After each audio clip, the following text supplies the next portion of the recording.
Hello, welcome. Happy Friday to everyone. Thank you guys so much for joining in. Really appreciate everyone here tonight. Happy Friday to those in television land. Happy Friday to our silent viewers. Happy Friday to those in the chat. Really appreciate each and every one. Thank you so much again for joining in. Hope everyone had a wonderful week and having a wonderful and restive start to the weekend. Just gonna do a little housekeeping here. And as you can see, the title for the topic for this week is Did Christie and his team get paged? And you know what that is about. So guys, remember to like up the live as you come in. If you have a platform and can share us out, please do so. It will be greatly appreciated. And if you're new to the channel, please give us some support by subscribing and share us out if you can. It will be greatly appreciated. For those over on Facebook, welcome. Thank you so much for joining in. Really appreciate the continued support and happy Friday to you guys as well. And for the person who's always giving us a share out, thank you. Really appreciate that. Okay, so I'm just gonna acknowledge those people in the chat quickly, and as the night goes on, I'll just give umbrella welcome to everyone, just in the interest of time. So Sunshine, welcome. Saying happy Friday, Mystic Sensation. Tiffany, welcome. Sunshine. Truck Life Active, welcome. Truck Life, happy Friday. Juba Bruce, welcome, happy Friday. Moya's Ways in the building, saying hello to everyone. Thank you guys so much for joining in. Thank you so much for that thumbs up. Really appreciate it. Rich, blessings. Welcome. Happy Friday. Thank you so much for joining in. Really appreciate you being here. So guys, remember to share us out if you can. It will be greatly appreciated. And just like up the live as you come in. And we want the chat to be as interactive as possible and regarding the topic. And for those out there, if you have any burning issue and want to call in, we really want to hear from you guys. The number is streaming, the WhatsApp number is streaming across the screen. So you can join in and say what you have to say regarding what is going on. So I'm going to turn over to Baron because I still have a bit of housekeeping to do. Welcome, London boy. Happy Friday, happy Saturday to you. You're in the Queen's country over there in the UK. Saying blessings, Queen and King family. Thank you so much, London boy. I really appreciate you being here. All right, so let me just, so Baron, you can take over. Let me just do some housekeeping here. All right, thank you, wifey. Yes, my ardent listeners, right? Thank you for passing through, on a Friday. And for those who want to join us in the studio, I've pinned the link so you can join in by just clicking the link. All right, sorry, go ahead. All right, so yes, once again, thank you all to passing through, right? On our usual Fridays get together and where we interact. Now, without any delay, I'm just going to get into, some very serious issues as it relates to, what is happening in our country. And, as, it as it relates to nation building and politicians who really have no interest, right, in terms of building our nation, but their priority is really and truly, right, to pilfer, right, from us. Now, what I want to speak on is the developing issue as it relates to the Prime Minister, right, and what has been unfold as it relates to that report, right? Now, let me say this. For me personally, who know Greg Christie as somebody, right, who has integrity and somebody who, right, making sure that he holds, right, the office of the Integrity Commission in very high regards. So let me say that. The reason for me to say that is to say that the report that Greg Christie came out with, right, was carefully crafted, carefully investigated. And let me say this.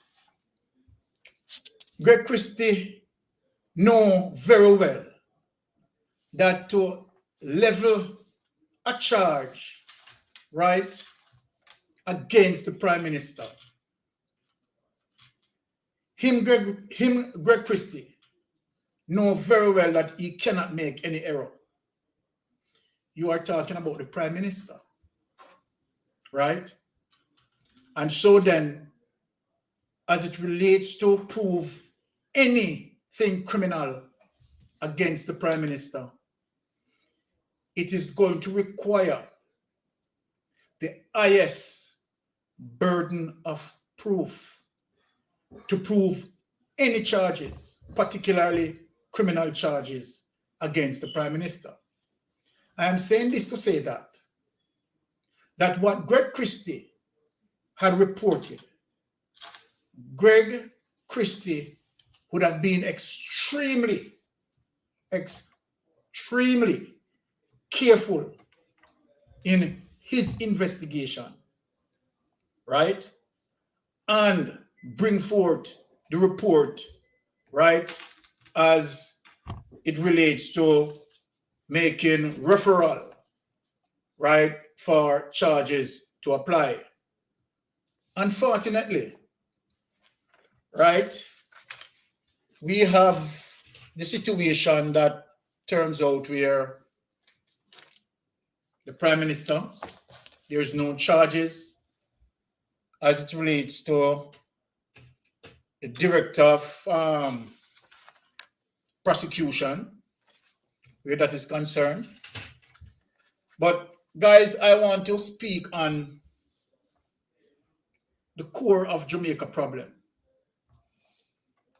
right? And let people understand, and I'm going to deal with it in a chronological way. The core of the problem is what I'm going to put up on the screen for you to read it. And that is the core of the problem, and I'm going to explain it as it relates to the awarding of contracts and what the Jamaica Labour Party had done, right? The Jamaica Labour Party had muzzled the Integrity Commission. So then, for better awareness, I am going to put up that document for you to see and read. And then we are going to, of course, get into the deck of things. All right. So without any hesitation, honey, I'll put up that document.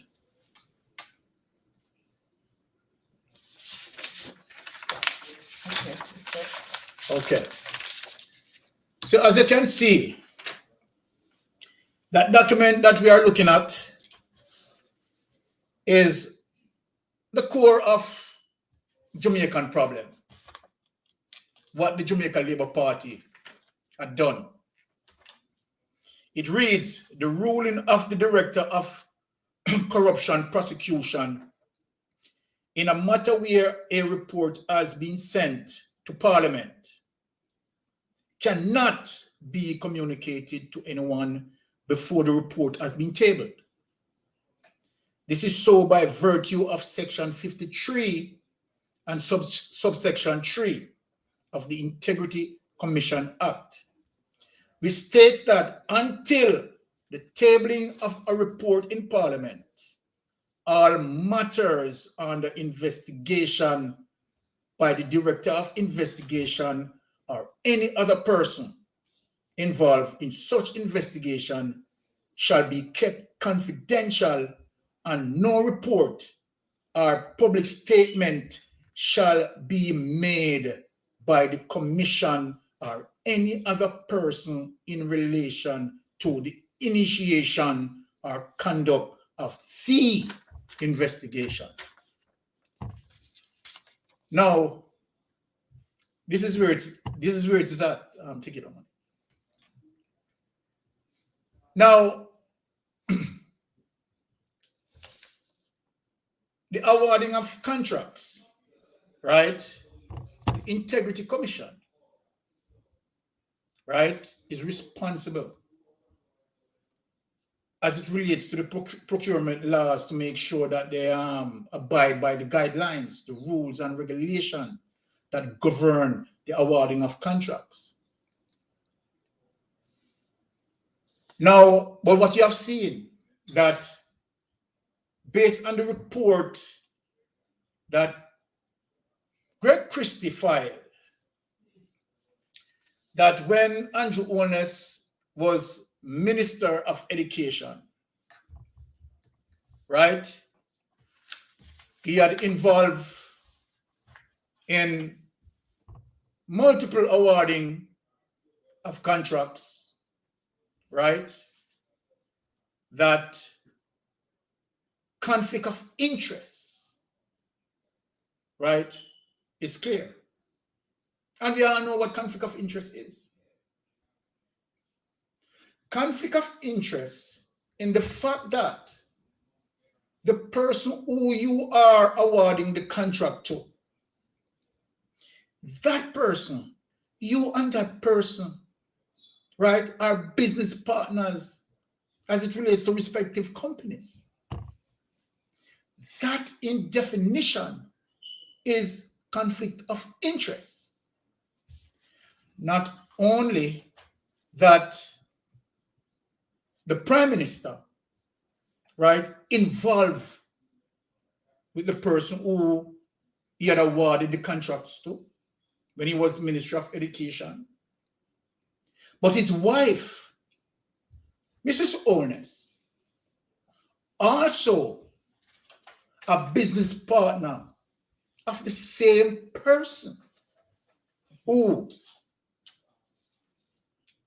the Ministry of Education, right, awarded contract to. So you tell me, there is nowhere in a first world country in England that the Prime Minister could have done something like that, right, and don't lose his work and don't lose his job and possible charge and go to prison. In the United States, the president, right, is not allowed to do that. We have seen the very similar issues and problems with Donald Trump. And so then, for Jamaica politicians to try to define conflict of interest conveniently when they are in breach, it makes no sense to us Jamaican people and is belittling our intelligence. The procurement guidelines for awarding of contracts clearly stipulate how a contract must be awarded. One of the stipulations is that prior in awarding contracts, these contractors are going to be vetted. So regardless of how Andrew Holness is swinging this thing, to say, okay, all right, I know him and I have confidence in him, right, because he can do a good job. The fact of the matter, it's conflict of interest because you and this person, right, are business partners. Your wife and him also are business partners. But guys, before I get into the intricacies and the detail, I am going to show you a clip that highlights the Jamaica Labour Party double standard, and to show you how the Jamaican Labour Party, including Andrew Holness, accuse a member of parliament, right, that did not do what Andrew did, but far less. Because what Azan did, I am speaking about Azan, was to help poor people. Azan, right, made sure that within in his constituency, he utilized funds to take care of those persons in the market areas by building them convenient sheds. These are poor people.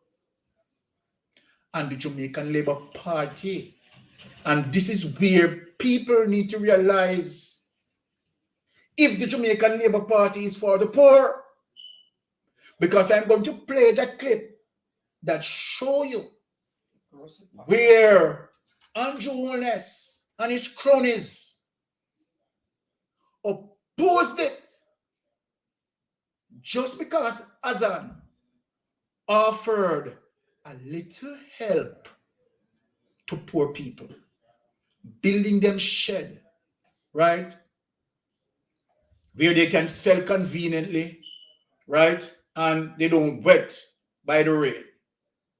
That's what Azan did.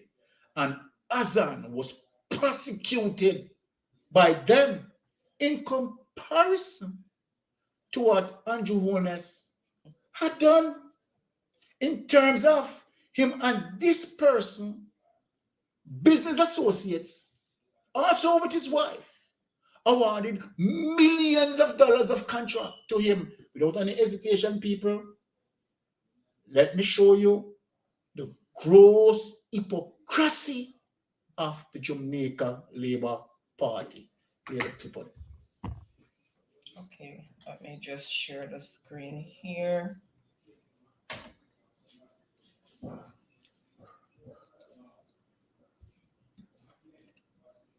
Junior Works Minister Richard Azan has resigned following the Contractor General's report that he acted corruptly in the construction and rental of shops at the Spaldings Market in Clarendon. In his resignation letter, Mr. Azan said he received no money, favors, or personal benefit from the erection or rental of the shops. He also said he would vigorously fight to clear his name, which has been defamed by the Contractor General's characterization of corruption and by utterances in sections of the media. Hours before the announcement, the opposition had given the Prime Minister until Tuesday to fire the Junior Works Minister. We don't feel comfortable sitting in Parliament with a Minister of Government who was openly accepted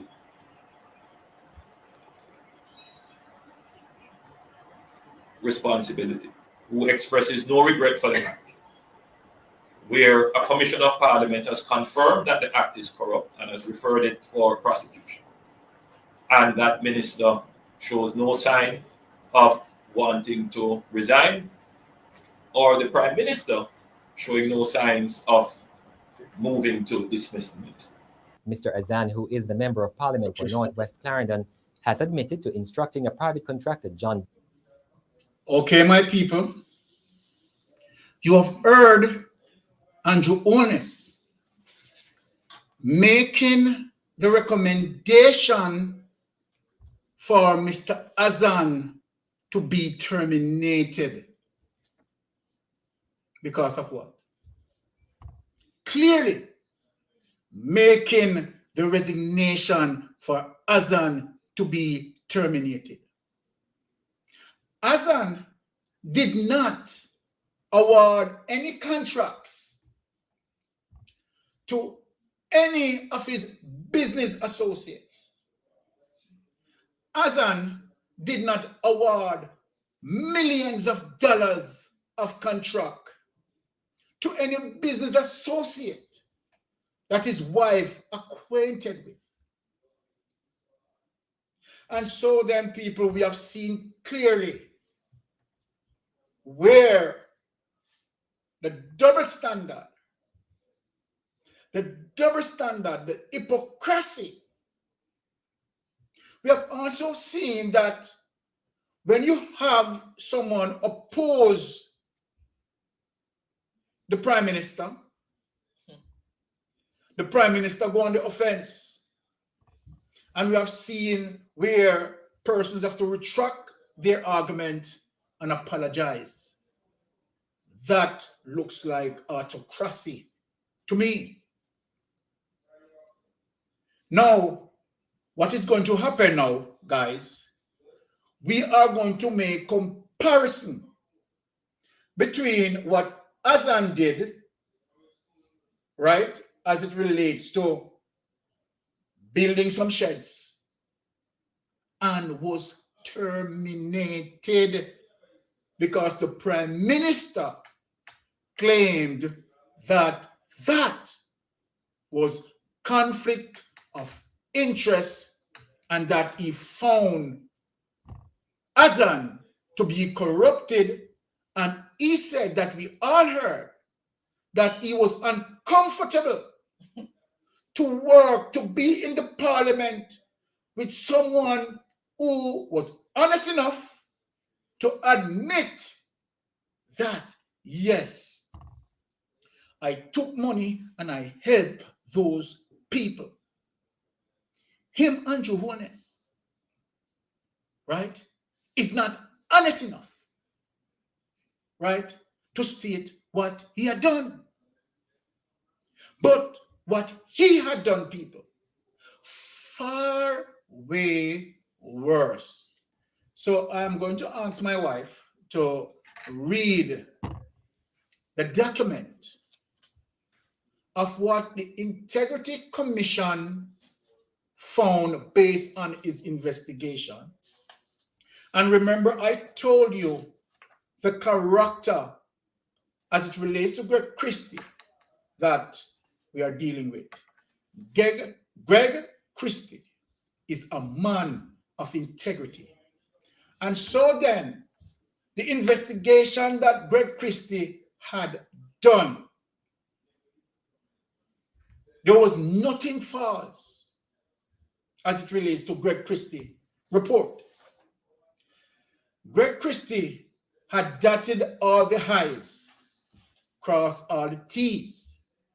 So let us look as it relates to what you have seen, what Azan did, building few sheds, and was kicked out of parliament by Prime Minister Andrew Holness and his cronies, including Desmond McKenzie.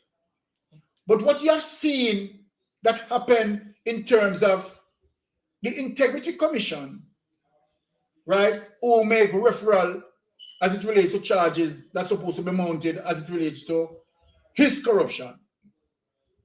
His entire cabinet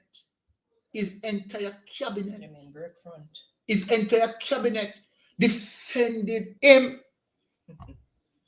And this is what I am saying, that we need now to look on the muzzle clause that they use to muzzle the Integrity Commission so that they can steal taxpayers' monies, right? And no one can investigate them. You tell me what the clause is saying, people, and this, I put it up for you to understand it. What the clause is saying, that if the Integrity Commission is investigating a crime as it relates to corruption, as it relates to the awarding of contract, particularly in this instance where the Prime Minister is the subject of an investigation, that Greg Christie must not publicly come out with it, but to send that report through Parliament, and for them, who the Prime Minister is the subject of an investigation, to see that report, and his cabinet members decided, say, okay, I will go crush the report. The report is not going nowhere. That's why the muzzle clause need to be amended. Greg Christie had made attempts for the Prime Minister, right, to amend that muzzle clause. If the Prime Minister did mean us well and dealing with nation building, he wouldn't have to be fair when it comes to transparency and balance. He wouldn't have to want to hide a report from the public. But the Prime Minister knew very well from the onset that he was protecting his tracks from whence he was Ministry of Education doing the illegal acts. And so then the opportunity arises that now he became the Prime Minister, he still continue, right, his corrupted acts. But the Muzzle Integrity Commission, so any investigation, I have to make Jamaican people know what is going on. So any investigation that pointed to them or any one of them being the subject of an investigation, the report, the investigation, the entire file has to go through them. Tell me people, tell me Jamaican people, right? Is the Jamaican Labour Party is going to approve an investigation against the Prime Minister when Greg Christie sent that report? No, certainly not. We have seen his entire cabinet of corruptors defended him. And this is the reason why Jamaican people must tell Jamaica Labour Party and Andrew Holness to amend, right, the Integrity Commission Act as it relates to the muzzle clause, right? 53 Section 3 must be revisited for transparency and clarity, right? When you want to take taxpayers' money, right? When you want to award contracts, right? Your own company doing that, and you overprice and overbill, dipping into taxpayers' money, and then we, the taxpayers, have to pay it back. We, the taxpayers, have to pay it back. And this is what Andrew Holness wants to do. And so then, don't think you're going to confuse us. Right? Now, I am going to make my wife read the report, right? Because I know that most of us understand what is happening. But for clarity, right, and for the chronological sequence, right, we want to just have a full understanding. All right, wifey, so go ahead and read that report. Okay, so this report was made by Warren Bertram regarding the Integrity Commission report. So the Integrity Commission has referred a report to the Director of Corruption Prosecution implicating Prime Minister Andrew Holness in an alleged conflict of interest after it concluded that he may have influenced the awarding of millions of dollars in government contracts to the company of a business associate. The investigation surrounds allegation that contracts were awarded to Westcon Construction Limited, and that there is a connection and or relationship between the proprietors of the named entity and Prime Minister Andrew Holness, who was the Minister of Education, Youth and Information at the time. The report details an investigation into the award of government contracts to Westcon Construction Limited between 2006 and 2009. In the report, the Director of Investigation says there is evidence to show that Mr. Holness has a personal affiliation with Robert Garvin, one of the directors of Westcon Construction Limited. It further notes that by his own admission, Mr. Holness disclosed that Mr. Garvin was personally known to him for approximately 20 years. All right, stop right there, honey, and let me demonstrate something here, right? And taking you back to the report that I featured as it relates to Azan. So this is it, right? The Prime Minister, right, and his cronies accuse Azan for a conflict of interest, right? To simply, right, take some money, right, and provide shelter as it relates to those sheds that Azan built for poor people. In comparison to what Andrew, right, has done, right? Him, Andrew Holness, admitted to have known, what is his name? Garvin. To have known Garvin over 20 years. And not only that the Prime Minister knew Garvin, the fact of the matter and the reality here is that the Prime Minister and Garvin are business partners. Not only the Prime Minister and Garvin are business partners. The Prime Minister's wife and Garvin are business partners. The Minister of Education awarded contracts to Garvin. You tell me if that is not conflict of interest. These contracts did not go through the appropriate procurement rules. And where, right, for persons who are going to be awarded contracts, right, persons would be vetted.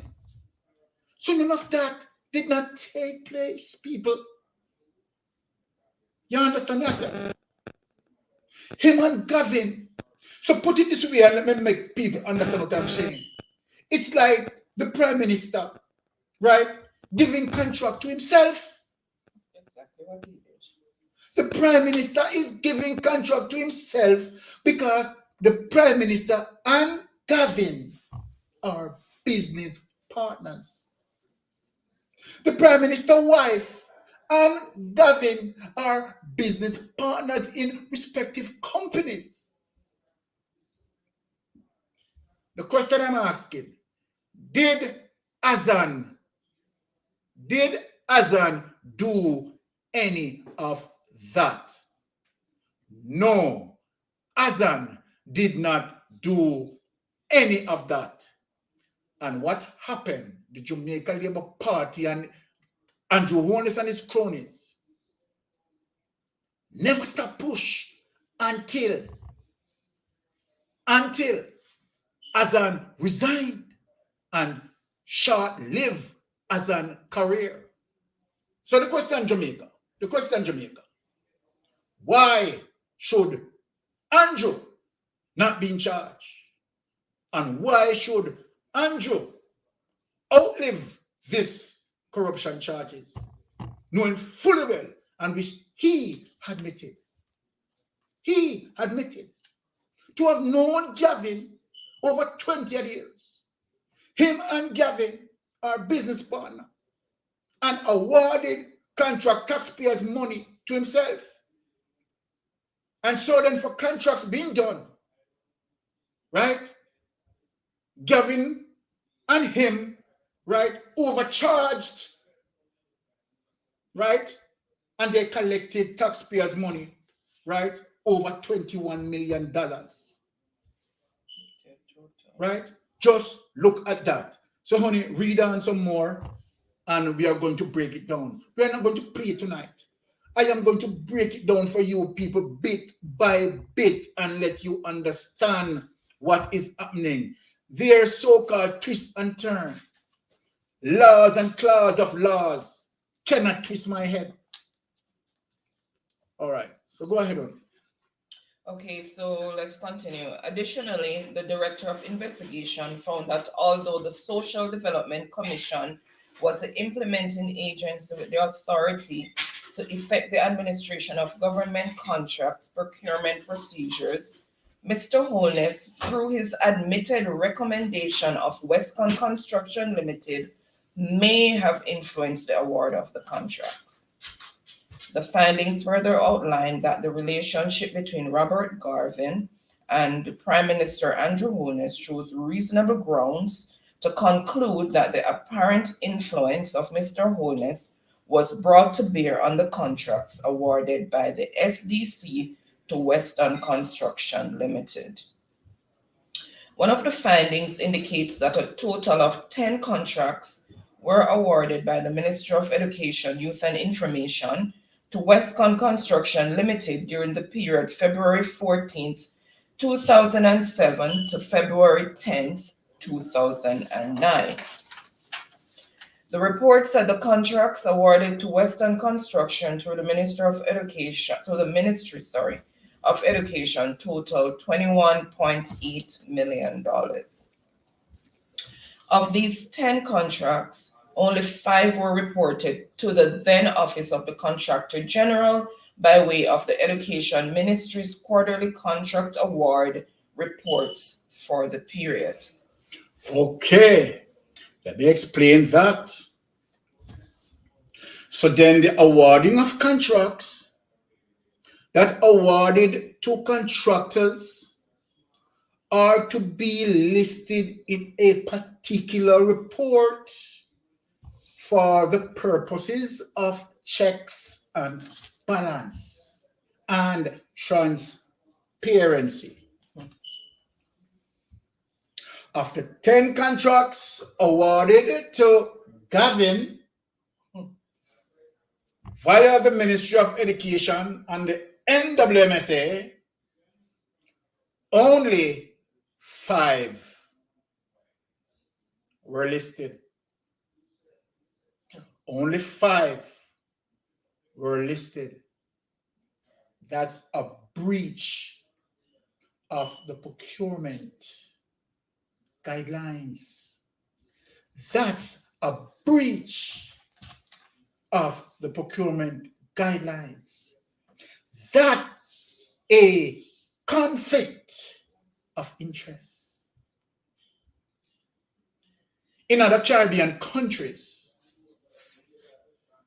their prime ministers don't do that. Right? Their prime minister don't do that. I am going to tell you certain things because on my thumbnail, I also have Impeachment Act. So I want to explain something to my listeners because we are no fool around here. The Jamaica Labour Party also fought vigorously and still fighting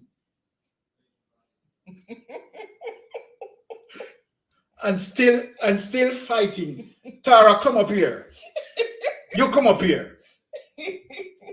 And still fighting, right, as it relates to put an impeachment act in our constitution. I'm going to talk to Jamaican people today.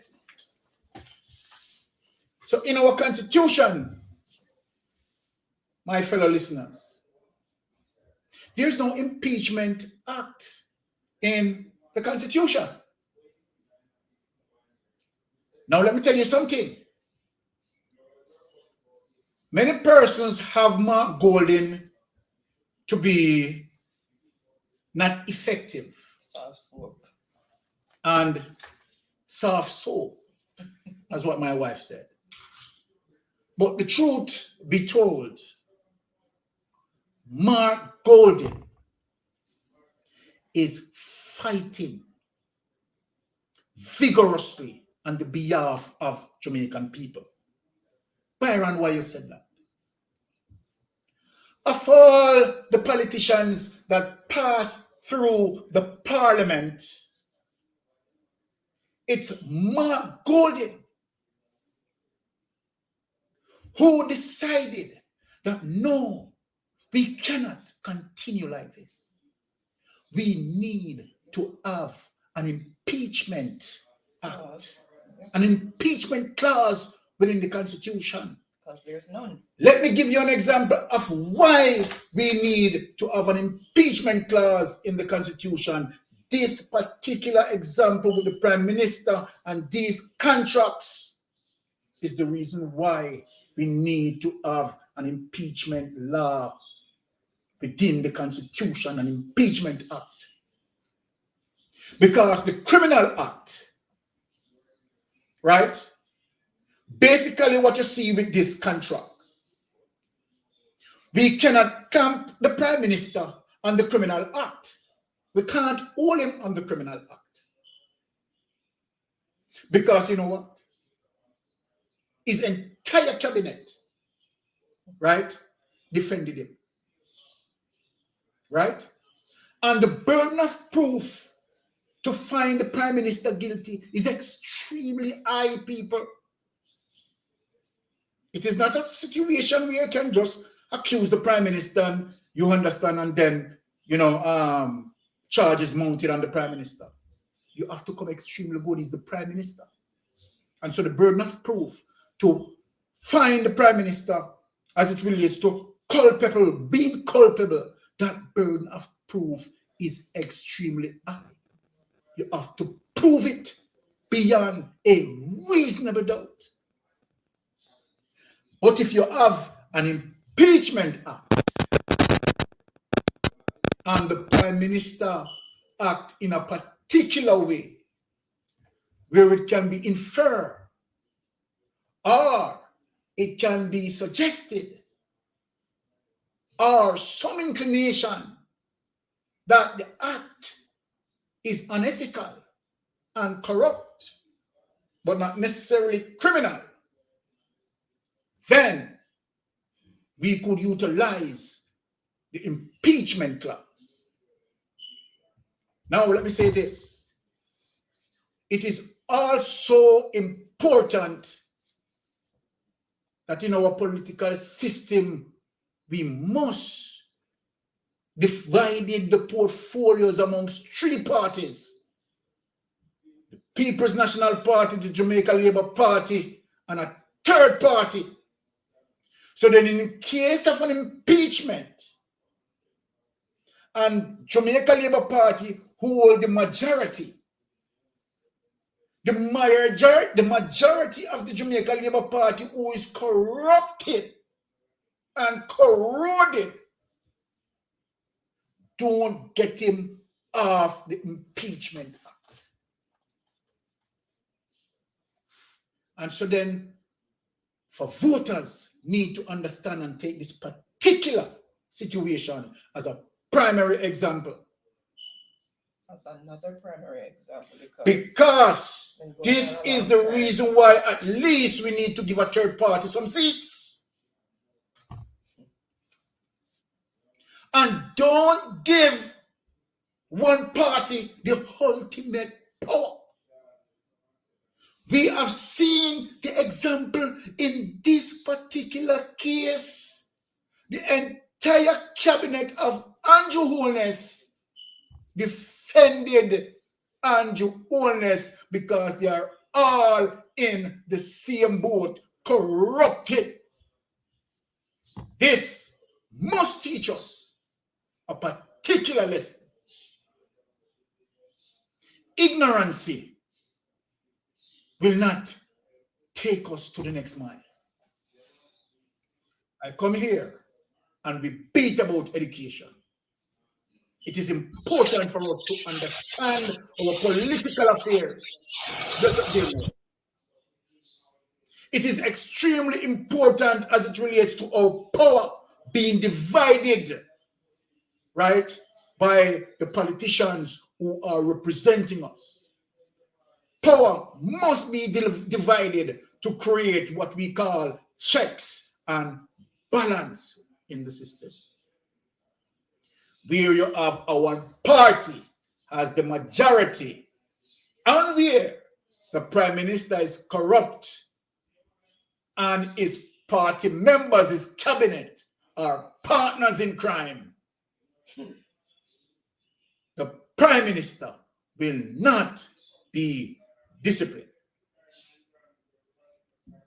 That is the reason why I told you who Greg Christie is. Someone who is going to dot all his I's, cross all the T's. People may confuse to say then, I mean, why Greg Christie bring out a charge and then no charges? We are going to get into that. So let me read a little document for you here. Yes. You have more to go? Okay, go ahead. So I will just allow my wife to finish that document. So the report also outlined that 2 contracts were awarded through the SDC to Westcon, one for $375,000 and the other for $1.4 million. Both contracts were reported to the Office of the Contractor General, but there was no evidence of the SDC utilizing formal tender procedures for the procurement. I mean, it was not put out there for other people to bid on it. The report said the matter concerning the potential conflict of interest, which arose in relation to the recommendation made by Prime Minister Holness, is being referred to the Director of Corruption Prosecution for consideration with respect to the breaches of the Contractor General Act, Public Sector Procurement Regulations 2008 Corruption Prevention Act, and any other applicable law. Okay, thank you, Gilmore. Thank you, Tara, for being here and be here with us. Before I have my guests, have their say, I am going to read something that is a little bit fascinating, right? And explain it to people, right? Now, and as we know, right, we are going through it and we are dissecting it. There will be no criminal charges brought against Prime Minister Andrew Holness in relation to possible conflict of interest in the awarding of government contracts that emerge from a probe by the Integrity Commission, from which a 107-page investigation report was made public on Tuesday. After all the fuss that was created by the report, including calls by the parliamentary opposition People's National Party for Holness to step aside after he was referred to the ICS Director of Corruption Prosecution, Keisha Prince Kamika. I am reading this because I want to speak to Keisha Prince Kamika for possible sanctions. The Commission has now indicated that there will be no charges. This is after widespread reporting on the Commission's findings and recommendations in both the local and international media. People, what I want you to hear next is interesting. It's very interesting. And that is one of the reasons why, if you look at my thumbnail, I wonder if Greg Christie was paged. Just like the young man on the street. We remember that the young man who spoke It's truth. And his truth, right, as it relates to what is happening in his constituency, right, and leak out and certain vulnerabilities.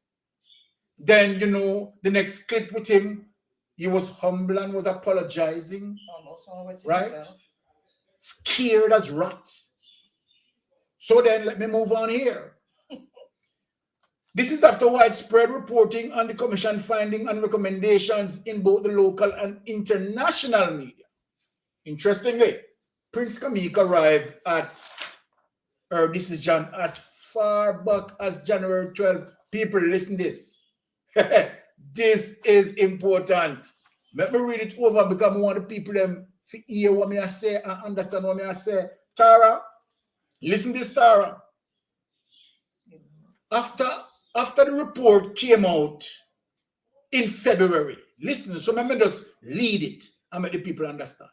After the report came out in February, just last week, few days, hear this, Tara.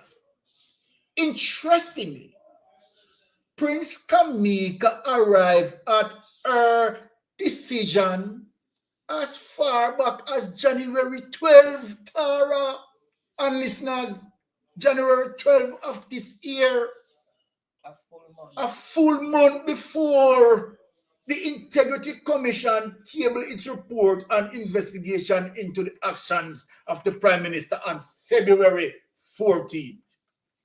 So let me ask the question. The Integrity Commission had already have the information from the corruption prosecution Keisha Prince Kamika, who had already ruled on the report in a January that there is no charges in the matter. Tara, the question. Why the Integrity Commission still come out with the report? I want some answer. The Integrity Commission know the ruling and know that the Prime Minister was not going to be charged from in a January. People, when I listen, when I hear people, from in a January.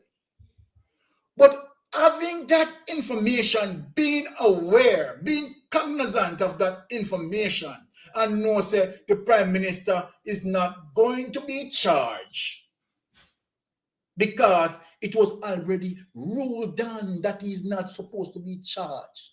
Question, I want to find out this. Why the Integrity Commission still come out and have this report, right? That it goes internationally and locally. Tara, you want to say something on it? Talk to me, Tara.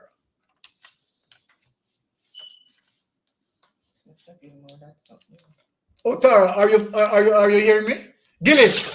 Yeah, man, I mean. Sorry. Oh, all right. I just came there and Tara. Yeah. Let me give my. Talk to me, Gilly. Let me give it. First of all, you have to find out who the investigator aligned to, as it relates to the investigation. You have to that she was not appointed by the Prime Minister, no. But we have to check the history of that person's appointment. All right. You ever hear the little thing say, justice not supposed to be done, but it appears to be done. Yeah. But in this case, we are just trying to fool the public as to the procedure in you that there was an investigation, but we know that there were not going to be any accountability. All right, okay. Let's go back further. Let's go back further to the government, and I was listening to you're saying where the impeachment is concerned. First of all, where an impeachment can even be referred, there must be checks and balance from the opposition. Right now, Jamaica is running on a authoritarianism basis. You understand? There are no one as opposition is concerned to oppose any mandate, any proceeding, any laws being enacted by this government. We have not seen where there's supposed to be separation of powers. Then we are not seeing that. We are just seeing a government being running, doing anything. Nobody is held accountable. Anybody can do anything. And most of all, the government of Jamaica is using intimidation to the people. Yes. You understand? So, as a result of that, even if a person, or a group want to do anything, Mr. Holness tend to use the scare tactics in combating or being holding his agenda. But right now, Mr. B, we are not seeing that strong opposition. You know, Tara always asked a question the other day: is there a change in is a paradigm shift? I will not say that there's a paradigm shift, but for me, I said Jamaica is still a strong PNP country. You understand? It's just that the opposition that's supposed to be holding the party accountable for the wrongdoing is not there. Let me tell you something. I'll close my point. GLP, I mean, also people gonna be offended tonight. GLP performs better when they are in opposition. The country is being run better when GLP is in opposition, because one thing, maybe because they are there for as long as 18 years under PJ Patterson, they are good in holding the sitting party accountable. You understand? Yeah, man. Thank you for your point, Gillian. That well said, right, and well grounded.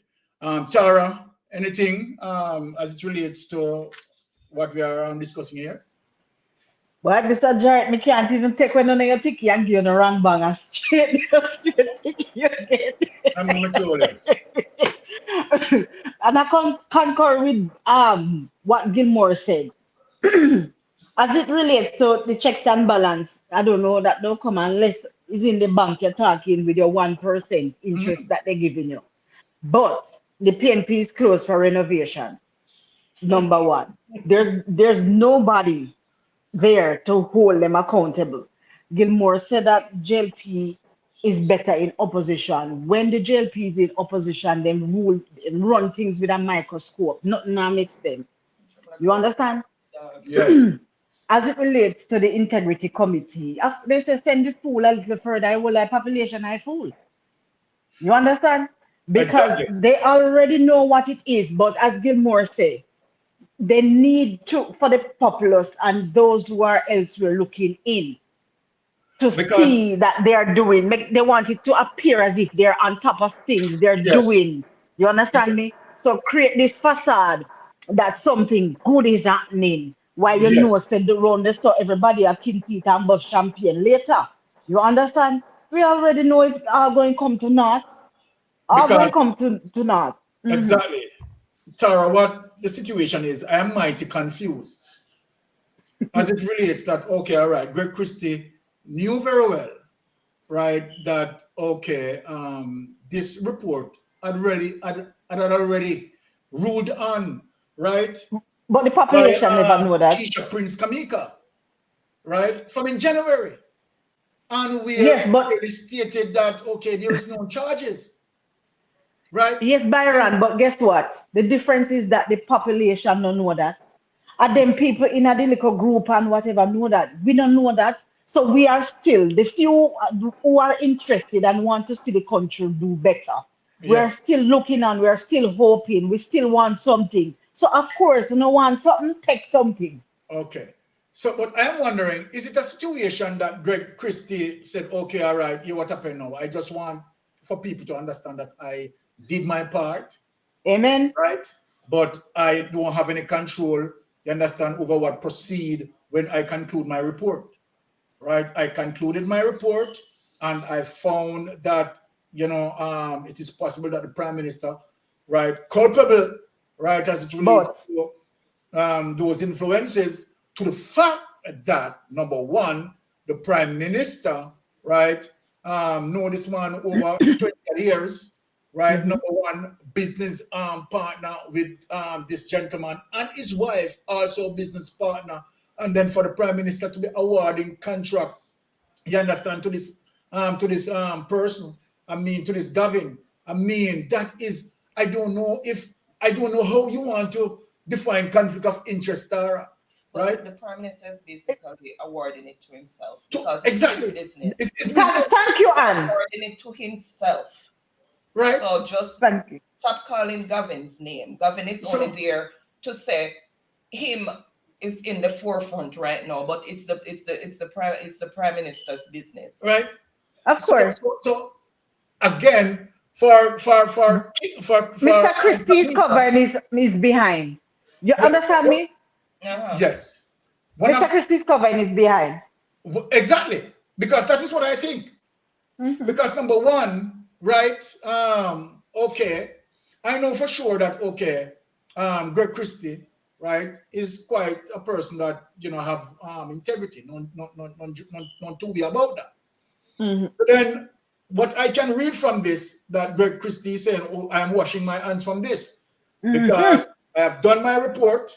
I found what I found, right? And I send it on to Keisha Kamika, and Keisha Kamika ruled on it that there is no charges, there is nothing more I can do. And it's out of my hands. I think that is one of the reasons why Greg Christie, right, does still deal with it in that way. But Tara, when I look at this right now, do you think that this is career screen for Greg Christie? How does this look though? Well, repeat the question. I am asking Tara, based on what transpired there as it relates to Greg Christie, right? I've already have the information as it relates to Keisha Kamika ruling from January, right? But yet still come out with the report, right? Knowing to the fact that, I know that the Prime Minister is not going to be charged because Keisha had already ruled on it. But I am still sending out the report. I am wondering what is the motive behind it, right? Is Greg Christie want to just wash his hand from it to say, okay, I did my work, but Kamika, the corruption prosecution, you understand, rule as it relates to no charges, right? But again, the public still need to know. Amen. Right? Could that be? All right, give me a chance. Give me a chance, Brother Byron. This is total politics. Listen up. Mr. Christie may do his investigation, and based on his investigation, it is clear that somebody is culpable of certain wrongdoing. What maybe based, it would be like a special counsel, right? Right? Yeah, so he did his investigation. He know that somebody is supposed to be held accountable. But at the same time, you have to look on this, Man have their career, they have their family, they have so maybe he did his thing and he sees injustice as to somebody not being charged or held accountable for it. Yes. But at the same time, we know how politics go. Man have their life. So maybe him go object to certain ruling, and he's been shafted by the system. And the only thing we can say. Because Yeah. obviously he was muzzled. The Integrity Commission. That is. Yeah, my wife want to make a statement. Go on. Sorry, Tar. What I'm saying is why I think he came out with it, because he was given a mandate in the responsibility that he have for his job, right? And as I always say, whatever in the dark always come out in the light. So if it didn't come out now, somebody would have dug this up later on, and then his integrity would have been on the line to say, okay, they knew all of this. Why wasn't it made public from way back when? Just like no, these things happened a couple of years ago. They're saying no because of the timeline that has passed, then nothing can be done. And I think that is bull crap. Because there's so many cases that we've seen with high-profile people, even abroad, that things have happened from donkey years back, yes, and they're still held accountable based on statements and stuff that was given. They're saying now that you might not be able to find enough people who will be willing to testify against the Prime Minister, and that is part of the problem. I think Mr. Christie is just trying to save his integrity by coming out to say, I did my due diligence. This is what I found. And I passed it on to the relevant persons to make the ruling. So whatever they do with it is on them, not on us. I tend to agree with you. I really think that's what I really attend. All right. Commit suicide in terms of his career, but he wanted to do the right thing.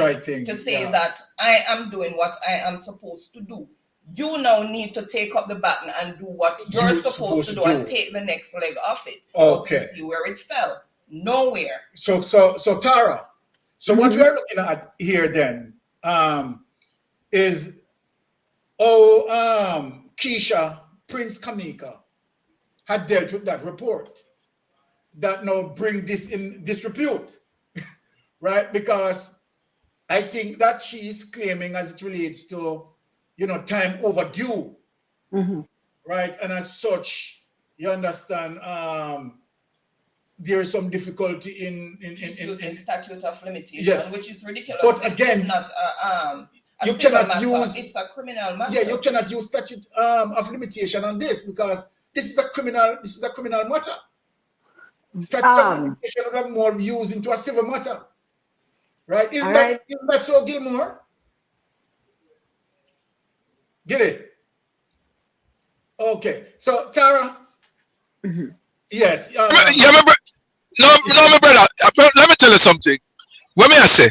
Yes. Based on what you said, there's something there come out. There is no statute of limitation on this one. Exactly. This is the country's affair. No. Oh my God, this thing I get trouble. Exactly, Ronnie. So for something I get act up. Yeah. Coming out and talking about you understand I said overdue or whatever, delay or whatever. There's no sort of limitation on this matter, right? So I just not seeing. I'm not in agreement with act up, man. Here. And what investigation did she do? Because obviously from the time she received the report to the time where she ruled on it, no time had passed. So what did she look into? Right? Tara, into doing anything. Tara. Yes. Tara. All right. I think many of these things, several of the situation, just smoke screen. You understand me? Yes. It's just a smoke screen. Anne-Marie was spot on when she spoke about what prompted Mr. Christie to do what he had done. Yes. Everybody, because them tell us that you climb and more monkey climb and more than exposed. Yeah. Everybody up there so behind well exposed also. But they're going to find different means, different methods, different ways of covering their asses. Mr. Christie is no different, which you saw him. And as Anne-Marie said, he's not going to come. And if he had done it differently, then we could call it outright character assassination. You understand me? Yes. And that is what he's not doing, because he's also protecting his integrity. Amen. So while he knew that nothing was going to come of it, he can't be in the background not doing or saying anything, because he's going to appear as if he's equally culpable. And that is what even though these people he may be aligned with them somewhat, but he wants to separate himself and stand out as the man who is not a part of the arms house. Okay. But here I am. This is my work. I've done it. I did my, as Anne-Marie said, my due diligence. It's out of my hands. I can't browbeat them into doing what they're supposed to do. I have done my part. So I And it come 1 second, brother Byron, before this thing, and this it comes back to the same thing where you start off, brother Byron. Yes. Checks and balances. Where are the PNP, the opposite? Where are the oppositions? Close for where are they? Well, To jump in and say something is not right. We want an independent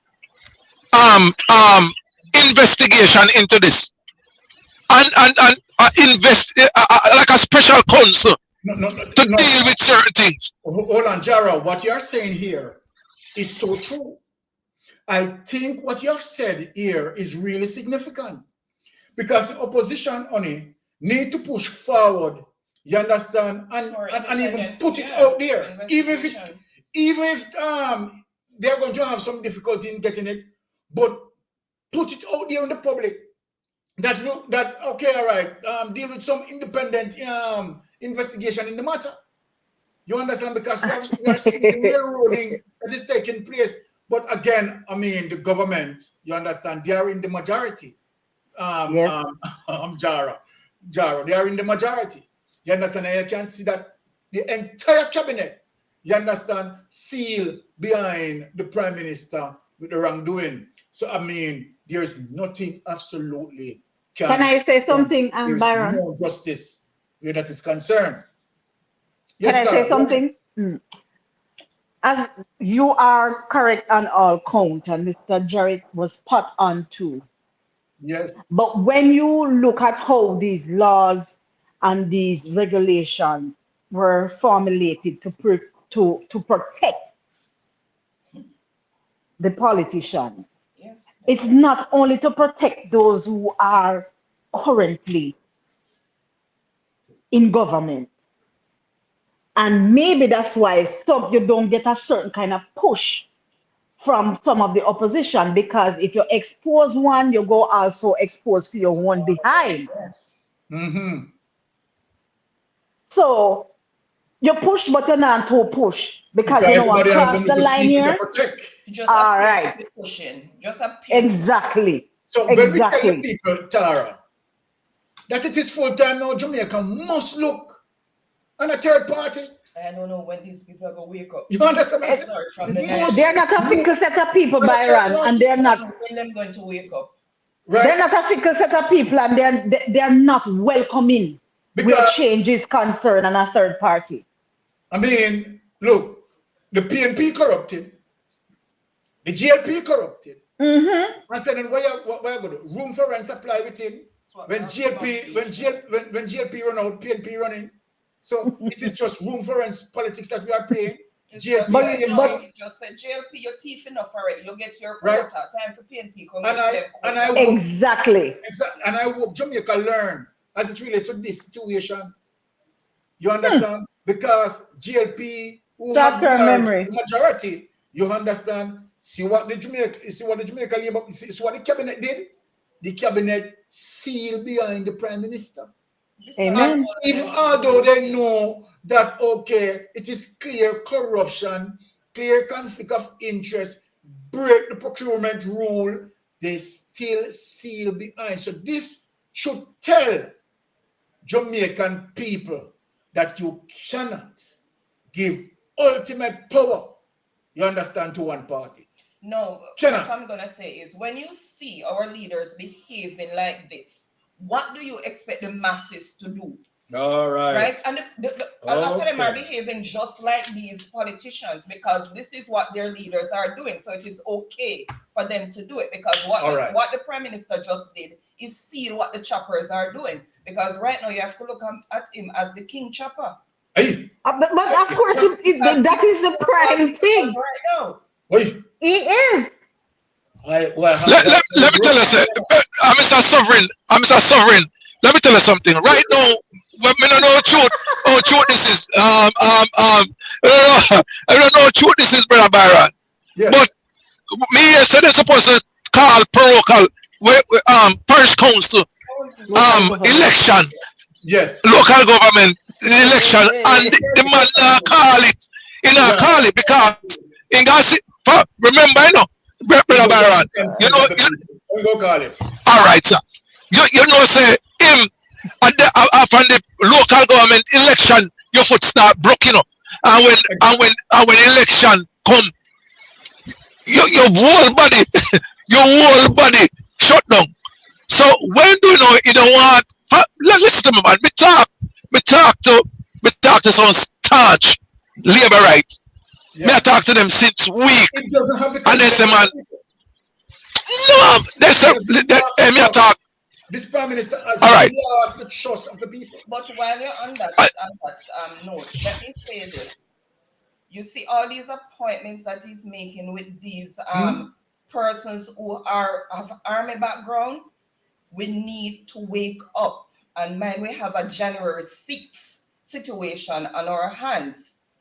We need to look into what is happening. Why is he aligning himself with these persons who still have influence on people in the army and putting persons in key positions? So let me try on the point. Be careful. We might end up in Jamaica with a January 6th situation. Okay, so let me drive on the point what my wife, I think what my wife is saying. I think that my wife is saying that we are in the end dooming of democracy and looking forward for an autocracy government. Is that what you're saying, Honey? That's exactly what I'm saying. Okay, because we're on the brink. He's putting military members in certain positions. Rocky Mead. Sit down there now. Rocky Mead is the last situation. We have as one vloggers call him Gugu Gaga, right? Gugu Gaga. He's the commissioner of police and so forth. You see these things. Well, to be honest, that is something that can be looked into. It's quite concerning. Why is doing that? But let us talk about another hot button issue, people. SSL. No, think of it. SSL. Full circle.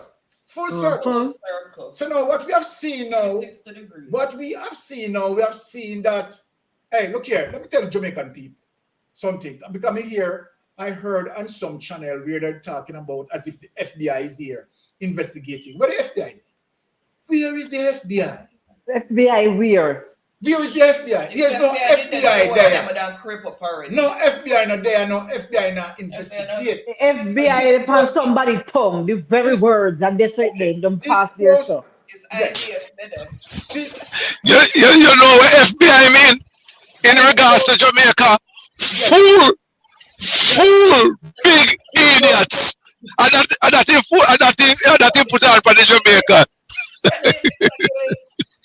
But Dilly, this goes to the length and breadth of the corruption. And you have Nigel Clark, right? Trying to use futuristic reference and knowing set to the fact that there's no FBI can come in and do that. Because trust me, people are going to get into trouble. Jamaica, I am saying no. Look, Jamaica, what is happening? Remember, people can go back to my clip after I listed out all of the situation and create the narrative of what they are trying to say. Jamaica, listen to me. What they are saying now, see, right now, you understand, Jean and Pantan charge, and they want to say she is the only person who did all of this. And people, let me say it here on this channel, you are going to see that there is no charge. Go to you, Cross Curry, so they know FBI not there. You are going to see that there is nothing as it relates to the Prime Minister being looked into. Number one, and the question that I have been asking and not getting no form of answer, how much the Prime Minister put into SSL and how much the Prime Minister got out of SSL. That is a loose thread that I think can unravel many things as it relates to SSL. I am not going to start from beats, and people are going to see that what is going to go down, the only person that they're willing to give and where Gene and Panton is playing the card, because Gene and Panton, you understand, is a part of the plot. You understand what I say? And she already aligned with certain amount of money, you understand, and you Cross-Creek and Rere, blah, blah, who align themselves with the money. You tell me now, people look into it. She's the fault person. Why is it that it is only Andrew Holness appears that we know Andrew Holness being benefited? I am not saying other persons don't benefit enough. And maybe those other persons who benefited could be very well in the parliament with Andrew Holness. Could be very well in the parliament with Andrew Holness. You understand what I'm saying? So I am saying, as we know it, right? Everybody, over 9,000 people being fleeced. And you tell me now that Andrew Holness is so lucky. Came out unscathed, scratch. Right? Came out unscathed. You tell me. Right now, the Prime Minister again. You understand? Upon the, the falling of SSL. Right? Clearly had gotten the information. And as a matter of fact, the Prime Minister and the primary thief leave SSL on the same year. Yep. The same year. People. Tara, what you have to say? Give me something. As you say, I don't think all of this is mere coincidence. Nope. You understand? Plan. Yeah. I said 360 degrees. Coincidence. Planned and executed rightly. And of course, the Prime Minister knew he was in that place where he was privy to the information. Exactly. And he knew when to cut and run. Take mine and go. So he knew all of that. Let us put in this too as well. Is some of that money that being taken is going to use for the parish council election? I am wondering and I'm thinking. But Jesus. I am thinking that may be the case.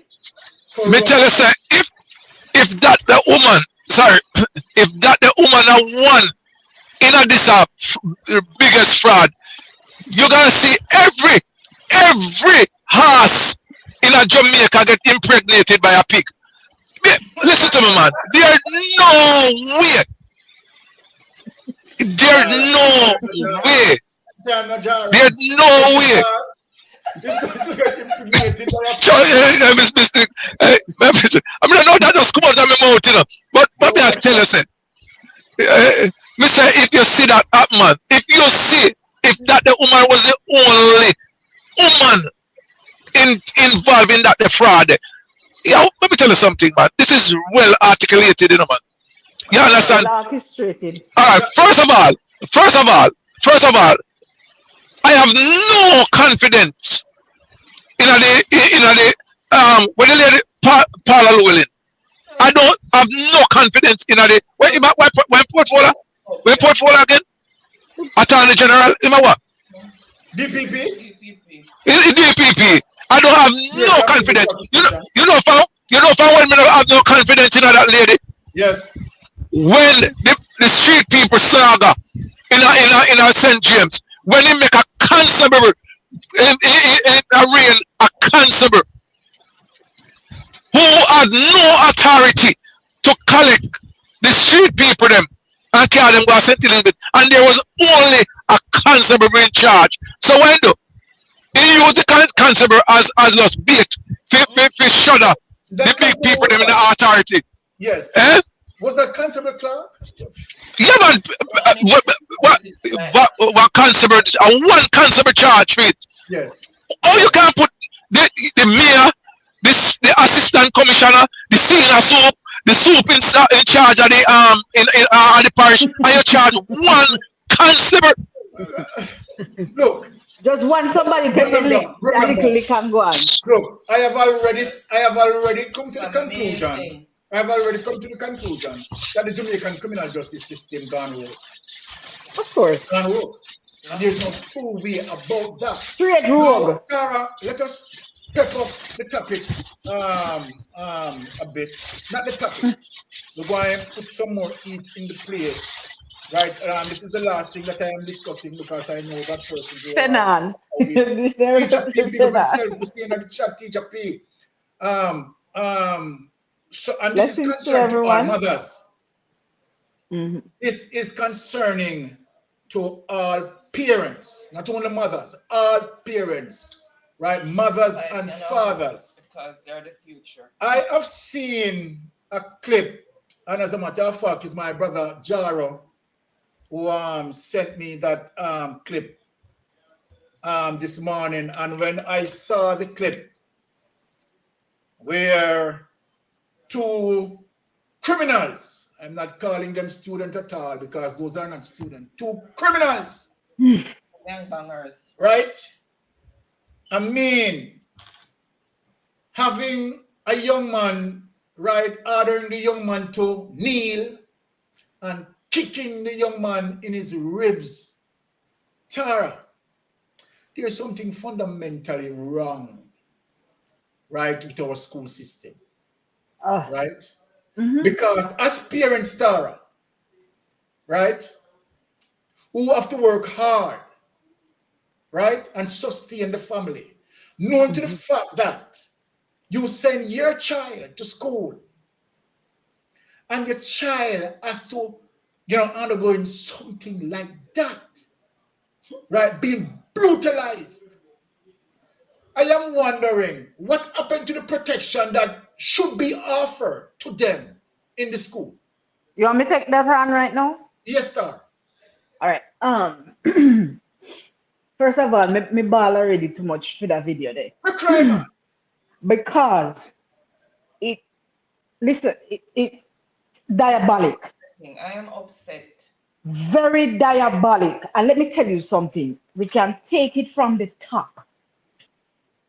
If you look at, before we get to the video itself, I think the other day we were talking about the violence and the fact that there's a sitting member of parliament who we see took on his partner, intimate partner, bear him whatever I want to call her. Yes. And him deal with that woman like a Zuma wrestler. Him never tackle her like say is him girlfriend and you want to dry him up and say, look here, woman, you're soft, maybe shake you 2 times and you behave yourself. I watched that video, and if anybody has watched the video, watch how that man deal with that woman. No. Regardless of the fact that they may have gone on to seal the deal, whether they get married or them seal the deal somewhere, that's beside the point. But exactly. I was so disappointed when I kept on listening for that Prime Minister to come out and condemn the act and to put a warning out there to everybody else and say, if you see this and you have any idea in your head that we tolerate this kind of thing, you better get rid of it.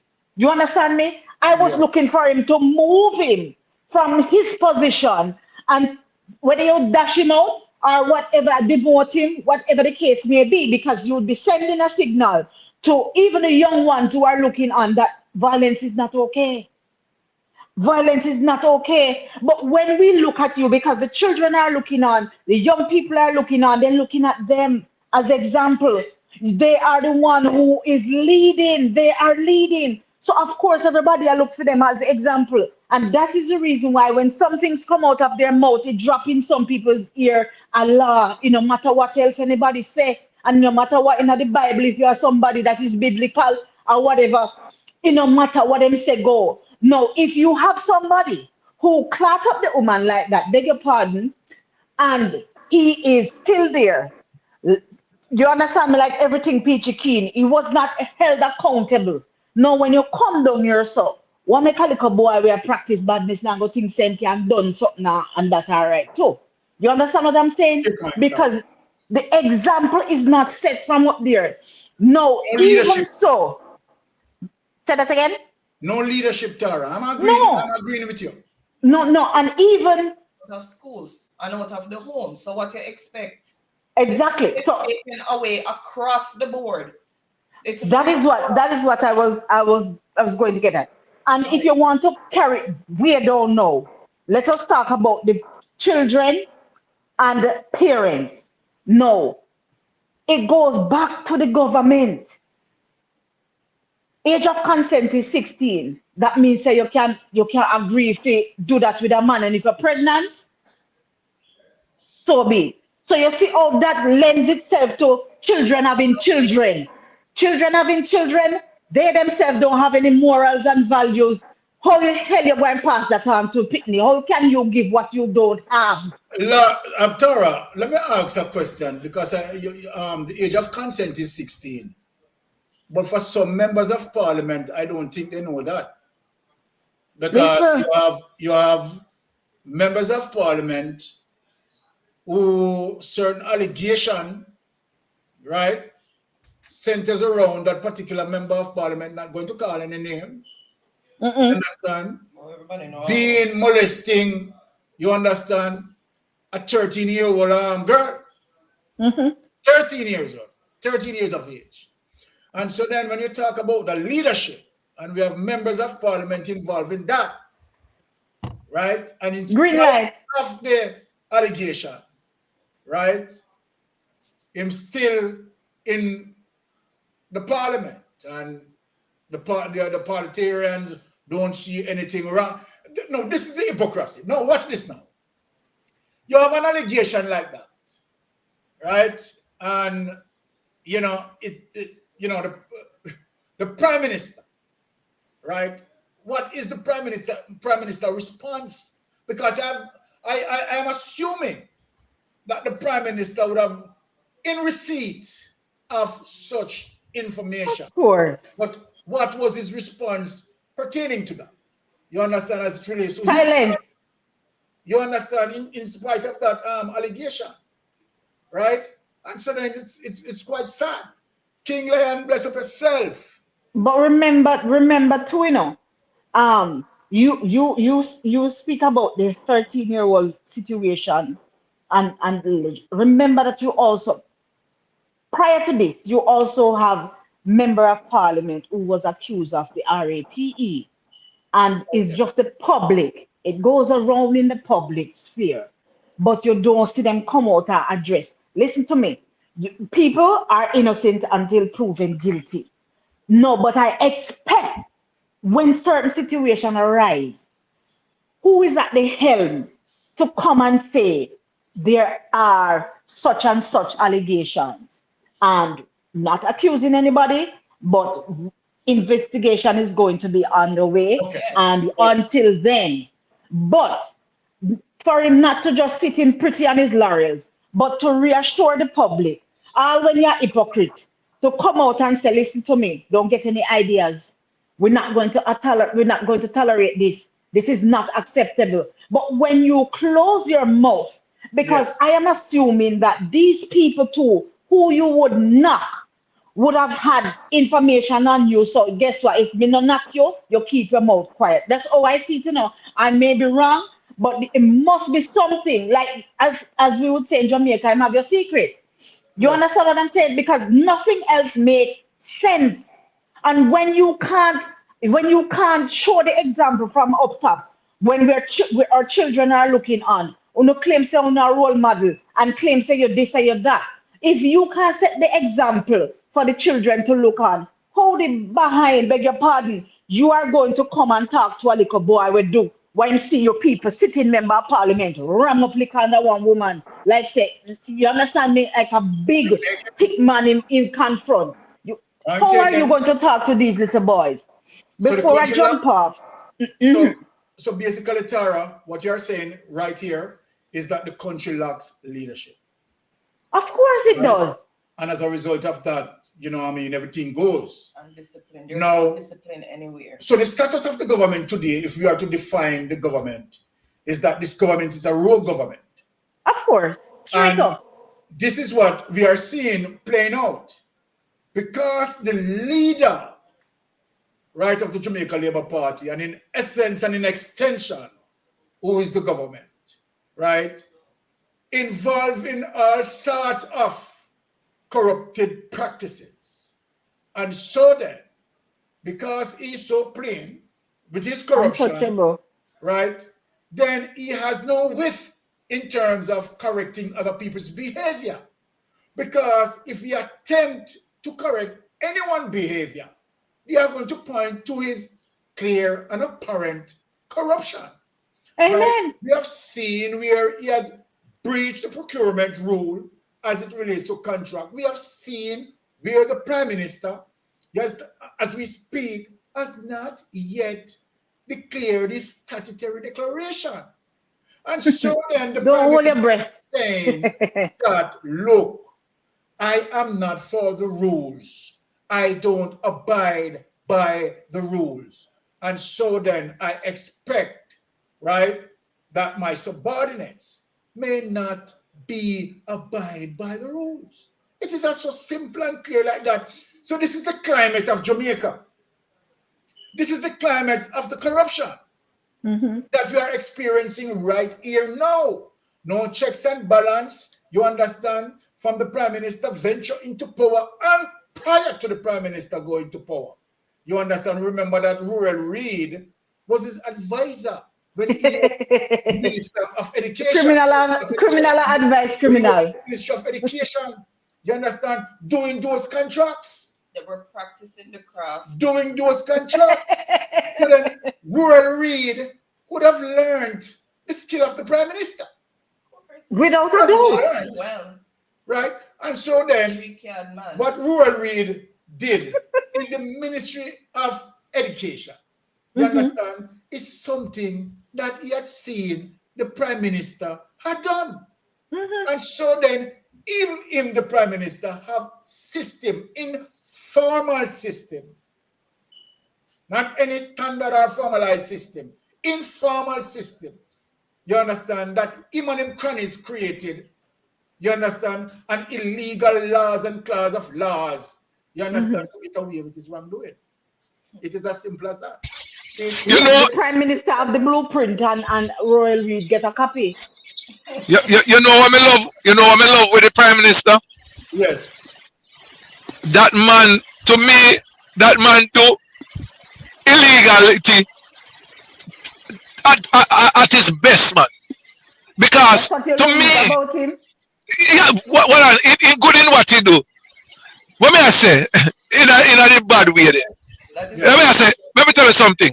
That the man, he surround the people them around him. All of them people that these appointments, they are special interests. Okay. They are special interests.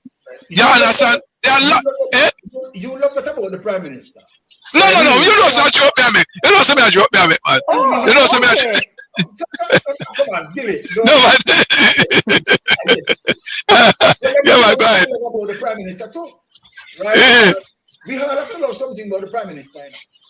I love all the Prime Minister that wear clerks and a thief taxpayer money.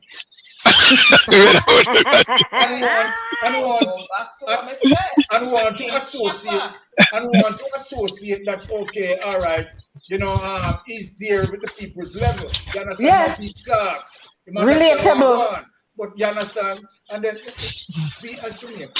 I tell you. Trust me, brother B. Trust me. Exactly. If Mr. Holness call election no. Yeah, all right. Let me tell you what me see. With the winning, what he that take him over the Or you drop out there, Gilly. All right, when Gilly get back. Yes, King Lion, yes, thank you to come up on the scene. And what your input in the matter, King Lion? My input, I just said before now. Politician. Okay. Our politician are thief. Them just want when they make enough money and them sister boy, they don't want nobody go above them. So them boss and make the lower people lose. I said before, if people remember cash plus not going on for years. Yes. And to investors move and go to cash plus because they were getting more money. Michael Chin never liked that. So him squeal. Cash plus go on bankruptcy and so forth. The people, the Jamaican people understand, it's like everything starts underneath the quiet. And when one man reach the top and say, yo, him no want nobody reach fit him level, him squeal. Just for the man to reach the top. I know say him and the man to reach the top. They must say, boy, the band go on too much. Politician with Andrew Holness, at one time with the rate that brother there as a Minister of Education, they go on good. But when him drop the portfolio, I'm not see him, I'm not see wake up or anything. Education, boom. I watch a clip, my school, Kingston Technical High, where everybody watch where a girl stab a next girl to death. And it could have been prevented. No, not in placement in the school, not anything. Me try reach out to the school to see if me can get some metal detector from someone, other rest of my classmate them. And somebody said, Mark, stop. Might have to go down there and do it yourself. So me intend to do that myself. But then when I don't want to stop me, I listen to you. My cousin from New York sent the clip of the two youth, the three really youth have abused the next child. I mean, I said, what going to the school? People go to school for learn nowadays. I can tell you there and then, if it was my child, no. Remember, I tell you, blood I go roll and everything. I don't care who for pitney, but somebody I go down 6'6" and me know say, and I'm me. All right, King Lion, all right. I'm going to control that. Yeah, that be there. Yeah, man. We know, brother, as a father, me know, Oigo, it is bad, but when me hear, me no know truth it is, you know. Me no know. Somebody else still talking, Gilmore. I think. Me never hear. Yeah. I don't care what you do, step on shoes or nothing. Back in high school, I step on a youth shoes, 11th grade, I shot me a box. I'm not forget the day. When school over, all them can hear is a chair come down the stairs, boom, boom, boom. And one let me get the youth crossing back and go down face down. And when we reach the principal office, and I'm say, yo, them are expel me. I'm gonna sit down, and my mother look on me, I'm look on my mother. I'm gonna look on the principal. I'm gonna say nothing more. The quietness when me sit down as a principal, no say me never do nothing. It was the 11th grader. And the principal said, Mr. Lyons, go to your class.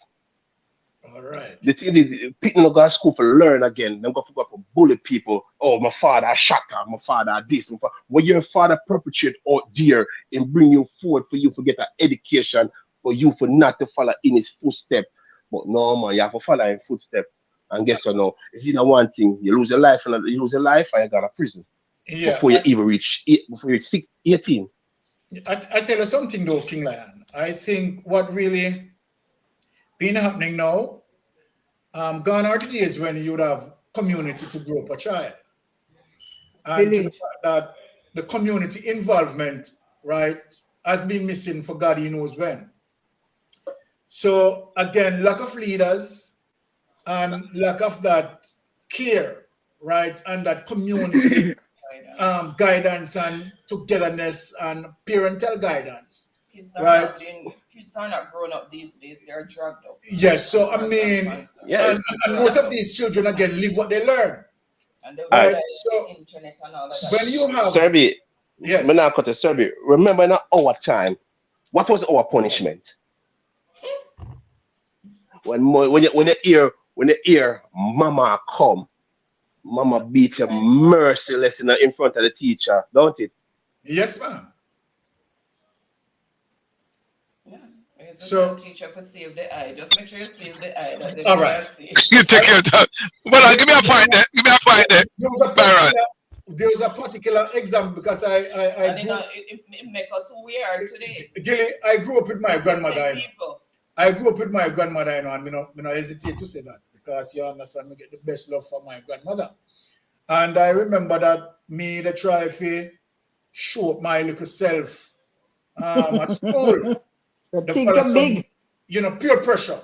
Because a lot of us have gone through the experience in terms of peer pressure, right? And we want to fit in to a particular group. So all of those little things, you understand, becomes a factor in terms of our behavior.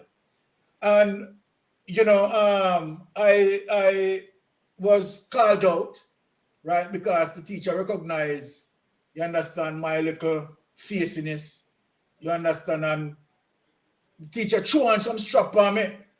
So I went home the one, I told my grandmother about it, and you understand, my grandmother said, all right, she'll come to talk to the teacher. So me, you know, enough for myself. Feel good because my grandmother come defend the thing. So my grandmother said me go to school in the morning.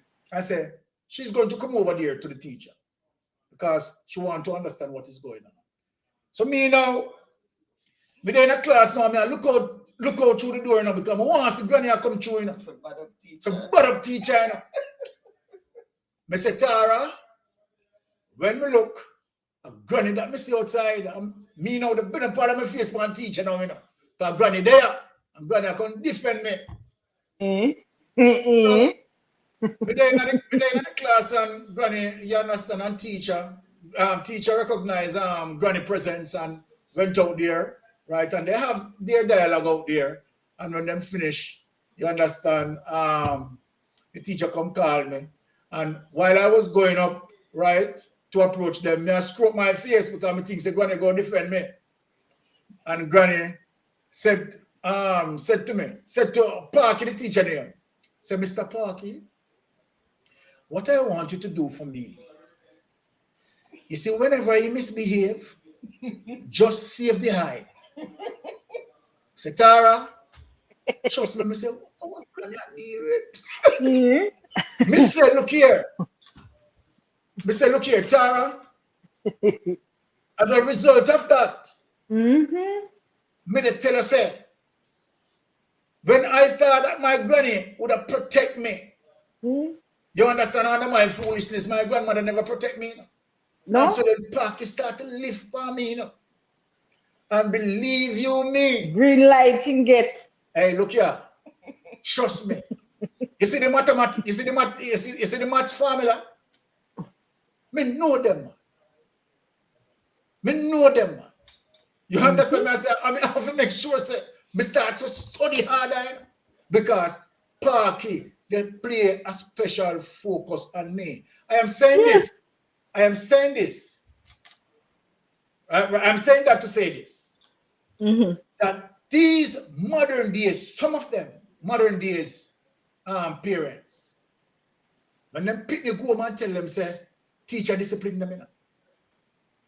What do you think them do? They take the nation and go to school and fight after teacher. So then what's the message that parents is sending to that teacher? Because if I was if I been that teacher, right, and I, you know, try to discipline you for the good reasons, and then your mother or your parents come fight me off, you understand? You in my class if you want to learn a few business, you know? No, but you see, can I say something here? Seriously. Can I say something? Go ahead, Tara. All right, and you see, that would be the ultimate then, because of course you come, but at the same time it is difficult. And let me backtrack a little bit. Yes. You spoke about your grandmother and how your things say, because your things say feather grew as a little boy, tell me say start feather and whatever. You think you're big, and you think grandmother coming to defend you, and Yes. that is not how it works. Because she had certain morals and values that she needs to instill in you, and Exactly. that part that where you take And up I and follow people. for her to do that. Exactly. That is not a part of it. You understand me? And while I did not grow with my grandmother, I grew with my mother. But my aunt was a teacher at my primary school. And I tell you, I don't know what time she teach her class because every time I turn around, my auntie and my yard, they make four. You understand what I'm saying? So I just think that she watched me right through the day. So, but even without that, I knew that I have to keep my liquor behind quiet. No, when we go back, these mothers are going to come if the children go home and say, look, a teacher talk to me rough. You understand me? Because the mothers themselves are the children. So them are things same way so the teacher they diss me. Them don't have the mental maturity up top here. So exactly. So they're thinking just like them picnic. Yeah, of course. If you know the teacher diss me and I want prove say, you know, me bigger than that and man, tougher man, this and man, this. So they're thinking along that line. So the time when all of these people who have the pen speak about teachers and how teachers not doing this and all they do is they copy from one country, then copy something from their educational curriculum, and they copy from here and then throw it in the classroom on the teachers instead of giving them more and more to do what don't make no sense. When I was growing up, you used to have JIS, and I could recall several times in the communities on Sundays or whatever, they used to have their presentation, their seminars. This is what they need to do. In time then they only teach money. All right, use some of that same money with them thief. Or even a sham to make me feel a little bit better. Put on some parental seminar, some session, and go and target the parents because that is where it lies. It has to be from foundation. So true. Because they don't know how to parent. They know how to have sex, they know how to get pregnant, and they know how to give birth, but they don't know how to parent.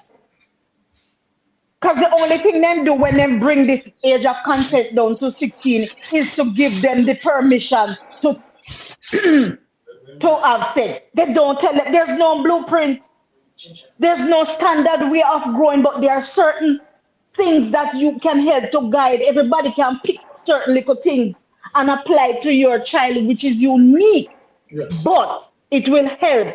They need to target the parents, target the home, target the yard. Exactly. Perfectly right, Tara. Can I say something before we finish? I mean, say so. All right. What are the three things that govern the community, our people, like 40 years ago, 30 years ago? Is the 3P: the police, the pastor, and the principal. The police interacting with the community. The respect that the police is given. You know, the police could talk to a man, no care how big and strong. The little DC in the era could have talked to the man. The principal is the governing body at the school, which includes teachers. You find out that when Miss Jane in my 76, and when he talk to anybody in the school, them respect her. They now back chat. You know, they will be doing their things, and they and they will run when they see a teacher come in. No, that not going on anymore. You understand? The pastor, which is the community. You understand? You are seeing children now walking past big people and just hold their head and nothing give a salutation. That could never happen. You know, that could never happen. So we have to bring back those. We have to try and bring back those values in our community. You know, when they say a community grow up a child. You understand? It's not a one man. It's not a one parent or two parent thing. You know, a whole community must bring up the children now. In regards to that thing with that little boy, me don't know how truth it is. But me here say, you think at that the video egregious, and that there are the second part, I don't know if there's a video, at the second part of what happened, then literally start beat the youth and kick him off of the whole place, kick him off of the step, go way down at the bottom. The man is in the hospital, that is what I heard. The young boy is in the hospital now, and everything is defecating blood. You understand? But I heard, I don't know what truth it is. There are reprisal. The mother of one of them get killed. The sister of one get killed. I don't know. You know where you're talking. You have to know. Yeah. But your words. No. There's some number 3 going on with one of the boys. Allegedly. You understand? Yeah, allegedly. Yes, and so there is a, because of certain action, innocent people then it's been targeted. You understand? So it's allegedly, I don't know, but this thing is, I heard that really bad. Wow. Yeah, I heard that two guys is in custody now. So me don't know.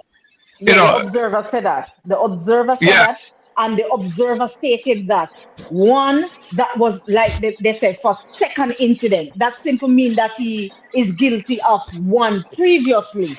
And when I saw the video, I said to Gilmore, this is not the first rodeo for that boy, because I know all of his actions. This was well thought of, because you realize I'm circle around the intimidation tactics there. When you watch action movie and you do something wrong and the boss send for you and then get up and pace, you're already nervous because you don't know anymore, turn around and take off another finger off your hand or anything. You watch that boy's attitude. He intimidated that boy all over before he even lay a hand on him. And but what you need to be mindful of, because in the society you have a lot of these young men who are in gangs and they are going to school. But we know that gangs and going to school. You understand me? And so it's something that he's learned. Of course, because you see, somebody was saying, oh, maybe this. I said, there's nothing in that boy's action show that he's a first timer. There's nothing in that boy's action that showed that he was uncertain as to what he was going to do. But all right. The kick that he gave him in his ribs, he could have fractured his ribs and give him an emo or a pneumothorax where you have bleeding into the lung or you have air escaping from the lung, and that is very serious. Because when I saw it's not one kick. Okay. And then it's not one kick on the other side. So Tara, my concern in the with this though, we have seen what we have seen, but what is the government effort in terms of ensuring, you understand, some safety mechanism for our children in schools? How many of that situation may have reflected in other schools as well? We don't know about. Of course. And I can assure you that there must be other schools, Byron. That should be of national concern. You understand where the Ministry of Education is concerned. But this is not the only things we've seen where the little one was throwing stone in the classroom. When are they going to bring discipline back into schools? No. What kind of bad word you're cussing, Anne? Because men are bring discipline back into schools and the teachers are leaving in droves, and that's not sending any message to anybody. No, but remember, parents need to be put on birth control permanently because they don't know how to parent. They must not have kids. No, but Miss Byron, if you initiate condom, you initiate sex, which they're supposed to abstain. Already from 16. But one of the thing is this, Brother Byron, is that you find out say when teachers intervene in a certain fight, and maybe they will want to push one aside, they villainize the teachers them. What we are seeing now, they are saying that when you push certain things in a children's head, that you have your rights and you can you can file complaint and all those things. The thing is this, one of the things when a person use their hard-earned money to defend themselves, even if they're being exonerated, that the money, that the lawyer fee now come back, first time they usually do it. You remember, Brother Byron, first time when you could apply back for your money where you pay for legal fee. No, you lose millions of dollars to defend yourself. And when you exonerate, you come like say, you lose your money and nothing, It's just crazy. Let me say one thing before me shut my mouth and come off the platform. As Byron said, many schools, I myself have, was faced with that when the boy said that, STAB me. You understand me? No, me back out of my eyes, spy feel them because they say, listen to me. Junango left my picnic without a mother. So make me ready for battle it out. You understand what I'm saying? But when you look at it like that, there's no bearing for them to stand on because no set no example up at top. No, as it relates to the age of consent, which is 16, which rubbed me the wrong way. Exactly. I had conversation with a previous education minister.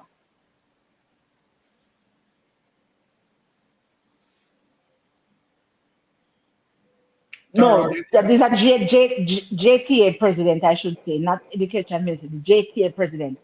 And we were discussing the age of consent, and that man looked me in my face and he said, if they reach 16, bring them, come give me.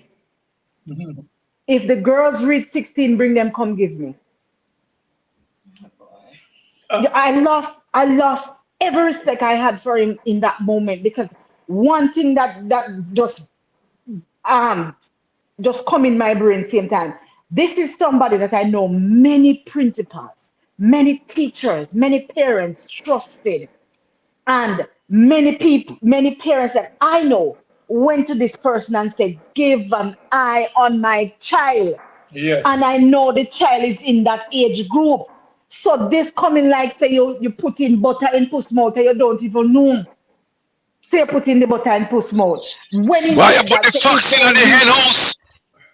Yes, when he said to me, if they reach 16, come give me, everything in me pain me, because I know that he was also a principal at the time, and he also had classes with students of that age group, and my mind went berserk because I am saying, you understand me?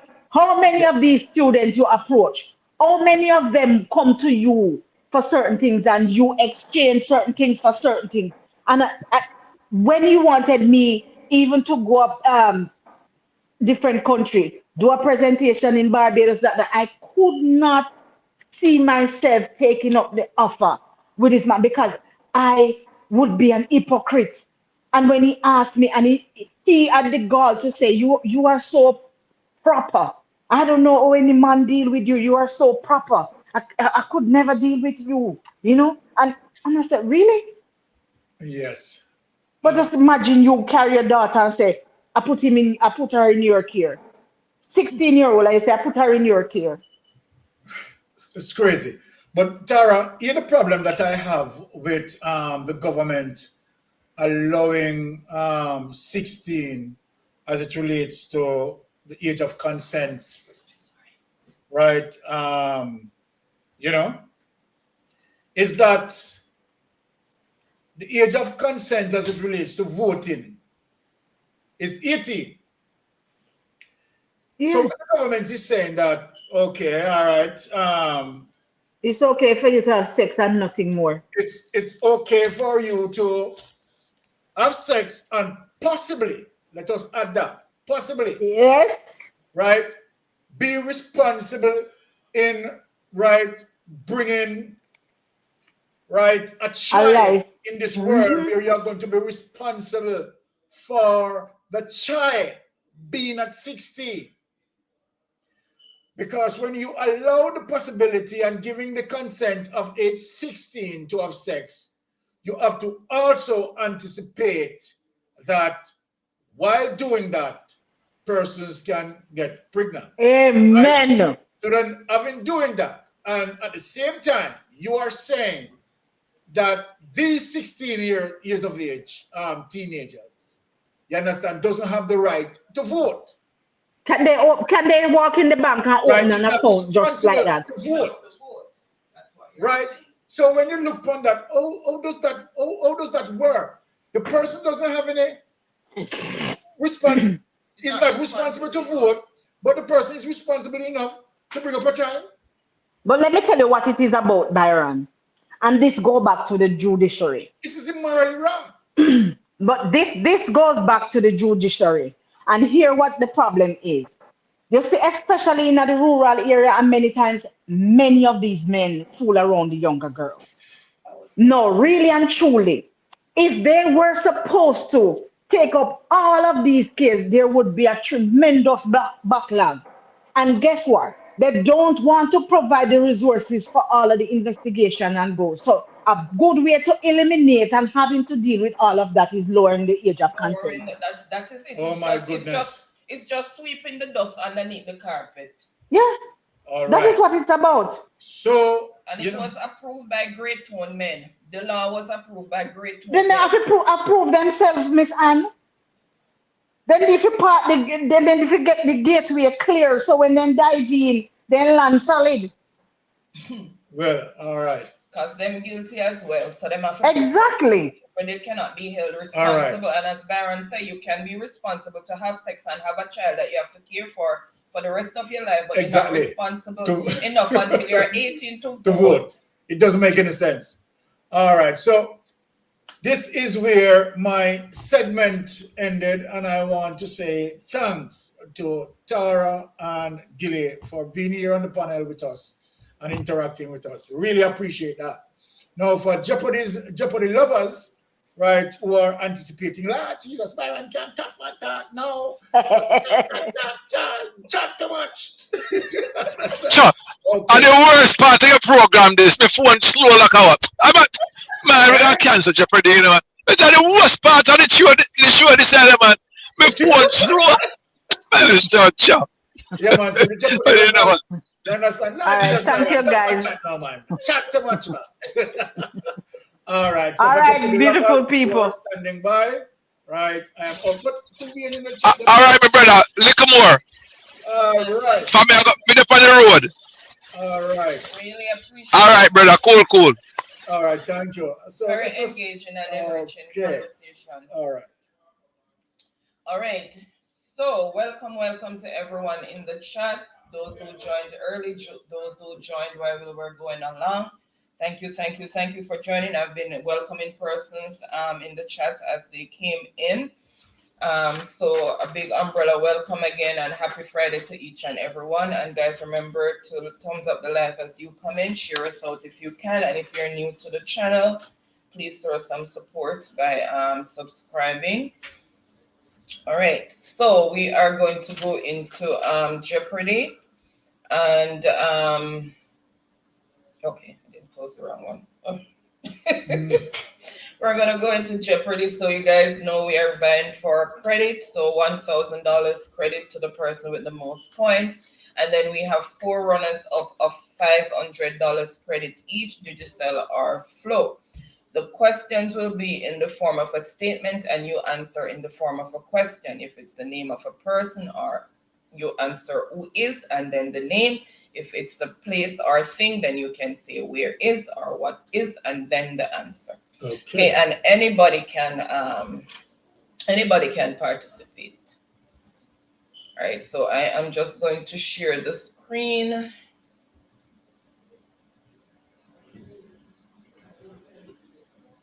Okay, let me just get rid of that logo so you can see all the categories. Why is it? Oh, sorry. I didn't start it. I was like, why is it so pale? Is my eyes going bad? Okay, guys, so these are the categories for tonight. So Mystic Sensation videos back by popular demand. What is the correct spelling? So I managed to squeeze spelling in there. Science, unscrambled science words, and Caribbean capitals. So, well, Empress, welcome. We know you've been there. I'm blessed myself, Empress. So, to start, we throw out, everybody can throw out a category. The first one I see, I will start with, and for how many points a person who answers the question correctly will choose the next category, and for how many points, and so on. And Empress is saying Mystic Sensation videos for 500. Truck Life is looking on because he's wondering which door Empress just opened or jumping through, or which window. Empress there, man. All right, so Mystic Sensation videos for 500. In the treadmill exercise video, Anne said she would drop, roll, and laugh if Byron did this. So in the treadmill exercise video, Anne said she would drop, roll, and laugh if Byron did this.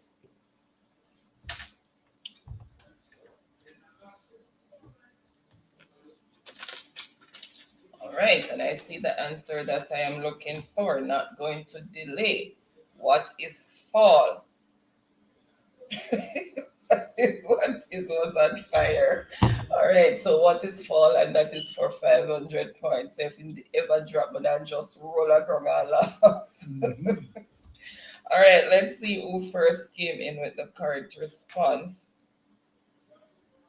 So Truck Life, what is fall? So that's 500 points for Truck Life. All right, so Truck Life, choose the next category. I know, Tommy. So Truck Life, choose the next category, and for how many points?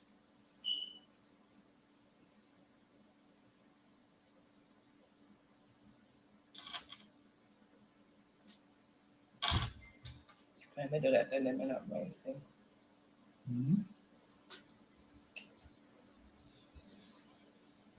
Oh, Empress, if him drop, you would have fall a ground and a stop laugh. Yes, drop, fall, it's the same thing. So is Empress get that? Mm-hmm. And how much points for that? No, it's Truck Life 500. Okay. Yeah. All right. So correct spelling for 500 says Truck Life.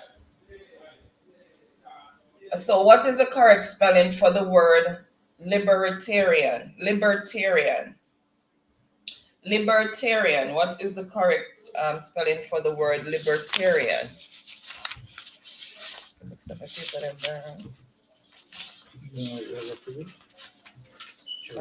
No, not that one. Let's see. Give me a pen out of the container, please. Libertarian. What is the correct spelling? You can answer. Okay. And that is 500. All right, and I see the answer that I am looking for, and it is what is libertarian, Libertarian, or C. So let's see who first came in with the correct response. I'm just going to refresh. So first on the board with the correct response is Tammy. So Tammy, then Tiffany, Truck Life, and no, Truck Life, it's the phone change it. Then Empress, Danielle, Truck Life. And how many points for that? And that was 500 points. Tammy? So Tammy, choose the next category and for how many points? So the score as it is, Tammy on 500 points and Truck Life on 500 points.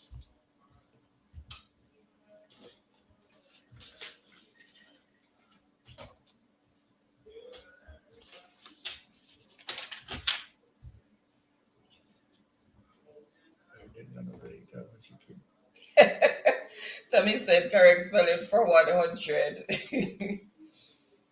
Okay, what is the correct spelling of germicide? Germicide.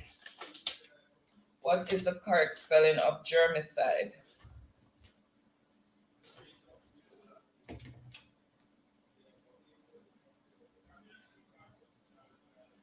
All right.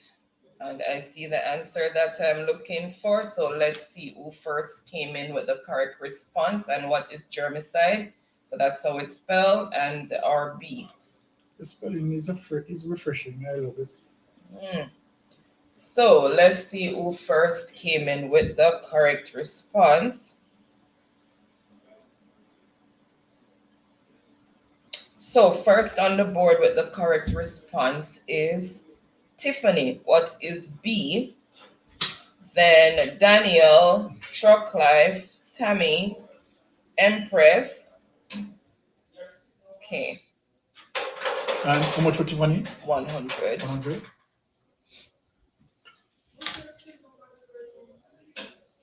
All right, so Tiffany, choose the next category. Oh, she sent spelling for 400. What is the correct spelling for translucent? Translucent. Correct spelling for translucent.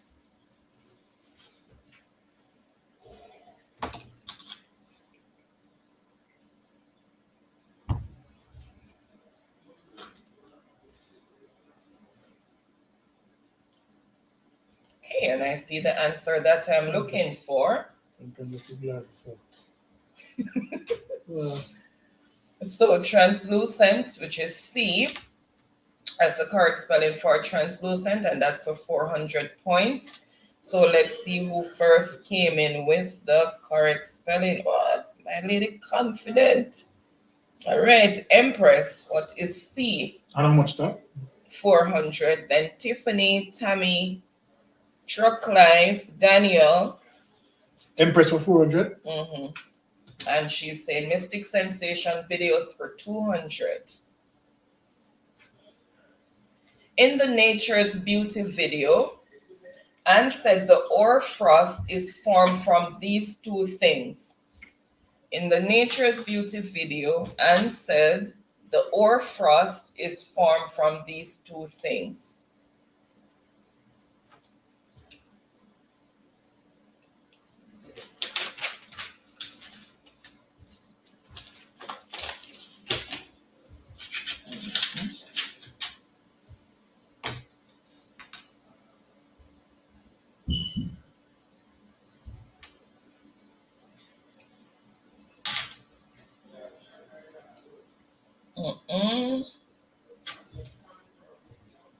It's not formed when it's snowing.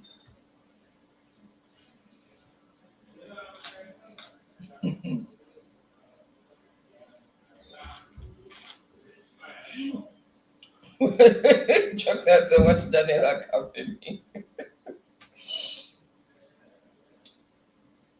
It's not formed when it's snowing.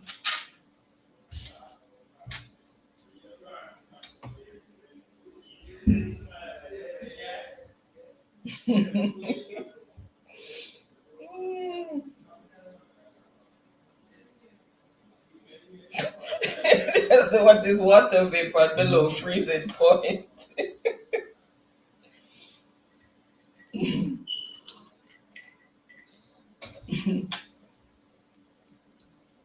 All right, and I see the answer that I'm looking for. Somebody went and did their investigation. What is fog and mist? Or frost is not formed when it's snowing. I will have it all the time. I said it's very rare that it happens. So what is fog and mist? And that is for 200 points. So, and first on the board with the correct response is Empress. What is fog and mist? And she's saying Mystic Sensation videos for 300. And the score as it is: Tiffany on 100 points. Nobody not call Ricardo. Truck Life, Tommy 500 points. Empress on 600 points. Oh my goodness, Ricardo is not here. Nobody not call Ricardo. When him come, I go talk for no. I'm sorry. And David. What happened to Ricardo and David? All right. So she's saying Mystic Sensation videos for 300. In the video, Mystic Sensation meets Char Glow Up and could not swallow this. In the video, Mystic Sensation meets Char Glow Up and could not swallow this. What couldn't I swallow? Okay, so what is food?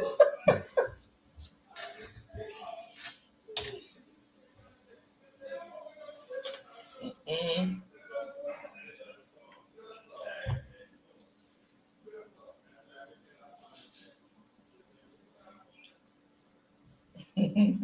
So I need to watch more videos.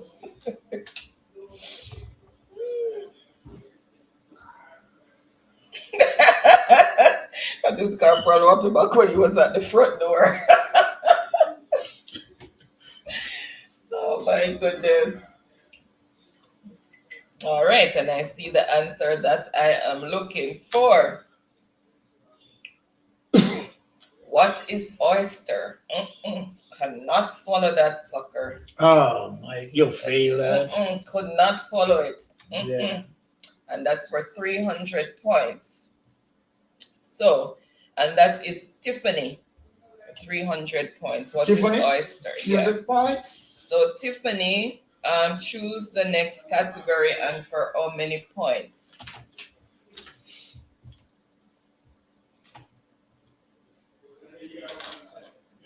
Oh, the DVD. Oh, we recorded it. Mr. Lincoln, so them box they come. So Tiffany is saying spelling for 300. Okay, you know what? Them things about I don't talk it enough. So mediocre. What is the correct spelling for mediocre? Correct spelling for mediocre.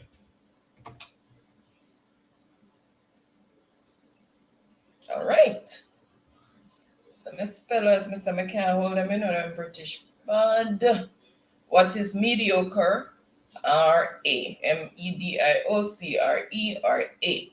And that is for 300 points. So let's see who first came in with the correct response. So first is Tiffany, 300 points. Then Okay. Empress, Truck Life, Tammy, then Daniel. Tiffany on fire tonight. Woo! You better believe it.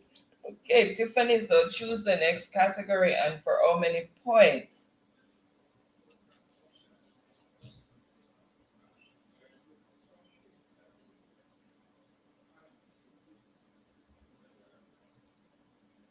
Oh, so spellings for 200. Just completing the category. Tangible. What's the correct spelling for tangible? Tangible. Chocolate say one day Tiffany's really Ricardo. I'm laughing. All right, and I see the answer that I'm looking for. So what is tangible or B? Tangible or B? And that's for 200 points. So let's see who first came in with the correct response. I keep doing that. All right, first on the board with the correct response is, okay, it started there. So Truck Life. So first on the board is Truck Life, then Empress, Tiffany, Tammy, Sniper, Sassy, Daniel. All right, so that's the order in which it came. And Truck Life is sending congratulations out to Sniper. Yes, Sniper was sniping. Line up Tiffany in them. So who got that? Who got that one? Here's the man. All right, and that was Truck Life. How many points? 200. Sniper say, I got call Ricardo, you know. So the score as it is Tammy on 500 points, Empress 600 points, Truck Life and Tiffany 700 points. I tell you, Truck Life, Sniper line up Tiffany well in I'm scope. All right, so Truck Life says unscramble for 500. Okay, so unscramble science words. I gave you the clue. They are science words, so unscramble the word. All are going to be science words.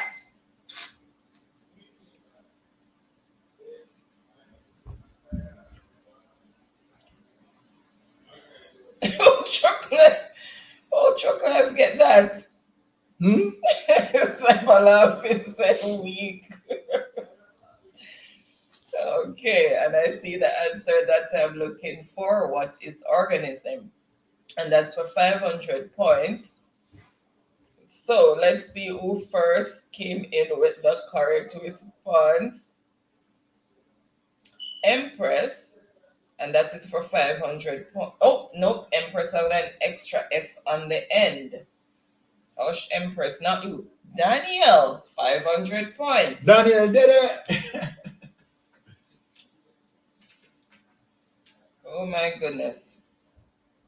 Yes, Empress, I saw by technicality. Daniel, 500 points. 500 points. So Daniel, choose the next category and for how many points? So the score as it is, Daniel on 500 points, Tammy 500 points, Empress 600 points, Short Life and Tammy, Tiffany 700 points. Daniel, bop.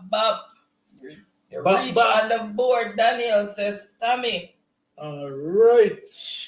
So, There you if go, I there you go are. up for Daniel, everybody rejoicing. Welcome, Arlene. She said, blessing Miss. Bless up yourself, Arlene. Byron. Welcome, Arlene. All Happy right. Friday to you. Hope all is well so far with you at the start of the weekend and you had a wonderful week. Ricardo said, Byron, me reach. Ricardo there. Bugfoot. But make them go on with themselves first. Ricardo, they want to pick up Dustin and Ricky. You see me ask them if they never want to go call you, you know. I talk up the things then. And Daniel says unscramble Right. for 400. Ricky me ask if they not call you, Empress tell me something enough to call you. Unscramble that word.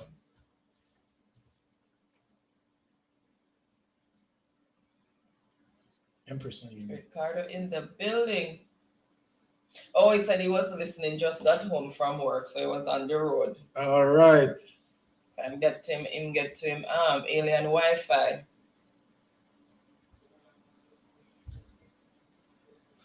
Truckers, what is kangaroo?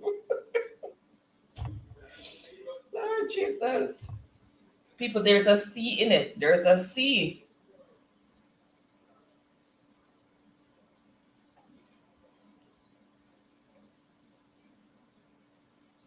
All right, I see the answer that I am looking for. What is Chromosome.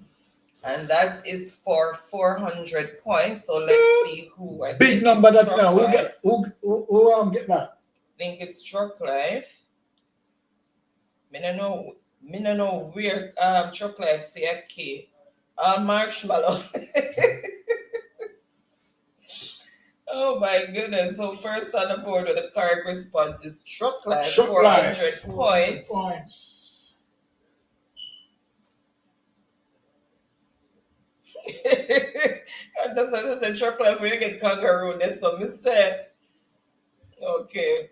Tammy also got chromosome, but she put Skyris chromosome. I guess it's the phone. I lie, me get it after all that messing around. Yes, you got it. Yes, you got it. Okay, say I may go watch you now because sleep a bite me, Ricardo. Okay, Truck Life is saying scrambled for 300. Okay, unscramble that word. And remember, they're all science words.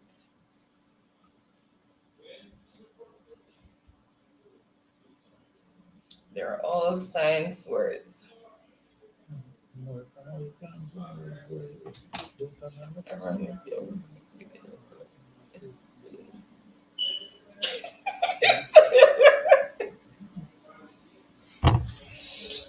All right, and I see the answer that I am looking for. I'm not going to delay. What is invertebrate? And that is for 300 points. So let's see who first came in with the correct response. Let me see. Let me refresh over here. So first on the board with the correct response is Ricky Ricardo. All right. 300 points. Everybody are up on the board tonight.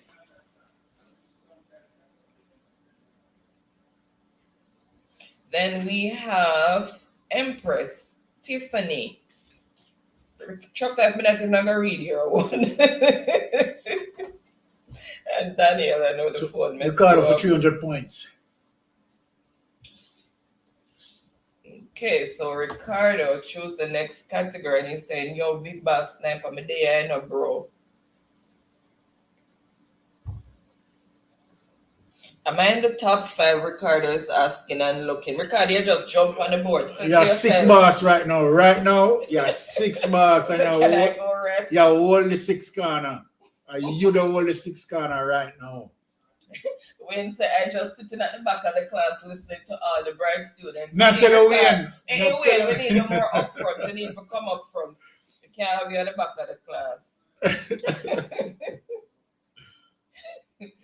Gotta say rotted. Present shoes and tappy nights.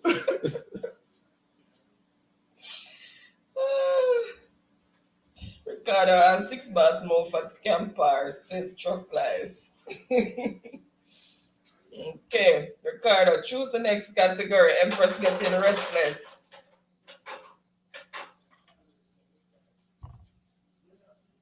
Tiffany said, Ricky, I know tonight we shouldn't be on big screen. I sure you know, I'm go up on a big screen. You see it tonight.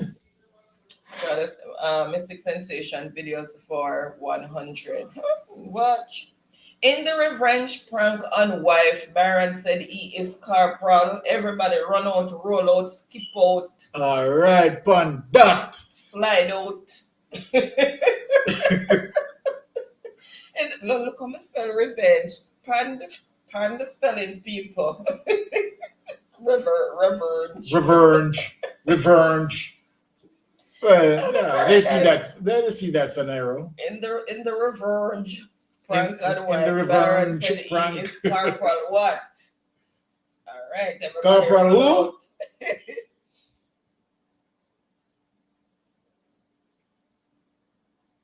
You know what's something? Come and put the watch in someone. Okay. All right, so you know what, guys, this is the name, so it's supposed to be who. So Exactly. So you know, it says who is Corporal Wappyback. My bad. Okay. All right, so that's for 100 points. So. Oh, you just put me for 100 points. You want more than that? After what you do to me, you should only get 50 points. Step up my team, man. Step up my team. Look, you get 100. You should only get 50. To me, can't even make a comeback. Okay. What is? Wait, let me look on the context again. One sec, guys. Aaron said he is. Okay. Cool. Okay, so it has to be who is. Pardon, guys. Don't beat me on the what is. It's supposed to be who is.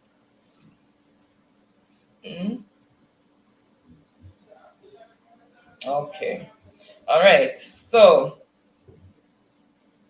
Sassy for 100 points. Sassy on the board. No, Jesus, man, I talk foolishness. Wappyback. Wappyback. Who is Corporal Wappyback? So the score as it is, Sassy on yes. 100 points, Ricardo 300 points, Daniel and Tammy 500 points, Empress 600 points, Tiffany 700 points. Right about now, Chuck Life is in the lead, 1,100 points to spare. Sassy said, "Lol, dead with laugh. Me I want 100 points."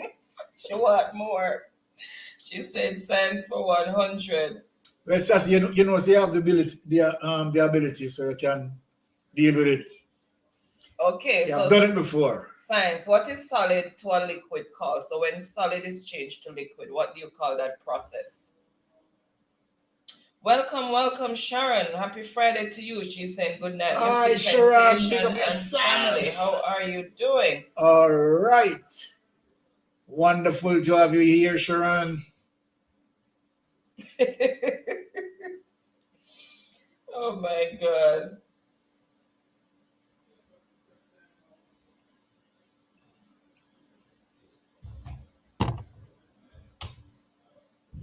Solid to liquid, people. Solid to liquid.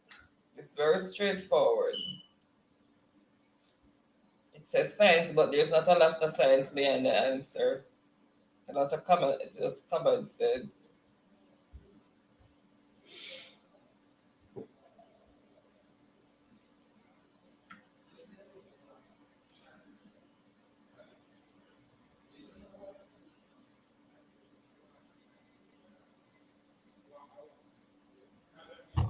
It is as you would say it in okay, I see the answer that I am looking for. It's not a lot of science behind it. What is melting? Ice melt and turn water. Literally.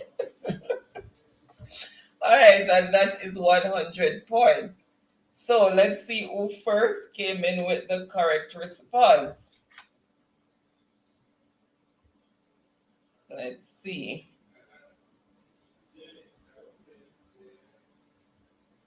All right. Don't want to miss. Empress, what is melting? So the Empress for 100 points. Then Ricardo, Tiffany.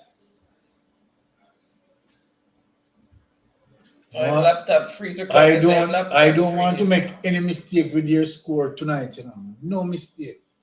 Okay.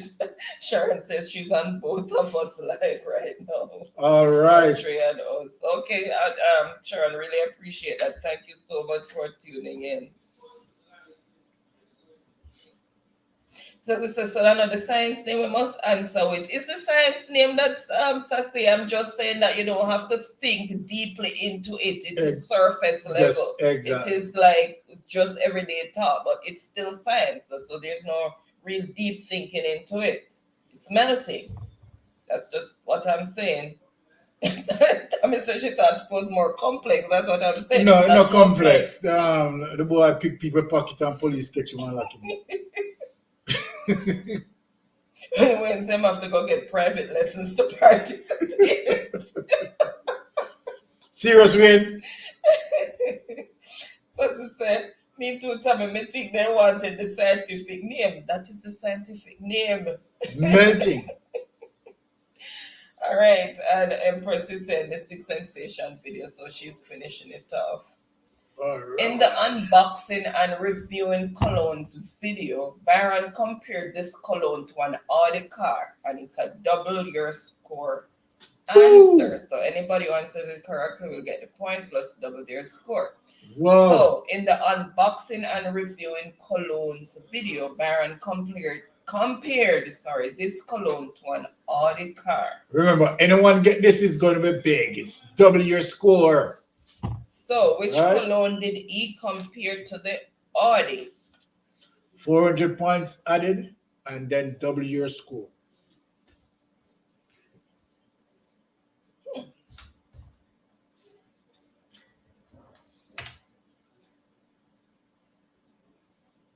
Okay, so I'm back to see Truck Life win.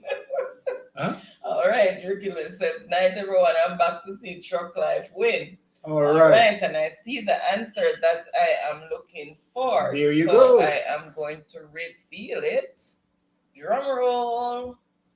Let us What see. is Dolce and Gabbana. Gabbana? When you're wearing Dolce and Gabbana, it feels like you're riding in an Audi. Audi, yeah. You know, say Dolce and Gabbana up there as it relates to colognes, right?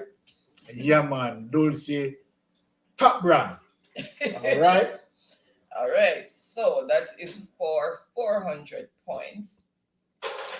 So let's see who first came in with the correct response.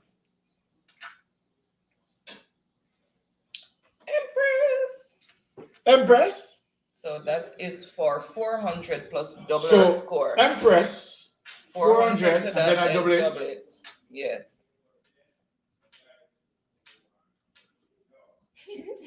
What is cool water? Oh my God. So Empress, let me see if anybody else came up with it. So then The score as it is Sassy on 100 points, Ricardo 300 points, Daniel 500 points, Tammy 500 points, Tiffany 700 points, Short Life 1,100 points, overtaken by Empress, now in the lead, 2,200 points to spare. Welcome, Makita. Happy Friday Makita, to you. big Thank up you yourself. so much for joining in. How are you? Happy Friday to you. Wayne is saying, yes, Baron, I have to call Uncle Condro and beg him to pay for my lessons because I heard banks full of him money. well, Uncle Wayne, you know you have money, you know. You know you have the money. You have taxpayer money. You have the money, Wayne. Press unscramble for 200. All right, unscramble that word. And that's for 200 points. All right, let's see who first came in with that.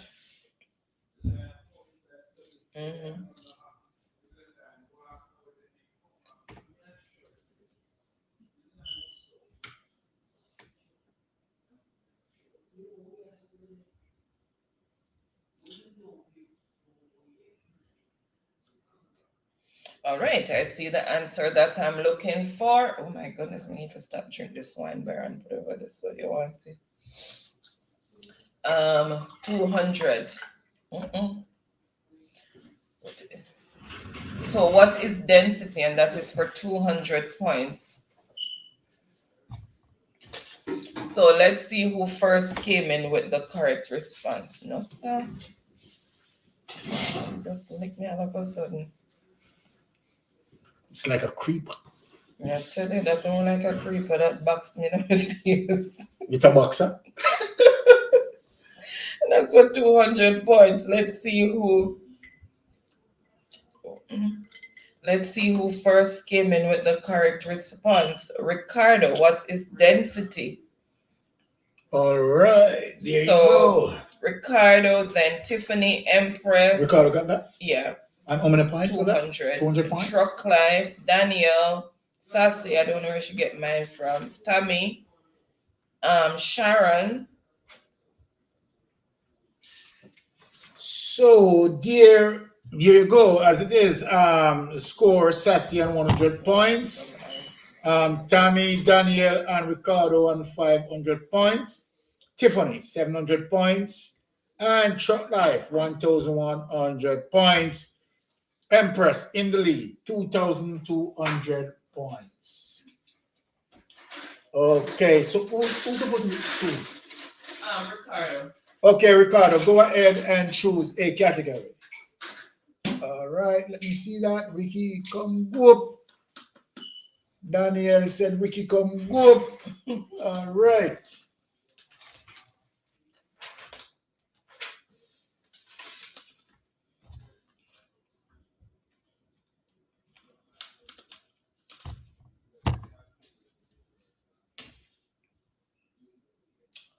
All right, so.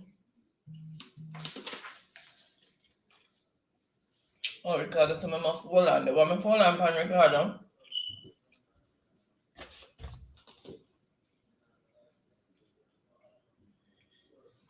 So Ricardo, not choose it. Say hold on there. His computer did a freeze up. Oh. Makes sense. So just reach home. Okay, great. Good to know that you got home safely. All right. It's never something for hold on the seat. Oh my goodness. Seems like Ricardo is getting a freeze Wednesday, there. you have to check your phone. Oh, okay. All right. Oi. Since it's Sassy Wagwan. What's up, Ian? What's up, man? Ricardo, why you holding us hostage?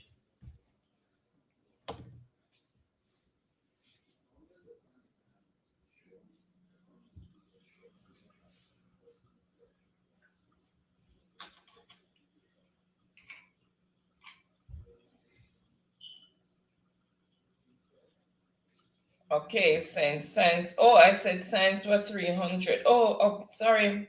Pardon me. Rambo Greenhands, welcome, welcome. Thank you so much for joining. Happy Saturday to you over there. Or is it Friday? Happy Friday to you. Thank you so much for joining in. Really appreciate you being here. All right, so 300 is science. This uses the energy of the sun to produce electricity. It uses the energy of the sun to produce electricity. This uses the energy of the sun to produce electricity. You know what? I need to I've just sent something right by of course one of my brethren in the chat here, which I think it is very important in terms of me just cutting a little bit into this segment and highlight this because it is important for us to be updated as it relates to certain development, right, where this data is concerned, and for people to be updated, right, because as it relates to the Integrity Commission final, and I'm sorry, I'm just going to just say something 2 minutes and just opt out because I know that it is my wife's segment. It's okay. But just for, awareness, right? Kingston, Jamaica, in light of explanation given by the Integrity Commission regarding, right, its decision not to simultaneously table its report implicating Prime Minister Holness in allegations of conflict of interest and its ruling on the report, the opposition People's National Party maintains that the content of the report are cause for serious concern. Now, this goes in tandem in terms of what I said earlier, and that is one of the reasons I spoke about Greg Christie in such regards, to say that Greg Christie, as it relates to my opinion, is someone that has that level of integrity and would have reported, right, what he had observed in the report. And he would have dotted all the I's and crossed all the T's. So what the report is still stand as it relates to even what the People's National Party is saying, that they, know that the report, basically what the People's National Party is saying, that the report is credible. Right, so we know that there has been no sanitizing of the basic facts found by the investigation, right, report, the serious conflict of interest and cronyism inherent in the findings that Andrew, right, Holness referred his close associate company for contracts funded by the public resources. And it is just clear, right, for me and for all persons, right, who All well-thinking persons. Come on, that's clear conflict of interest, right? He broke the law. It outrightly broken the procurement law, and this is what this is saying.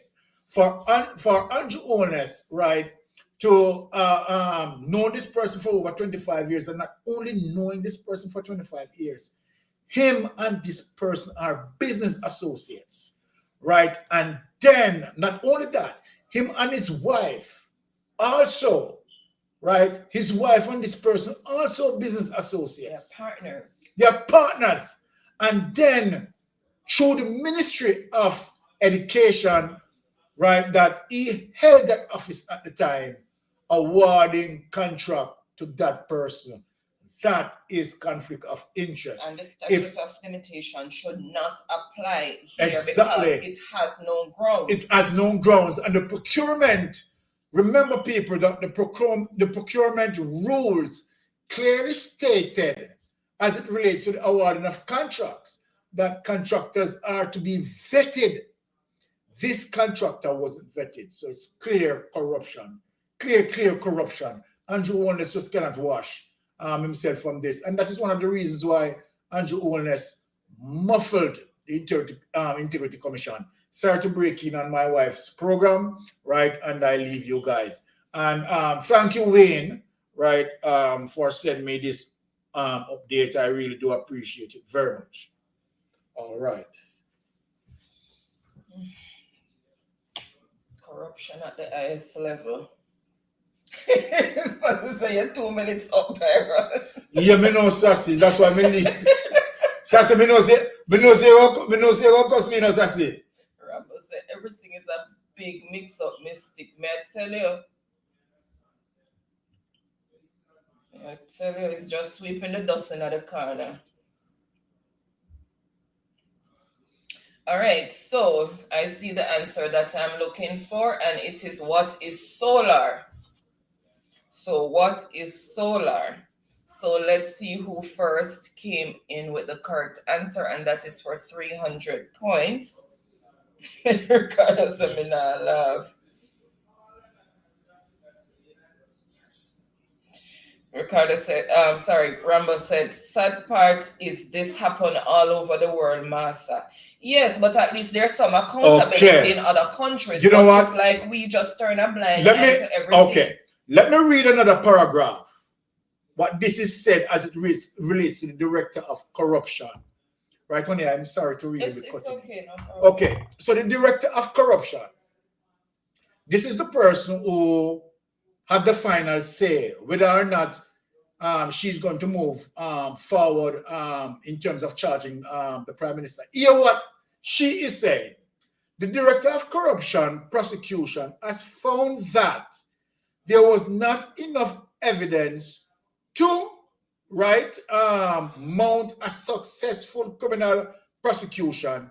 However, look on the hypocriticalness. Look at the hypocriticalness, people. Look at the hypocrisy. However, that is very different from exoneration, right?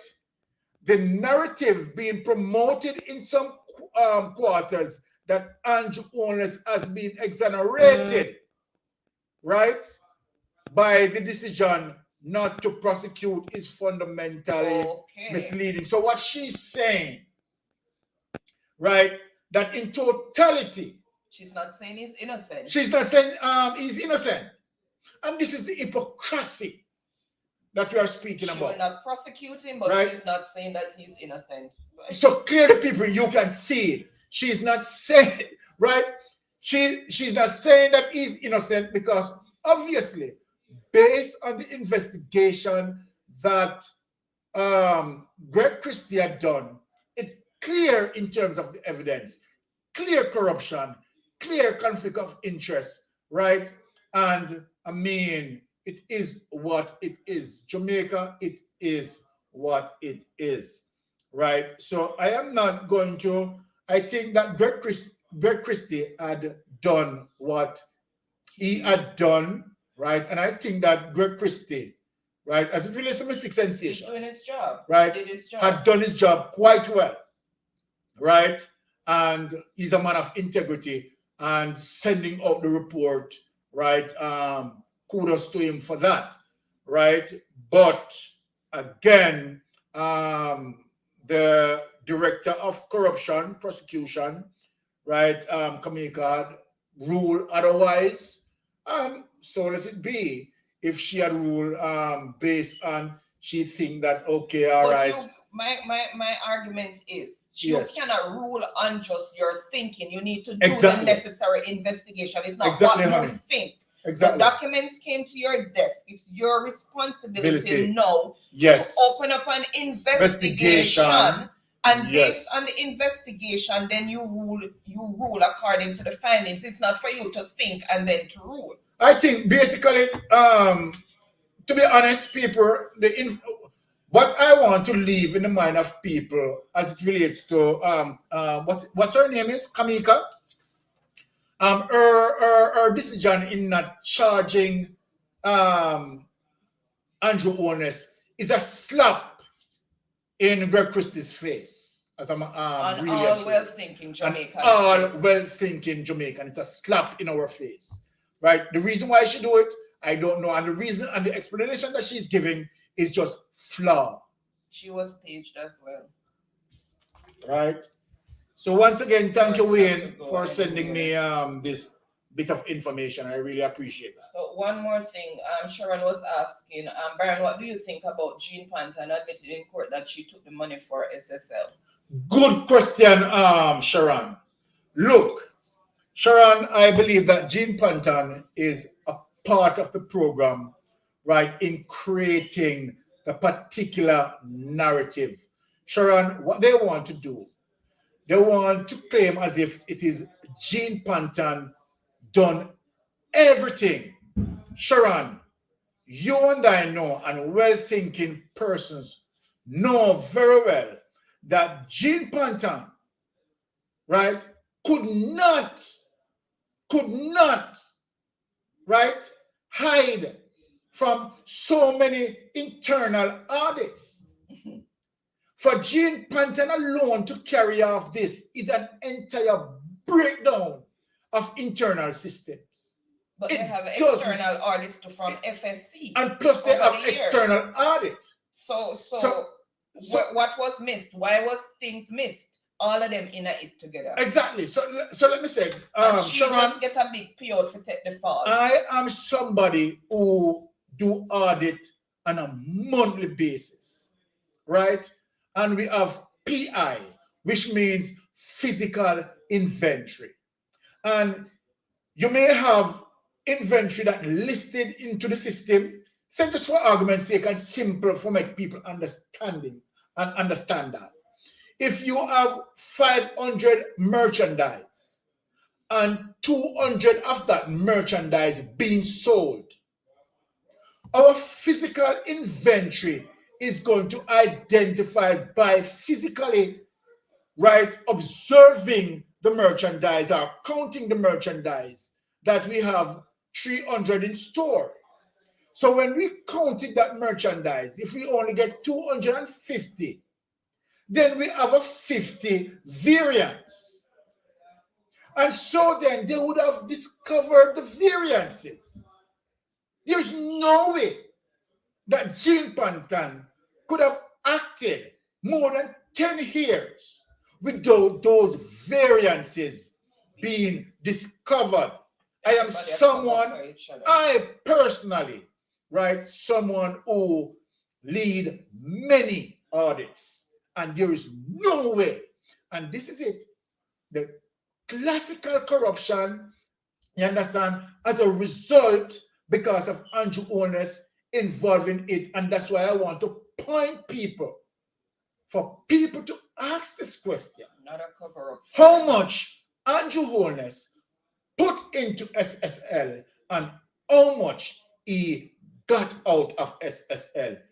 Anytime we are able to answer that, right, transparently with the truth, then we will understand much more about SSL. And I will finish here. This is the particular reason why Andrew Holness is not revealing his statutory declaration. I hope I answer your question, Sharon. Thank you. Okay, and Sharon is saying, or did they remand her in custody as a safe, hold on, just jump, as a safe haven so that they wouldn't get to her? My answer to that would be they would have done that from day one when she signed the affidavit to say that she did all of these things, and they know that there's a potential that she might talk because she know everybody else who's behind it. So I don't really think that they just did that to remand her in custody as a safe haven. I think they really charged her and she's going to go to jail. Because if it was to protect her, they would not have had her out there so long for how many weeks that anybody could get to her. But I think she was still protected in that respect. I think I understand where Sharon is going with that question, right? And I really don't know the answer for that, Sharon. So I'm not going to act as if I know the answer, and I don't know the answer. I don't want to mislead you, Sharon. But what you're saying is a possibility, right? But really and truly, I really don't have the answer for that. All right? Yes. Okay, all right. So we are going to me feel like the boss then did I watch the money ice and just cook up like a chef and just execute the plan. I feel like the boss them did I watch the money ice and just cook up something like yes, mixing. That's what we're talking about. Him say, I want to realize that anybody that come up against Andrew, them have to apologize and withdraw them statement. None of that. Look here. Everybody get page who talk about him. Everybody get page and haul up. Rip up like that little boy. And this is very serious because we know, right? The last person who had spoken out against him, right? That little youngster there in his community, right?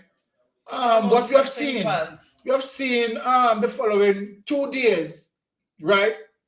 That somebody went to him, right? And he has to retract everything that he said, right? And apologize. In a democratic country, you can't. In a democratic country, this is very serious. What is really happening to you? What is affecting you? Can you imagine? This is very serious. This is very serious. That if you speak out against the prime minister, you are going to be paged, right? Because he's offended. You understand? This is a serious threat of our democracy. And for him to be placing military personnel in respective areas, not calling the local government election, people, I am concerned if Andrew Holness want to turn the Jamaican society right into an autocracy. I am just saying it, people. I am just saying it. All right. Go ahead. Okay, all right. So we are going to get back into Jeopardy. All right, so let's see who first came in with the correct response, and that was to, oh my goodness. Come, Empress, remind me of what the question was again. Sorry for that, Jeopardy people. Steve, you look a bit of your time. The chat runner because everybody commented on okay, solar. Okay, so I was supposed to say who. All right. Who first got solar? Solar. Okay. All right, and that was for. 1 sec, I'm almost there. Trying for 300. So first on the board was Truck Life, then Tiffany, Tammy, Sassy, Rambo didn't say what is, you have to say what is Rambo. Empress, Danielle, Mixin, Sharon. So who got it? Oh my goodness, Baron, just keep focus. Andrew can keep focus. the influence of the word be focus.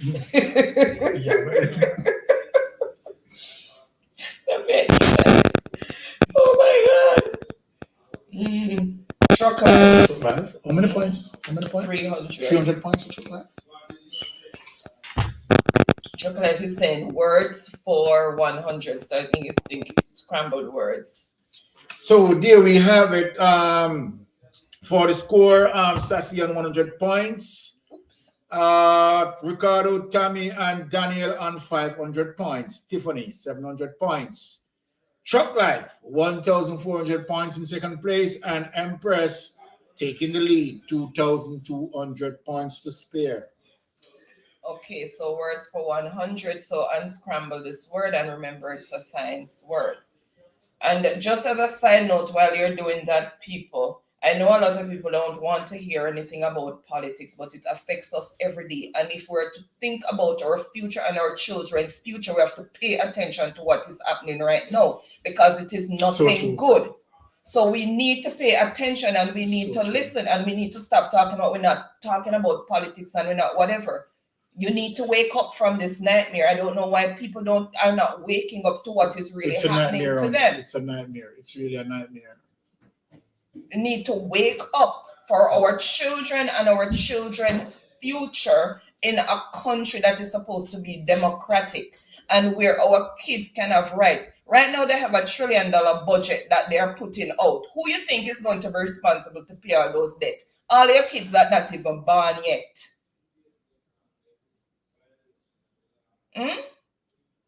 All the children that not even born yet. Your grandkids that's coming, or your great grandkids and the great, you know how much them owe already, and them not even see the light of day yet. So a lot of people can sit down here and talk, they don't want to talk about politics and them that. Wait, it is coming. Well, I want to tell you, people. Well-thinking Jamaicans need to take the forefront and do what needs to be done. I am so proud of my wife, my wife has so powerful punch, right? And of course, I leave you for your segment sometime, but full awareness. This is concerning for everybody. But she's right. We all have to open our eyes and just sit and keep silent all the time. Being aware. She's perfectly right. All right, so words for 100. So let's see who first came in with the correct response. What is forensics? So that was forensics. What is forensics? So let's see who first came in with the correct response. And that is for 100 points.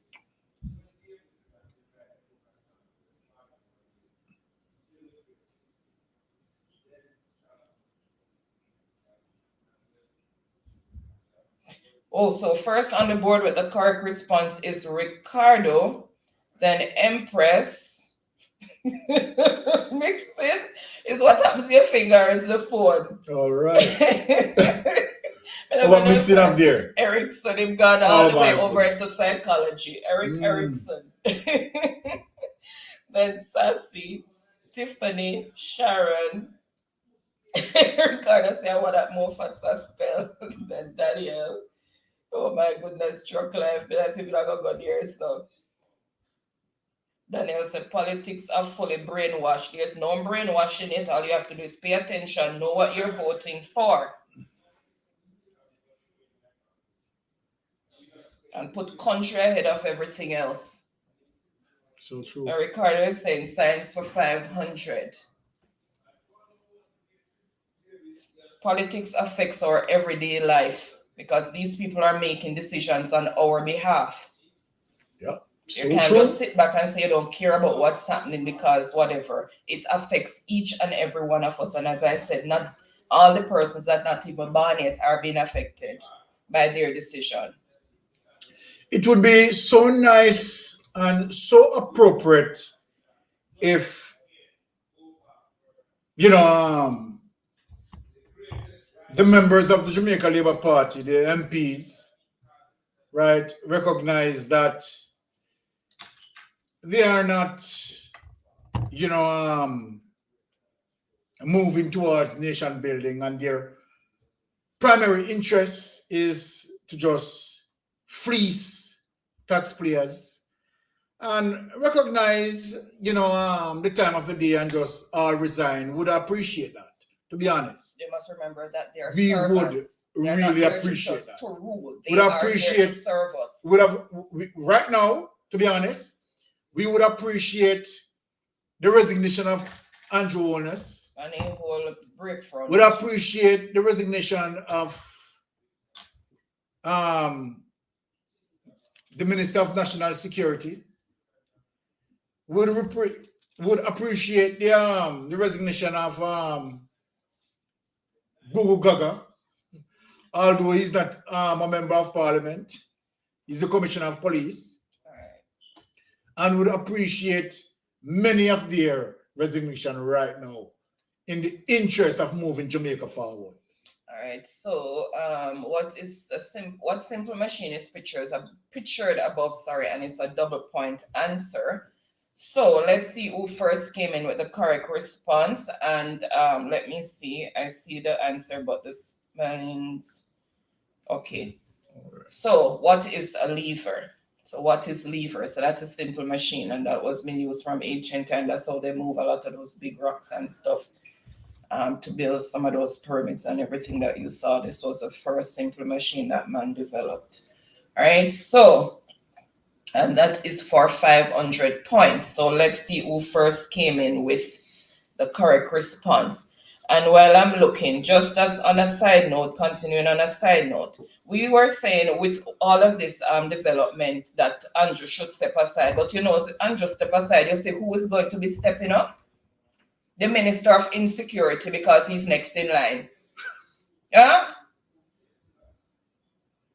So you jump out of fire and land straight to the you jump out of friend but and land straight to the fire because none no better than the other. Well, I said he was. Well, I said He was. the Deputy Crime Minister. Deputy Crime Minister. Minister of Injustice and Deputy Crime Minister. Deputy Crime Minister. What a lala. So first on the board with the correct response is Ricardo. Then Tiffany, the spellings are, but we're not marking for spelling because we know the phone. And Truck Life, I know the phone changed that. Daniel. Boy, Ricardo gone deep. What is man on a stone? Then Rambo. They look like a lawnmower pendulum. Then Sharon also got it. Okay. Ricardo said Marco the need for resign. Well, Ricardo does need to resign. You know, what a calamity. I tell you something as it relates to Mark Golding. Swap need to train according to Tommy. Bad. Yeah, as it relates to Mark Golding, though, Mark Golding is the only politician that I've seen making effort in terms of wanting to put an impeachment clause for a politician. I must say this because it is the truth. Mark Golding has actually went as far as table a bill, right, in terms of the impeachment clause that was rejected by the Jamaica Labour Party to show you how horrible the Jamaica Labour Party is. They don't want any checks and balance. Right? Well, the PNP and over the years, all of them didn't put that in. They never realized that there was no impeachment clause to keep them in line. Exactly. All of them come off the prior prime ministers and stuff and ministers. They didn't realize that there was nothing to keep them in line. And I'm telling the public that it is Mark Golding is the only politician, right, as we know, is fighting to put an impeachment clause in the Constitution because it is not there. There's no impeachment clause in the Constitution, right? I mean, how it is sad because if we want to, as in this case, where there is no criminal charges as it relates to the Criminal Act, there's no criminal charges that is going to be mounted against the Prime Minister. But to the fact that you understand as it relates to ethical practices and you know certain things, then to the fact that of course he awarding contracts and so forth, right? You know the possibility of impeach, right? That process is not within the Constitution for us to tread that process to have him impeached. This is very serious. 200 points, so Ricky, it was a double point. 400? The 200, it was 100, so you double 200, so I add 200 to him. It's a sad day. We should all be mourning for our country. Because there's nothing to be proud about right now. From SSL to Prime Minister, and all and Chris come like Alibaba and the 40 thieves. And what people need to know in Jamaica. It was 500, he says. Hold on. 500? Mm-hmm. Hold on. Okay, what signs for 500 is right. So 500, so it's 1,000 points to Ricardo. Sorry about that, Ricardo. 1,000 points for Ricardo? Yeah. Let's make sure that's what I look on. Yeah, 500. All right. Thank you for coming. Have a good night then, Tom. Yeah, so it's 1,000 points. Sorry about that. Okay, so let me just reiterate the score here. Sassy on 100 points. Tammy, Danielle, and 500 points. Tiffany and 700 points. Truck Life 1400 points. Empress. No, Ricardo 1500 points. Empress in the lead with 2200 points. Rambo said, no one good will ever get to those powers, and lying and thieving will always get those, liars and thieves will always get those jobs. Yeah, because it's a lot of lie them tell forget where them is right now. A lot of empty promises and people still not learning. Ricardo is saying science for 400 now. Exactly. When a liquid changes to a gas, it is called. All right, when a liquid changes to a gas, it is called. Yeah, you know what I want to say, regardless of how we as Jamaican may think, right, about this issue as it is unfolding, where the Prime Minister is concerned in terms of conflict of interest, and where his base or his entire party want to claim his innocence or pronounce his innocence. You have to understand that outside of Jamaica, right, internationally speaking, that, first world countries and other countries outside Jamaica is just looking in and realize the mess, the corruption as it relates to this Prime Minister. So regardless of how we want to think of it, right, his name has already been tarnished. Sorry. Ricardo keeps saying you stole 100 points from him. That is expected, Ricky. Input it on, Ricky. So, Ricky, if me steal 100 points from you, say that is expected because, say every week, me take 100. Oh, Tiffany says, I'm collecting my birthday gift tonight because yesterday was my birthday. Everybody, please wish Tiffany a happy belated birthday. I hope you had a wonderful day. Honey, I should have sing happy birthday to Ricky, to Empress. Jesus. Start the first verse. I'll let you ensure everything that made out of glass before we start. No, start the first verse. Yes, all right. Thank you for coming. All right, cool. All right, cool. Yes. Okay, so I see the answer that I'm looking for. And what is evaporation? And everybody, please wish Tiffany a happy birthday. Baron, you can start with the baritone, me go with the falsetto. Happy birthday to you. Happy birthday. Happy birthday. There, Tiffany. Happy birthday to you. Baritone bud. Baritone bud. You see it? Okay, Richie, have a good night. All right, so let's see who first came in with the correct response. Miss saying I have to stick to a job because anyhow we give up with job and we go sing, go starve. Massa. Live on that tree. Massa. If we try, so we have to come singing dog nyam with supper. All right, so you said you should be at 1600. What you have for it? 1600? Yes, please put the 1600 there. So I have to tell the people them so I take the look 100. All right, so first on the board with the correct response is Ricardo.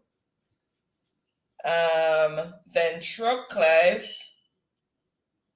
Tiffany, Sassy, Danielle, Rambo. So who won that one? Ricardo. Much points? That is 400 points. You want to give it now? Then Sharon. Okay, Empress.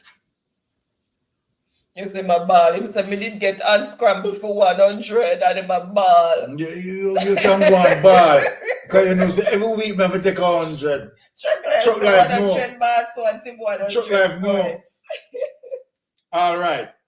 So the score as it is: Sassy and 100 points, Tammy, Daniel 500 points, Tiffany 700 points, Truck Life 1400 points, Ricky Ricardo, 2,000 points to spare. And Empress in the lead, 2,200 points to spare.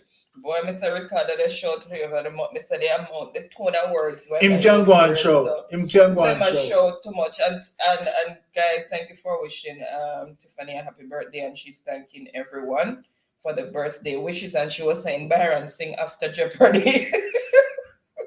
Tiffany, just imagine now, I try to do a little thing now for your birthday.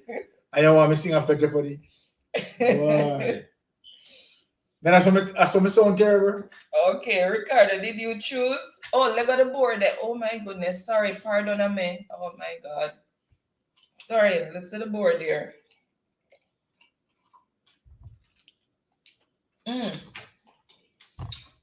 Grace, welcome.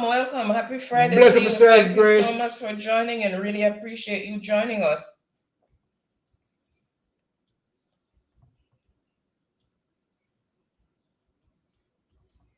Thank you so much for joining. Hope you're having a wonderful Friday so far. Saying good night, everyone. Okay. All right. So saying capitals for 300. All right. So capitals for 300.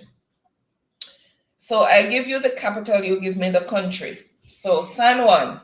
San Juan is the capital of where?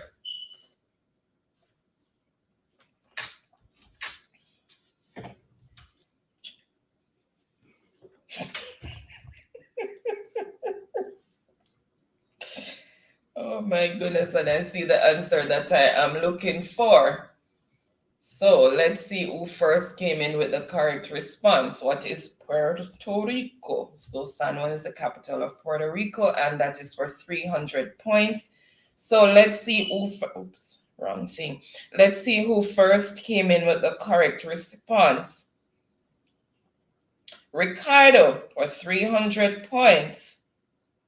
I tell us something in the dollar, I cannot go on with yourself. Ricardo, 300 points. Then Tammy. So Ricardo, 200 points, right? Yeah. Daniel. Ricardo said, watch Kingston. You see me jump over that, Ricardo. The baby keep him up at night. He wants to sleep, so not think straight. Oh my goodness. And Sassy said, and also Sassy came in with that answer. Sharon. Mixing. Your client said, Ricardo, leave that alone. I'm lagging. Sassy, move no, stop, watch me, I'm laughing. All right, so Grace is always trying to catch you guys, but get caught up. I'm at work. Thanks for the welcome. Okay, you are. Thank you so much for joining. Yeah, really bless yourself, sister. Hope work is not too hectic for you. Just on the night shift. And you are always welcome here, Grace, anytime. Everybody is welcome. And welcome to the family.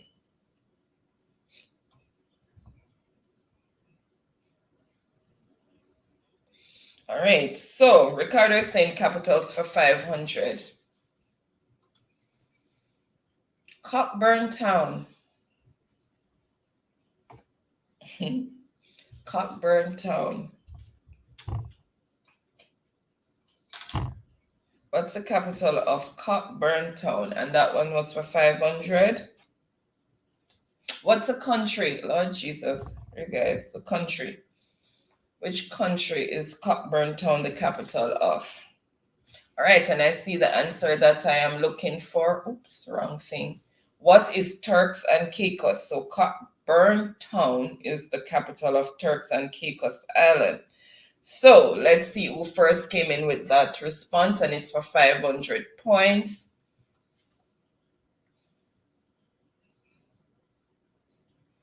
Great.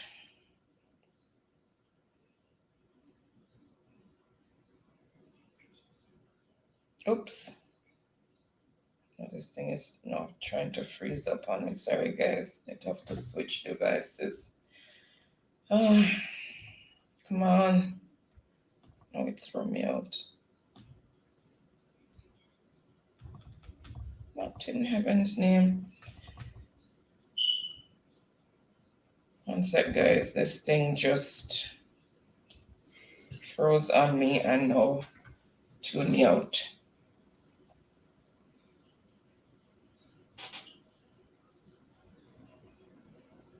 Where is it? Okay. All right, we're back in business.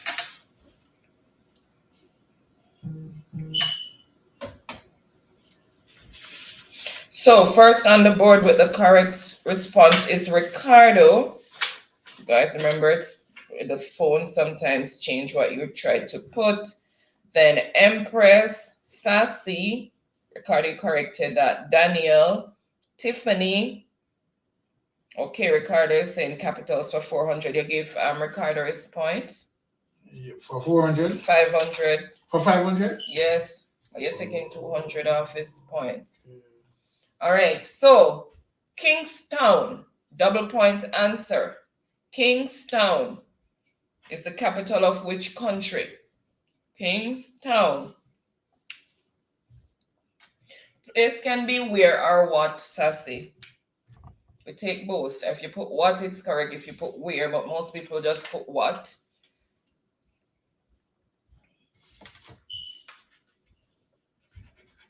Me know so that you don't catch all about, you know. So what is Jamaica? Nope, I said Kingstown. That's why I kept repeating it. Kingstown, not Kingston. Kingstown. And I see the answer that I'm looking for. What is St. Vincent and the Grenadines? So what is St. Vincent and the Grenadines? And that's for 400 points. And it's a double point answer. So it's going to be 800 points. So let me just put that out there for the scorekeeper. So who got that? I'm looking.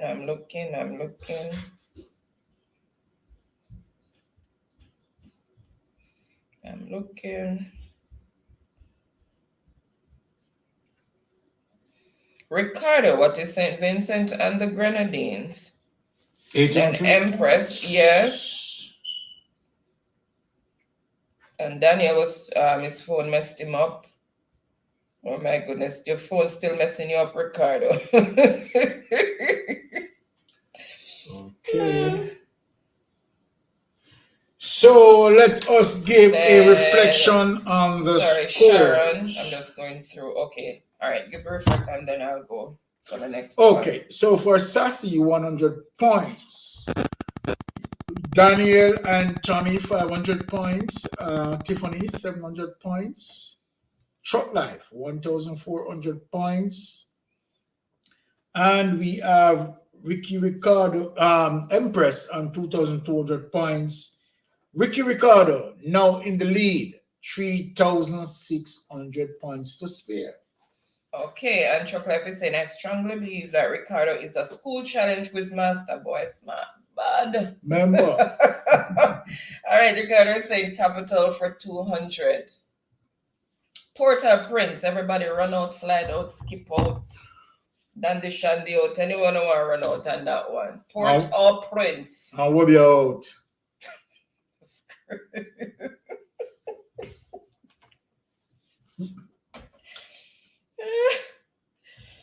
Oh, God. I'm not giving up. Mm-hmm. I'm not giving up. So we keep it tight. Mm-hmm. Nah, tell them over. Mm-hmm. You keep it in a shut box. And I see that you lock up in a shut pan. And I see the answer that I am looking for. And what is Haiti?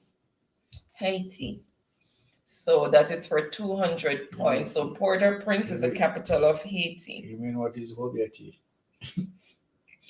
You see you Mel if you write this, so me not carry gonna carry you come. All right. You stay right this so. Not right this nasty. All right. So Tammy, first on the board with the correct response is Tammy, then Truck Life. And how many points for that as it relates to Tammy? 200. 200 points? Wow. And then Truck Life, but the 8 is missing. Tiffany, Ricardo, Wayne, Sharon, Rambo, Daniel. All right. So the score. Come finish the game. Yeah, the score is Sassy on 100 points. And Daniel, 500 points. Tammy and Tiffany tied on 700 points. Interesting. And Chuck Life, 1,400 points. Empress in second place, 2,200 points. And we are seeing that Ricardo is in the lead with 3,600 points to spare. All right. So now Tammy is saying capitals for 100. Castries. Castries is the capital of which Caribbean island? Castries. Castries, not Castries. Castries is the capital of which Caribbean island? And I see the answer that I am looking for. I won't even tarry. What is St. Lucia? St. Lucia. We'll get that. All right, so let's see who first came in with the correct response, and it is Ricky Ricardo. How many points? 100. 100 points, and there's only one more question left on the board, which I'm going to reveal. So, Ricardo, Daniel, Sharon, Sassy.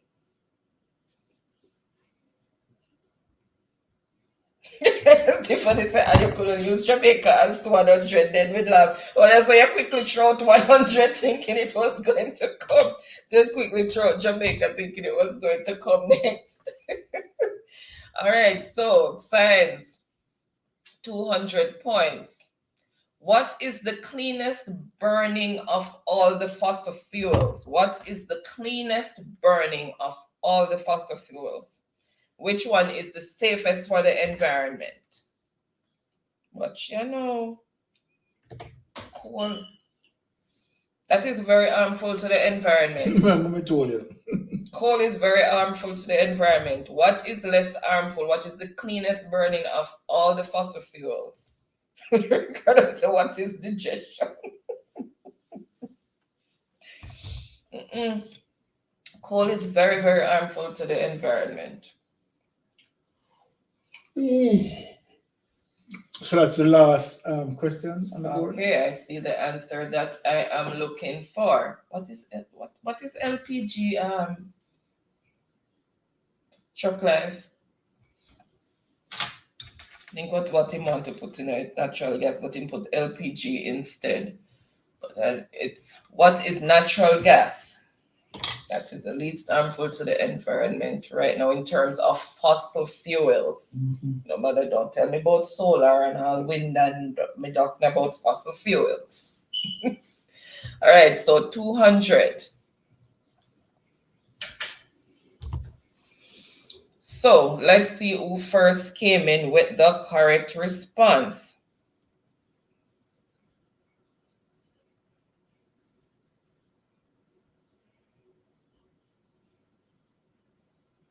All right, so first on the board with the correct response is Rambo.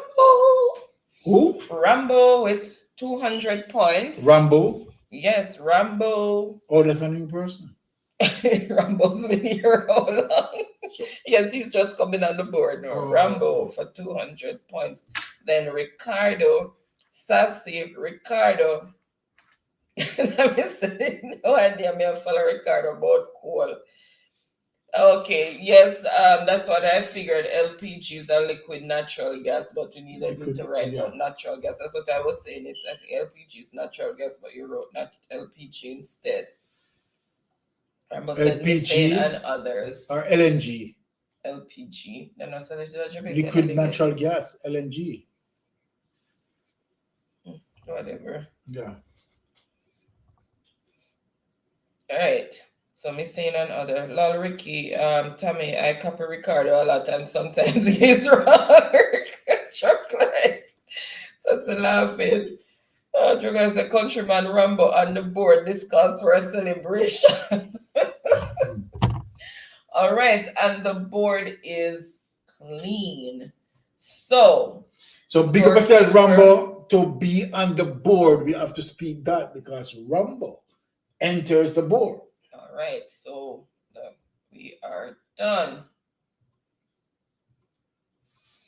All right, so the scorekeeper is gonna tally the score. So congratulations to everyone who made it to the board tonight. Congratulations to all the winners and well-played games. Well-played game, oh my goodness. Didn't your teachers taught you not to copy, according to Ricardo? And Chocolate was saying, congratulations to all the winners. Well played, all the participants. Yes, well played.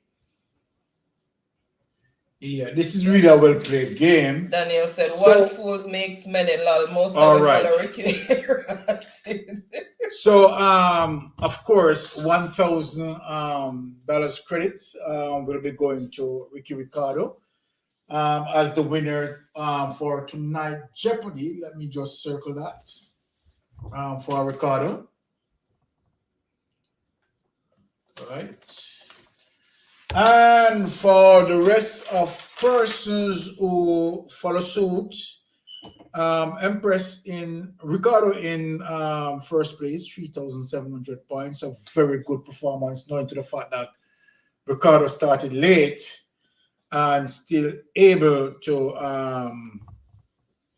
surface on top. Not a surprise there. He has always show that sort of capability, right? Ricardo is known for that. Empress, a very strong contender as well, 2,200 points. And Short Life in third place, not a surprise there, 1,400 points. Tammy, right, and Tiffany both tie for 700,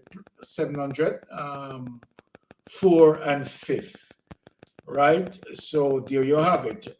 Persons who make the board tonight and persons who are awarded: Ricardo, Empress, Chuck Life, Tammy, and Tiffany. Congratulations for those persons who have been awarded, and also extendedly, congratulations to all the participants.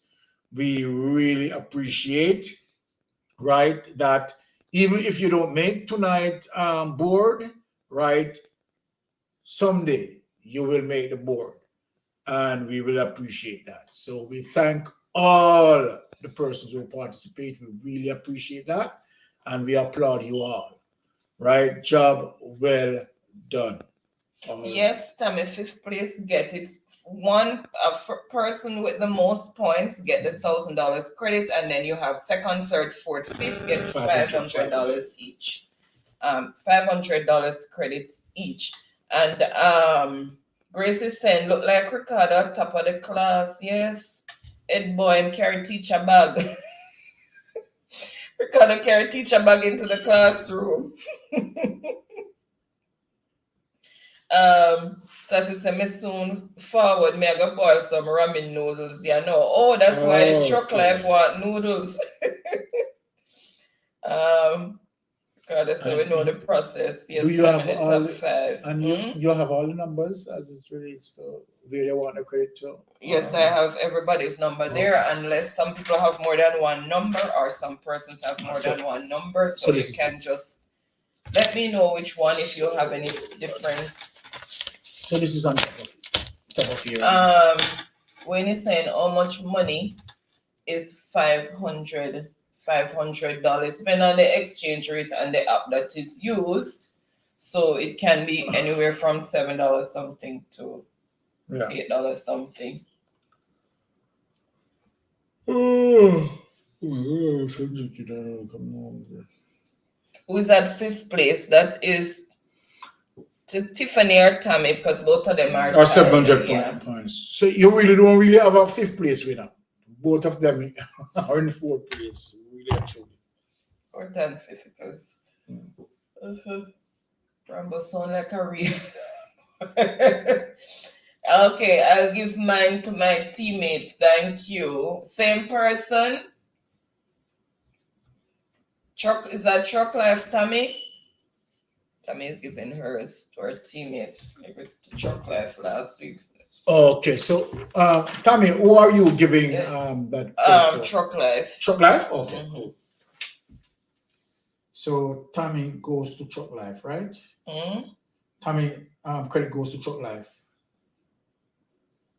Yes, Ricardo, I know that. Tammy, credit goes to Truck Life. So Truck Yes. Life is supposed to get 1,000. Yes, ma'am. All right. Ricardo said that's a rhetorical question. Yes, I know. Daniel's question if he's fifth place because you have the tie. So Tammy and Tiffany both have 700 points. 700. So the both of them yeah. If came in. Exactly. So So I mean, one have to be put fourth, one have to be put at fifth. Yeah, exactly. Okay. Right. Ricardo said Tammy equal truck life. And Tiffany there as well. And you said you have all the numbers. Wayne said, no, you said that I need private lessons. Ricardo said you're not top 5, so good to Daniel. Okay, guys, so we have come to the end.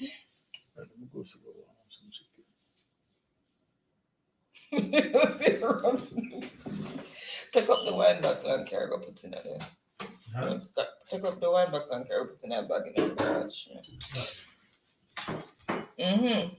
Okay, guys, so thank you so much for joining in. Really appreciate all of you being here tonight. I know that you could have been otherwise minded because there's so many of us out there, but you chose to be with us, as well as you could have been doing other things on a Friday night, but you chose to be here with us. And thank you guys for a wonderful and fun game as usual. And as for the conversation, tonight, thank you guys for all those who participated and gave their input. And we really need to look into what is happening as a nation. And this is no joke, and this is not something that we should take lightly, right? So everybody should be very concerned with what is happening right now, and really give some thought as to what do we want for a country, where are we going as a country and as a nation. And we need to look into what is happening with our kids now, who are the future. They are the future generation, and with what is happening, our future look really bleak. So as parents, we need to take back the reins. We need to start giving our kids more discipline. And in the schools, they need to make rules, come with more stringent rules to try and deal with all of these kids that are making mischief and doing a lot of wrongs out there. Because we cannot continue like this. Something have to give. We need to make some changes. Yes, and as Grace says, the world is watching. Yes, everybody is watching, and it doesn't look good. It's very shameful and disgraceful what is happening. Okay, Ricardo, you're giving half to Daniel. Okay. It's very shameful and disgraceful what is happening. And it's time we stop being partisan and start putting our country first for the sake of our kids and our grandkids and our future generation. Because with what is happening, we might not have a country for our future generation, because all these politicians are just selling out. And when them sell out everything, you know what they're going to do? What they're going to do? Migrate. They're just going to leave because them scrape all of what they need for scrape already for run. So we need to wake up out of this nightmare and stop talking about diarrhea, PNP and diarrhea jail pits not getting us anywhere. We need to think about our country and try to preserve it for a future generation, and stop selling our birthright. Each time you sell your vote, you're selling your birthright. Stop it. Slavery done long time. And people are sitting down and talking about they're not getting involved or whatever. If Nanny did sit down and Paul Bogle and whatever said there's no change that's going to be made because these colonials, these colonial men, they have all the guns and whatever, and we don't have anything to defend ourselves, we would still be in slavery today.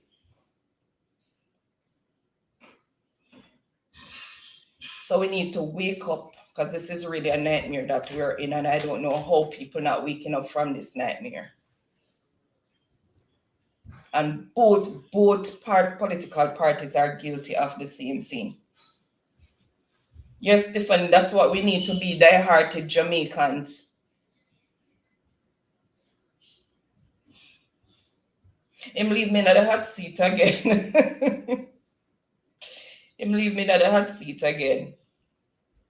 Anyways, on a serious note, with that disturbing video with that young man, and as we said, there are a lot more that's happening that we're not seeing, and the teachers cannot manage, and government needs to implement some measures and try to give back control to the teachers in the classroom, and parents need to take back control of disciplining their kids at home. We don't have to beat them to death or whatever, but there are ways and means to discipline kids these days. There needs to be some control and there needs to be some discipline. And for our heads of government who are no leaders on either side of the aisle, we need to get rid of them. We need to get rid of them. It's time we just put them in all of them in one barrel on both sides and just roll them down one hill. That's the same thing here, Grace. We want to go home, but what are we going to go home to? Because the leaders, them are chop, and the people, them are chop. So the leaders cannot speak to the people, them who chopping, because them go say, you do it, you're doing it too. Oh, Sharon said, I heard that his kidney was damaged. Of course, something must have been damaged for the force that he was kicked with.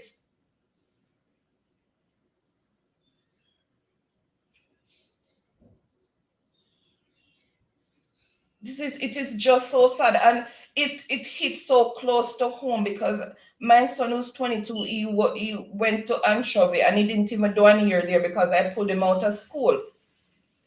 Because he was being extorted for his lunch money each time he went to school, and he would not speak about it. And unfortunately, I wasn't even there. I was away, and it's his older brother, because it was bothering him so much that his forehead, he used to just sit down and rub his forehead until a very dark mark came across his forehead, because he kept rubbing his forehead because it's bothering him so much and it's becoming a mental strain on him. And when his brother could not take it anymore, he told Baron, and honestly, I had to talk Baron down, to be honest, and to let the school and the police deal with it, because they recruited these 7th graders. This boy who was doing it, he was expelled from school, and there's security at the school, but yet he still had access where he recruited some 1st graders to shake down the other students for their lunch money, and then he would collect it. And I can't even blame the 7th graders too, because they must have been threatened, some of them, to do it. And if they don't do it, what would happen? And my son was told that if he told anybody, they were going to kill him. Yes, KILL, him, in 1st form. And then when it was brought to the principal's attention, he's going to tell me, don't take your child out of school because we can protect him. And I said on the phone, my child is not going to be another statistics. Nobody's going to tell me, my condolences to you, because that's not going to bring back my son. So I took him out of school and I taught him myself. I was abroad, but you have internet and whatever. I taught him myself until he migrated, because nobody was going to tell me my condolences to you, and it was not going to be another statistic and it come all over the news and whatever. And I wrote a letter to the Minister of Education at that time, and until today's date I have not gotten a response talking about the extortion that is taking place in high schools. My nephew was held up at knife point in the bathroom at St. George's, and his lunch money taken away by other students. This is what is happening in our schools. And I'm talking about this is 2013, and it's only getting worse. It's only getting worse. To the point where now this young man got one of his kidneys damaged, and God knows whatever else. So this hit really close to home for me when I saw that video. Tears literally came to my eyes. And then the other students, to show you how we are so heartless as a people. Nobody tried to help, and everybody's there. So they're kicking. The kicking ones should have been charged as well. Nobody to say, stop it. Nobody to intervene, to push him out, go between them and say, stop it. The first thing they think about is to take out a phone and video because, okay, this can go on social media, it can go viral. That's the first thing we think about. Because nobody cares about their brother anymore. Nobody cares about their sister anymore. It's all about me. And I've said it before, that the second-class animals, they do what they do and kill and hunt for food. Why do we kill and hunt each other? We can't eat each other. So why are we doing it? Why? Why do we feel good in hurting somebody else? Because he felt good, he was laughing and he felt good, and when he did it and the others laughed, he just put on some more.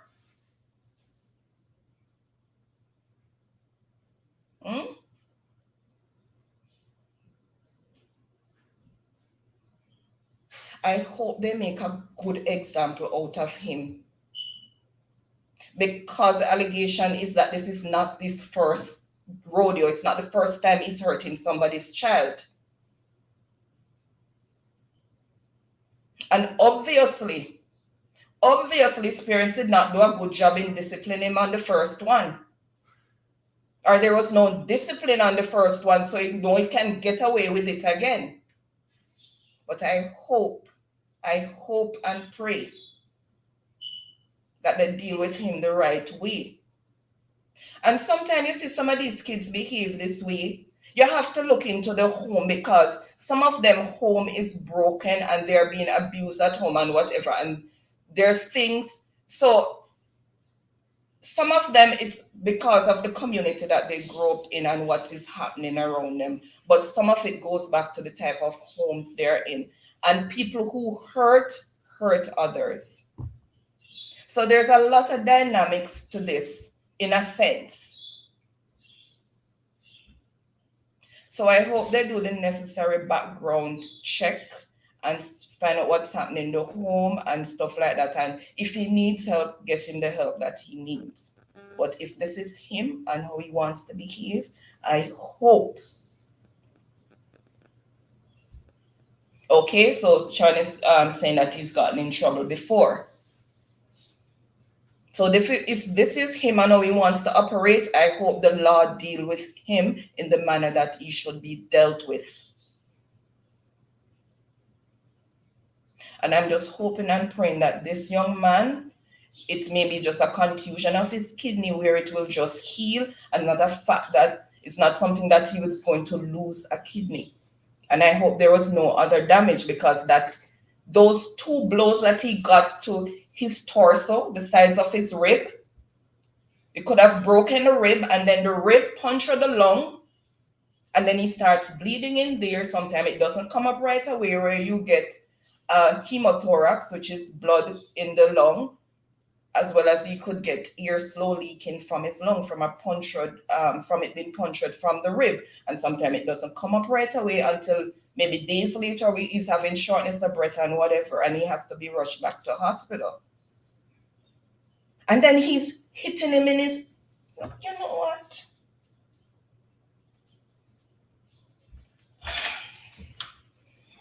What give him the right? Not even your parents don't have the right to box you up in your face, and him a box the man, the people them put the face left, right, and center like you're the kickball. Yes, look at the dress code. Him pants open, him belt hang down because what? Him a bad man.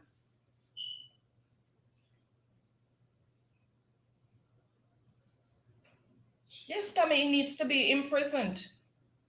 If this is the way he wants to act, if this is him and how he wants to act to just push badness, but if it's a situation where he's from a very broken home, where he himself is getting hurt, then I hope he gets the help that he needs.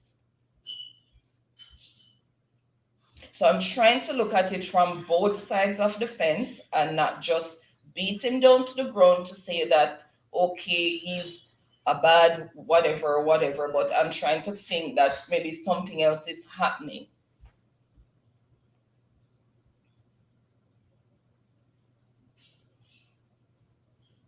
But anyway, as parents,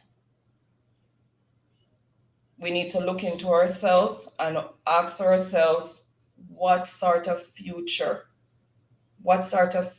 are we building for our children? What sort of future are we going to have? We are going to be the older ones later on, and we are going to be relying on them to take care of us. Do you think they're going to take care of us?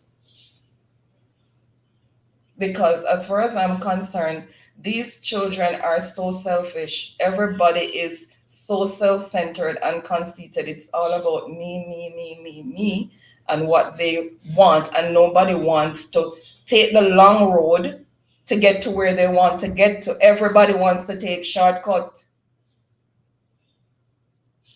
Everybody wants to take shortcut.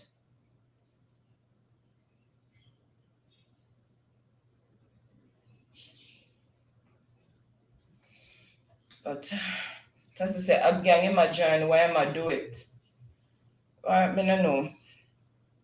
It's just a sad state of affair that is happening in our country with these gangs and our rogue leaders and the corrupt police force and the corrupt justice system. It's just overbearing right now. And for us who are abroad and looking on, it no look good. And I'm wondering, where is all the well-thinking Jamaicans come forward and try and do something? When it's time. It's gotten way out of hand and we cannot afford for it to get worse. And I am telling you, look at what is happening in our government with these appointments into key positions. See what happened in the US. You know what I'm talking about. Why is he putting all these military persons in key position? You might say, oh, he's retired, but he still has influence.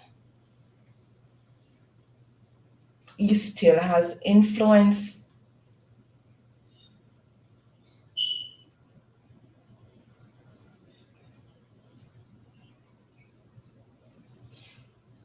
Anyway, guys, I am just going to end here, and I just want again to say,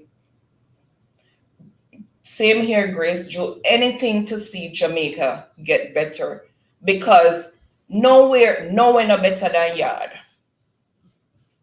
Nowhere no better than yard. And when you travel and when you lived abroad, and especially like me who's lived in more than one, more in different countries, then you understand and you work harder than how you would have worked at home. People think it's a better road. It's not a better roses. And for you to achieve certain things, trust me, you really have to put in the double time and triple time.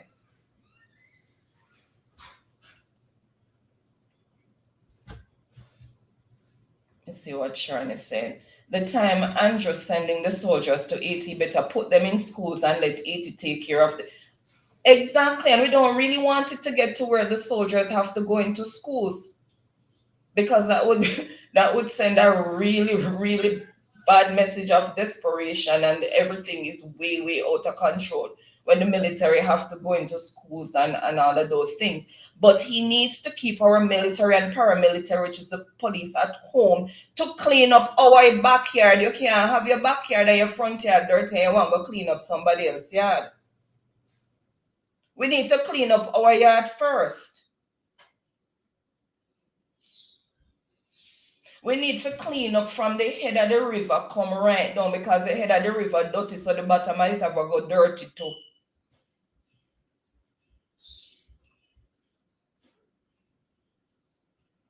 You want to go and solve somebody else's crime problem or whatever, and you're one at home way, way out of hand. You can't even manage it. You don't have no solution, but you want to help other people sort out for them problem. And the thing about it, if these two loggerhead parties would just sit down together and try to come up with a solution instead of everybody try take the glory. We need enough to work together and fix the problem, because obviously JLP do not have the solution. So talk to PNP and find out if them have any idea. And PNP, if we not have it, share it. It's one Jamaica. Nobody wait for say when you not get in a power, then you not implement it. Sit down, just like on sit down and have a drink on the weekend because the whole on our body. Sit down when you're not there work and try to fix the problem. That's all we need enough to do. Come together and fix the problem.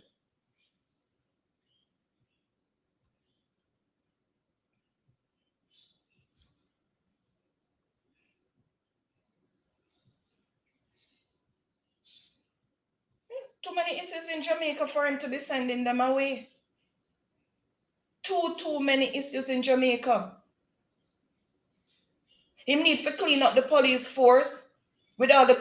You know what? We can't even go down to the police force because we have to talk about upper top first. Because if we don't clean up the head of the stream, the bottom of the middle and the bottom of the stream are going to remain dirty. So we need to clean up from upper top and come down.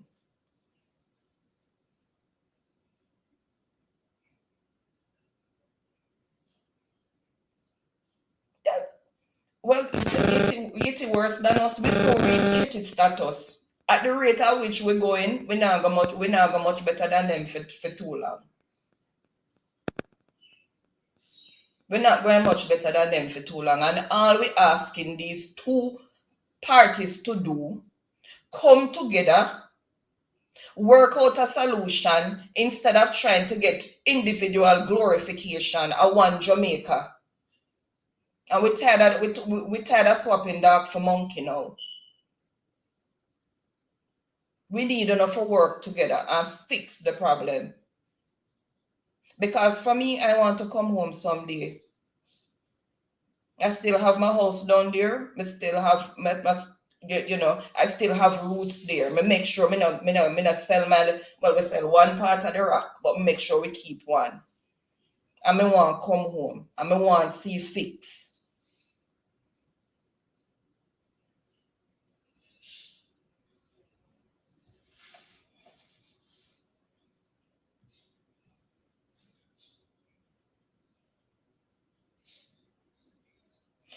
Sure, Warmington, me no know. Him come like some little, me not even can say, some little mongrel dog.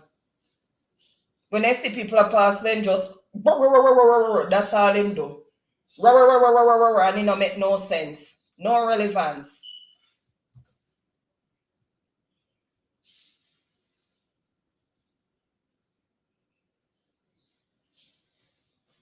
You're right, Sassy. I really love them. I laugh after we the people because all them want for the align them pocket. That's all them interested in. And when the attack claps come, all of them lift up from Jamaica. All of them make sure say them the plant them seed in other territories. So when the attack claps come, because you see come like the Chinese one way already. Everybody else are coming and take a piece of the rock. Everybody come, we get a piece of the rock for the right price. And all we do is sit down and talk about we now discuss politics. And we are dieted this and dieted that. So no have nothing for dieted about because no not go own no way. No not go have no talk, no not go have no say. Because no sell no vote for nothing. Me can't ever sell little or nothing. Nothing. For a couple buckle of beer, maybe 2 buckle of beer, and then we go piss down the corner of the wall and ring couple place. And then no get like a box food or whatever, and within a couple of hours no shit you out. And $5,000 we can't even give a good meal. Tell me. And for the rest of the time, them in a poor. No put me go school, no can't pay, no can't pay on the utility bills, no can't pay on the rent, no can't own a house. Tell me.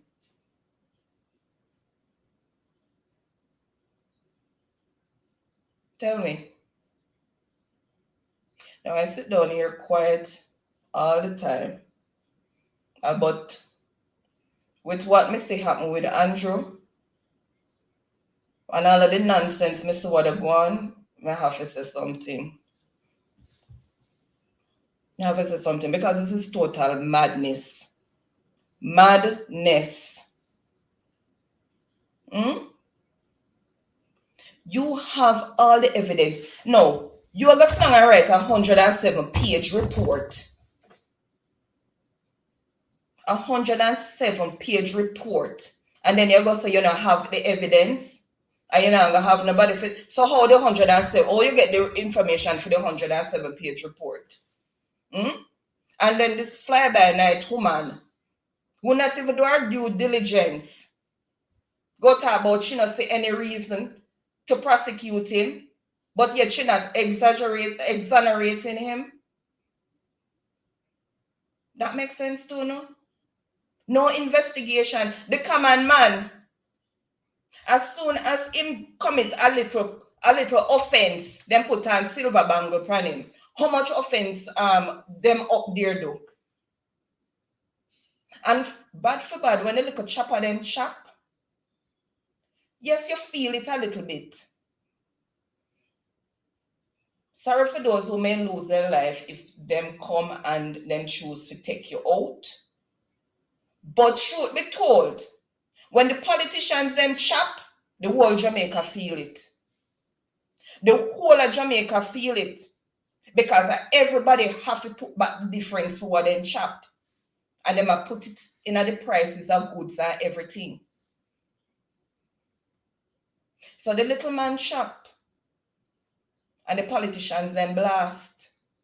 Because when they done blast, you have headache, all sort of sitting. Because you are worried about where the money are come from to pay for this, where the money are come. Why they can't raise minimum wage yet? Everything keep going up except minimum wage. How people feel live.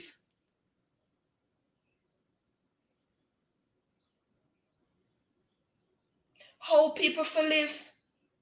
Everything else keep going up except the pay.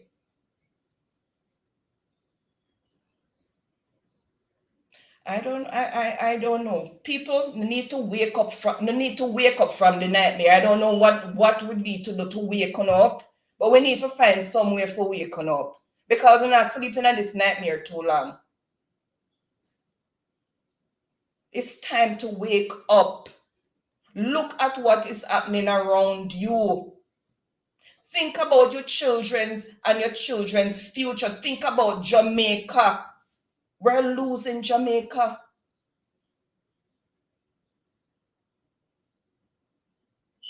Jamaica is being sold for the highest, well, not even to the highest bidder, the one who come with a little bit extra.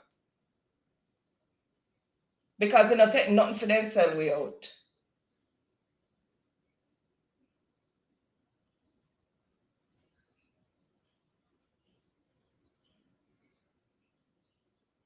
They don't take nothing for them sell way out. We don't have nothing anymore. I think the only thing we own as federal government or the people own is National Water Commission. If anybody else know what something else we own, when I divest out or whatever, wanna tell me. We don't own anything anymore. Wanna sell, divest, and chances are at the end of whatever contract they have with that, might you say it's sold too.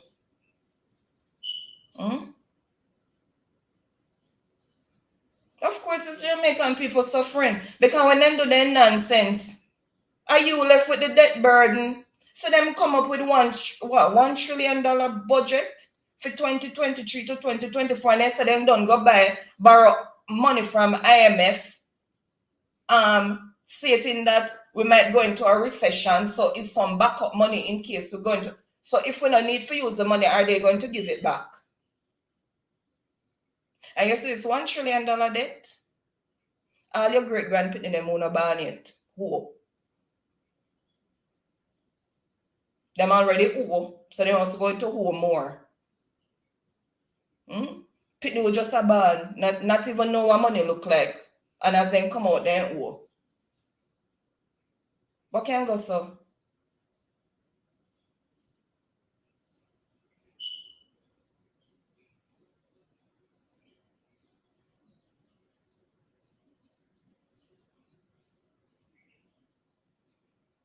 All I can say is Jamaica, they need to wake up from the nightmare. They need to wake up. And guys, if your brother's sleeping, just if you just some water upon them or pinch them or whatever, but try and get them to wake up out of the nightmare. Because you talk, you bring forth, and some people still, I don't know, some people still not seeing what is happening. Because him put on one clock, so I'm one of them. Tell me now. Somebody put on one clock. Make them can relate to you. I know what you feel and what you have gone through because they put on one clock on their foot. Me hear somebody sit and talk and say when he put on the clocks, he make him feel like him away one of them. Seriously? One a headspace, one a brain there. Somebody cannot relate to you unless they've actually experienced what you have experienced. Live what you have lived. Putting on a piece of garment doesn't make them know what you have gone through. If you didn't know what you have gone through and can relate to you, and make things better and raise minimum wage and make sure in people them okay and stop sell out in people them country.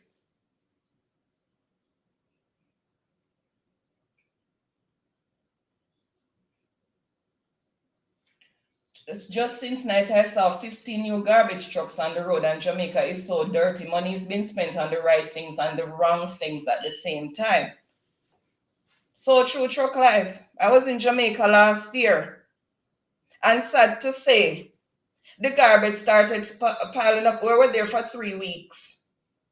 And 1 month, look, it's gonna sleep dead. 1 morning is after 5, Baron heard the garbage truck outside and have to run, get up, open up the grill and something and grab go get the garbage, them and run out. And at the same time, they run out with it, them and stretch out their hand, they want money. They want money to collect your garbage.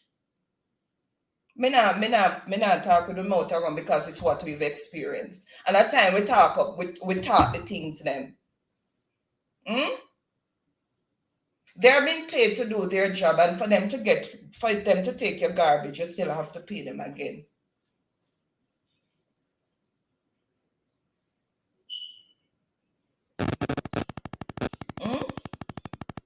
In Jamaica for 3 weeks and only one time.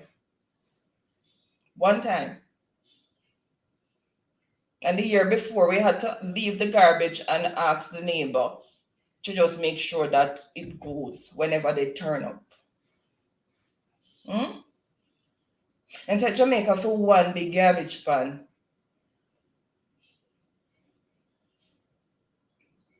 People must just live with the garbage.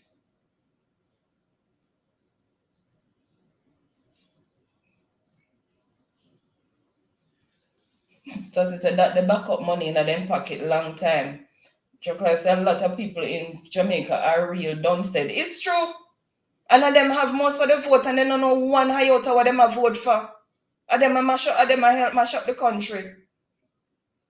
And when you look, you see them hang out a bus window off a bus stop, off of the top of bus and whatever, go they rally them down and tear down every tree for the green and they arrange up everything.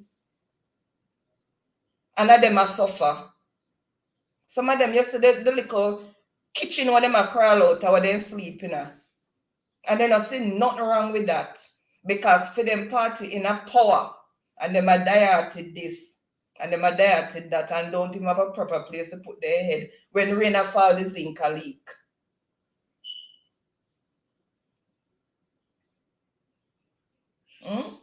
Don't have a proper mattress, as when I say mattress for sleep on.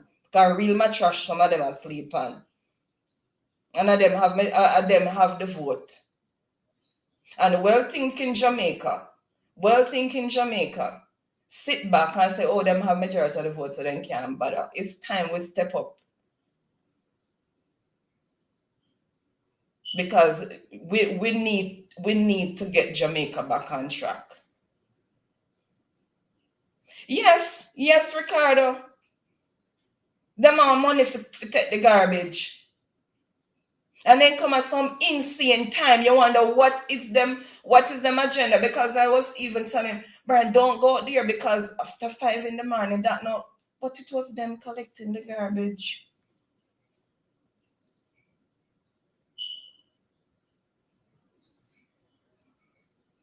And at the same time, they're getting paid to do the job, but you need to incentivize them some more by greasing them palm right then and there for them to take the garbage.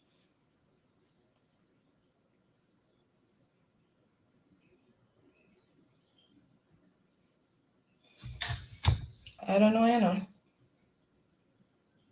But we need to move away from this. We need to eat a food mentality. Because everybody I feel the pinch. So what we need to do is join hands and hearts together and try and get our country back. And get rid of these two, I don't even want to sing my soul.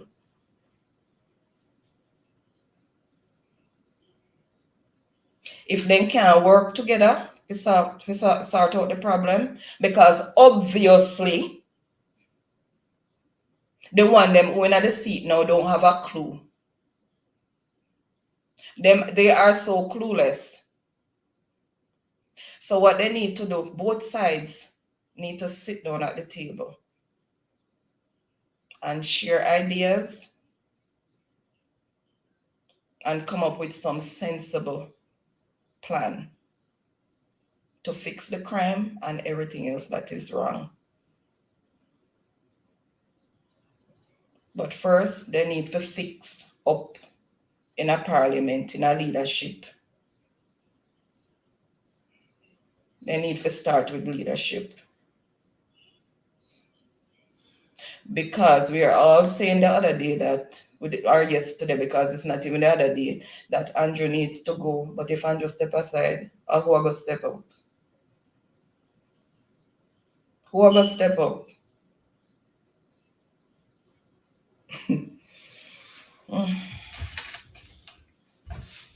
It's sad. A sad state of affairs. Ray said I was in Jamaica for 2 weeks, and for that 2 weeks, no garbage pickup in my area, and that was December. Yeah, we were there from late September to mid-October, and it's the same experience we had. There was a public collection area where they have this concrete thing. So sometimes when it gets too much, then Baron brother would just drive and take some of it and put there, because apparently they would come there and empty that a bit more than they would come to your house to collect.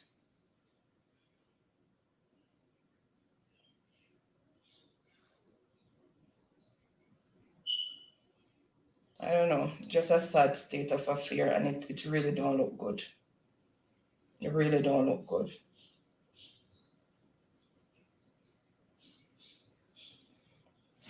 Sharon said the money over St. Lucia, the money they all over the place, Sharon. All of them have the money all over the place. I wait for when the attack clubs come. Then the whole of them just scatter to them respective places where they make sure them plant little seed. You said the healthcare system. I used to work in the public hospitals in Jamaica. I work at Spanish Town, I work at Connor Regional. And sometimes we don't have no bed for put people. Well, a lot of the times we don't have no bed for put people. We don't even have sheet for put on the bed. Right? We don't have supplies to work with. We don't have the common dressing for dress people wounds. And a lot of time when the Minister of Health coming, sometimes he used to grieve me. He used to grieve me. You see all of these white sheet, you don't know where them white sheet they come from. And then especially up a Corner Regional on the 3rd floor, they shine like a dollar piece. If you walk too hard, you slide and drop. When the Minister they come. Well, if I know me fling some dirt on it, make it look dirtier. I'm sure him say it needs some attention. People have to carry sheet from home. Because you don't have common sheet to put on the bed then. You know how much time then call me from emergency room when we used to work on the medical floor and say, oh, them having the patients down there for days. Sometimes we have to have them on the stretcher. Sometimes we run out of stretcher.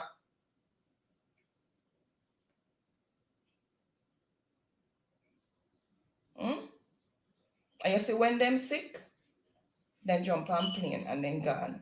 Or then go into the private hospitals. Then go on Nuttall or one of them private hospitals there. Because they not go down in a public one. Because they're not equipped it to take care of them.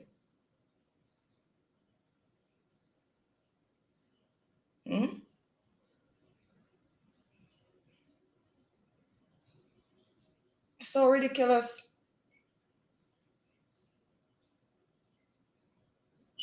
A lot of us who leave for the brain drain, we didn't want to leave. We wanted to build our country.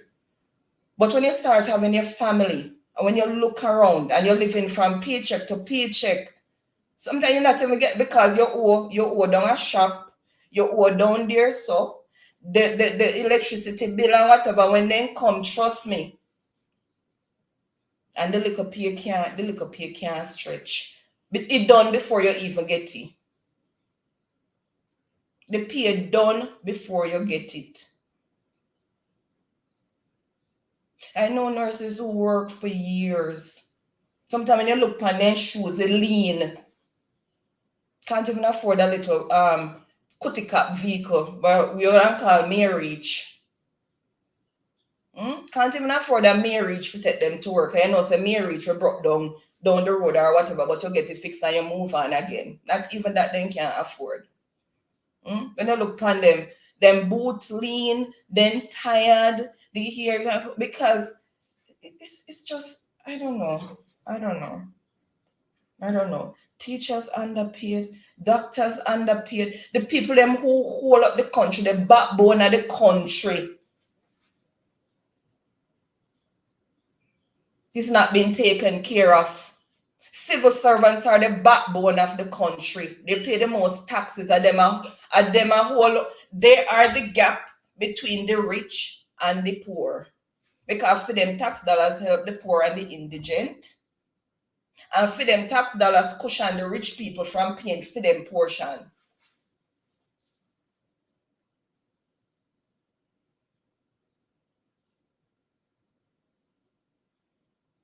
Right? So the middle class can't take no more. The middle class have humpback now. They have humpback as skin and bone.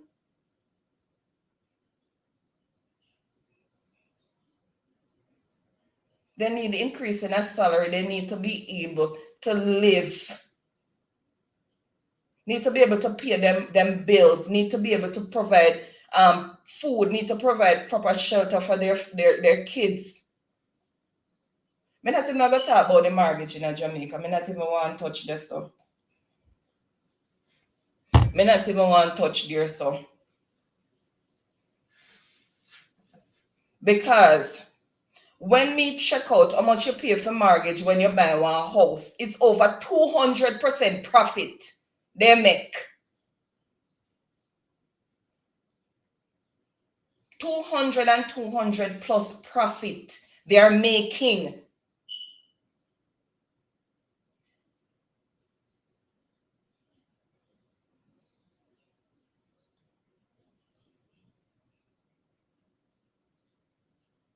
Grace, I don't even talk. Me not even going to talk about them with their monopoly. Why them can't get competition yet?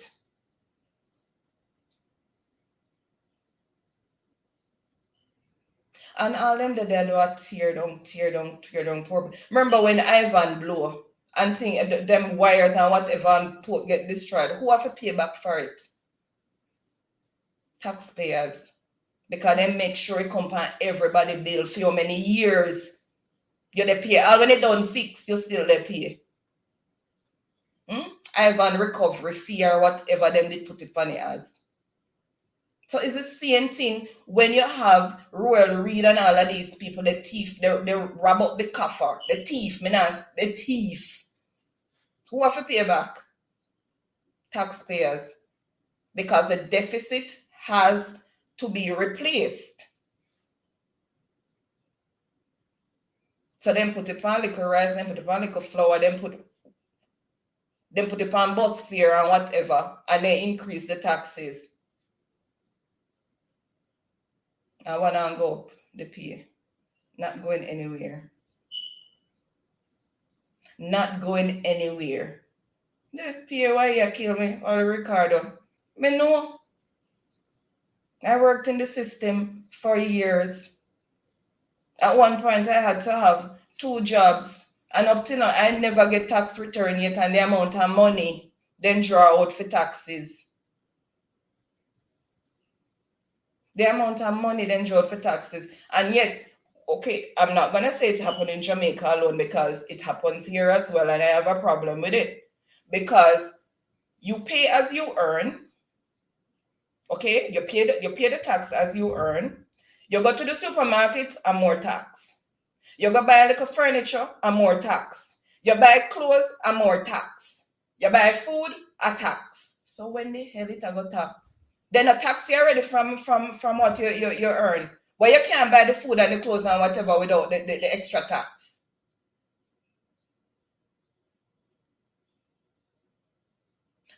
What is GCT percentage right now? Government come take tax. What is the percentage right now?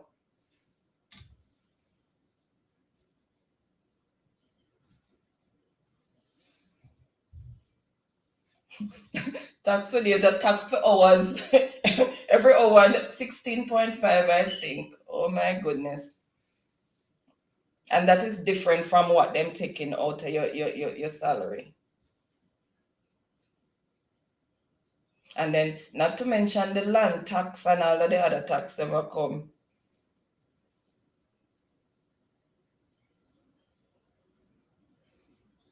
How people for survive? I don't know how people sit down with this so long.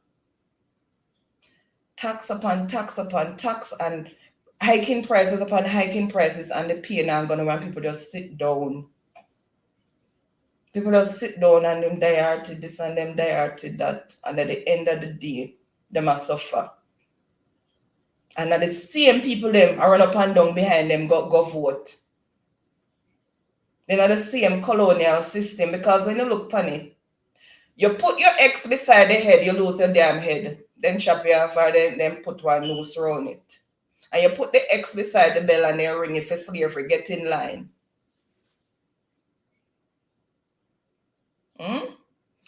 Bell means get in line. You put the X beside the head, you lose it. So either way, you now win.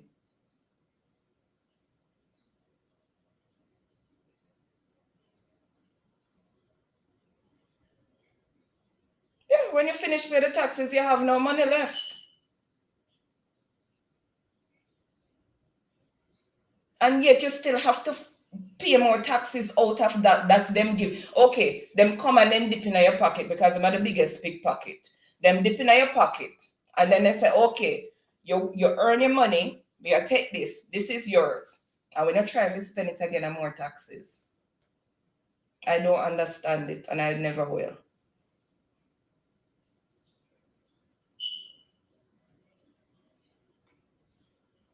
I just don't understand it. Because I should think from, okay, I work and you said you're taking this percentage out of it. This is what I get now to take care of my affairs. And government still a dependent. After then take already. Because all of it goes back to government.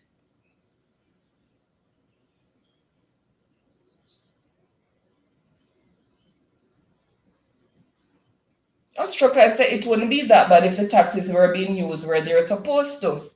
Because when they don't have no road, much places still don't have no water. 2023 people still don't have no running water. Basic commodities people just don't have. When I was in Jamaica last year, we live in a residential area, gated neighborhood, but to get there is a headache. My father left from Portmore to come and visit us, and when he get to the house, my father said he feel like he should get up out of the vehicle and carry the vehicle. Instead of drive it on the road bad.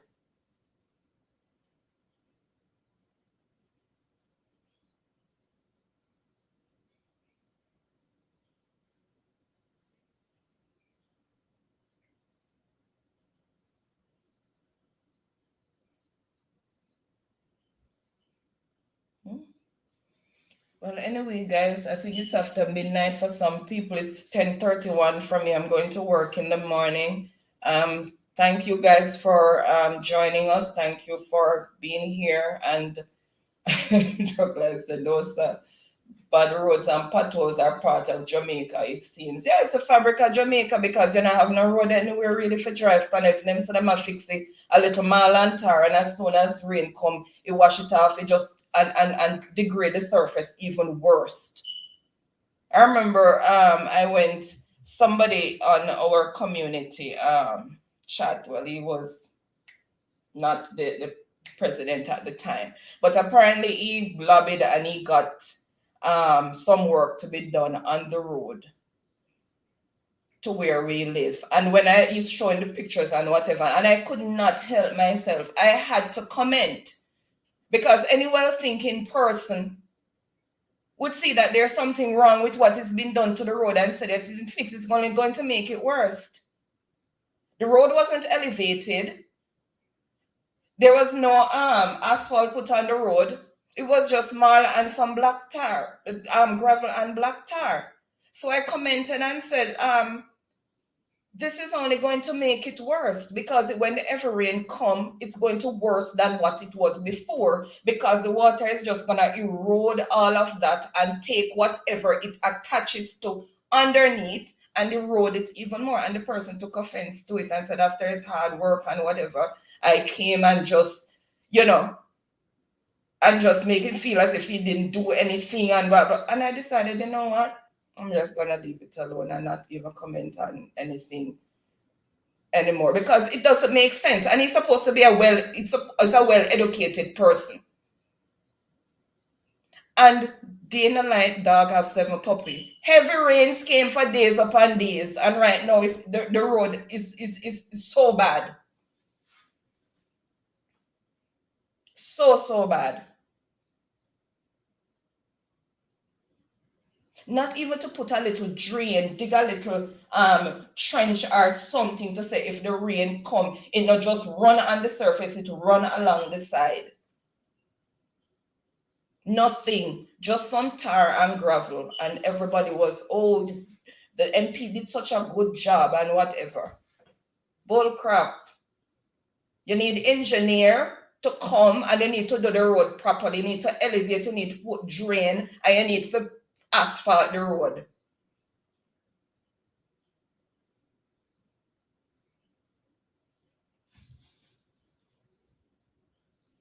Anyway, guys, as I said before, I'm just gonna end here. Thank you so much, guys, for coming. Really appreciate you guys being here, and really appreciate you coming each and every Friday to be with us, and we don't take it for granted. that you could have been doing something else and you chose to spend your Friday evening with us. So I am going to say, have a wonderful and blessed week, and have a restive weekend for those who are not going to be working. Those who are working like myself, hope work will not be too hectic for you. And Ricardo is saying, love the talk, Miss Han. Thank you so much. And Chuck Life is doing well done, Miss Han. Thank you so much. Really appreciate you guys. So guys, stay safe, stay blessed. Please, please, please try and be our brother's keeper. Whatever affects one affects us all. We are all Jamaicans at the end of the day, and we need to look out for each other. So stay blessed and keep safe until next week. Take care. Love you all. Bye.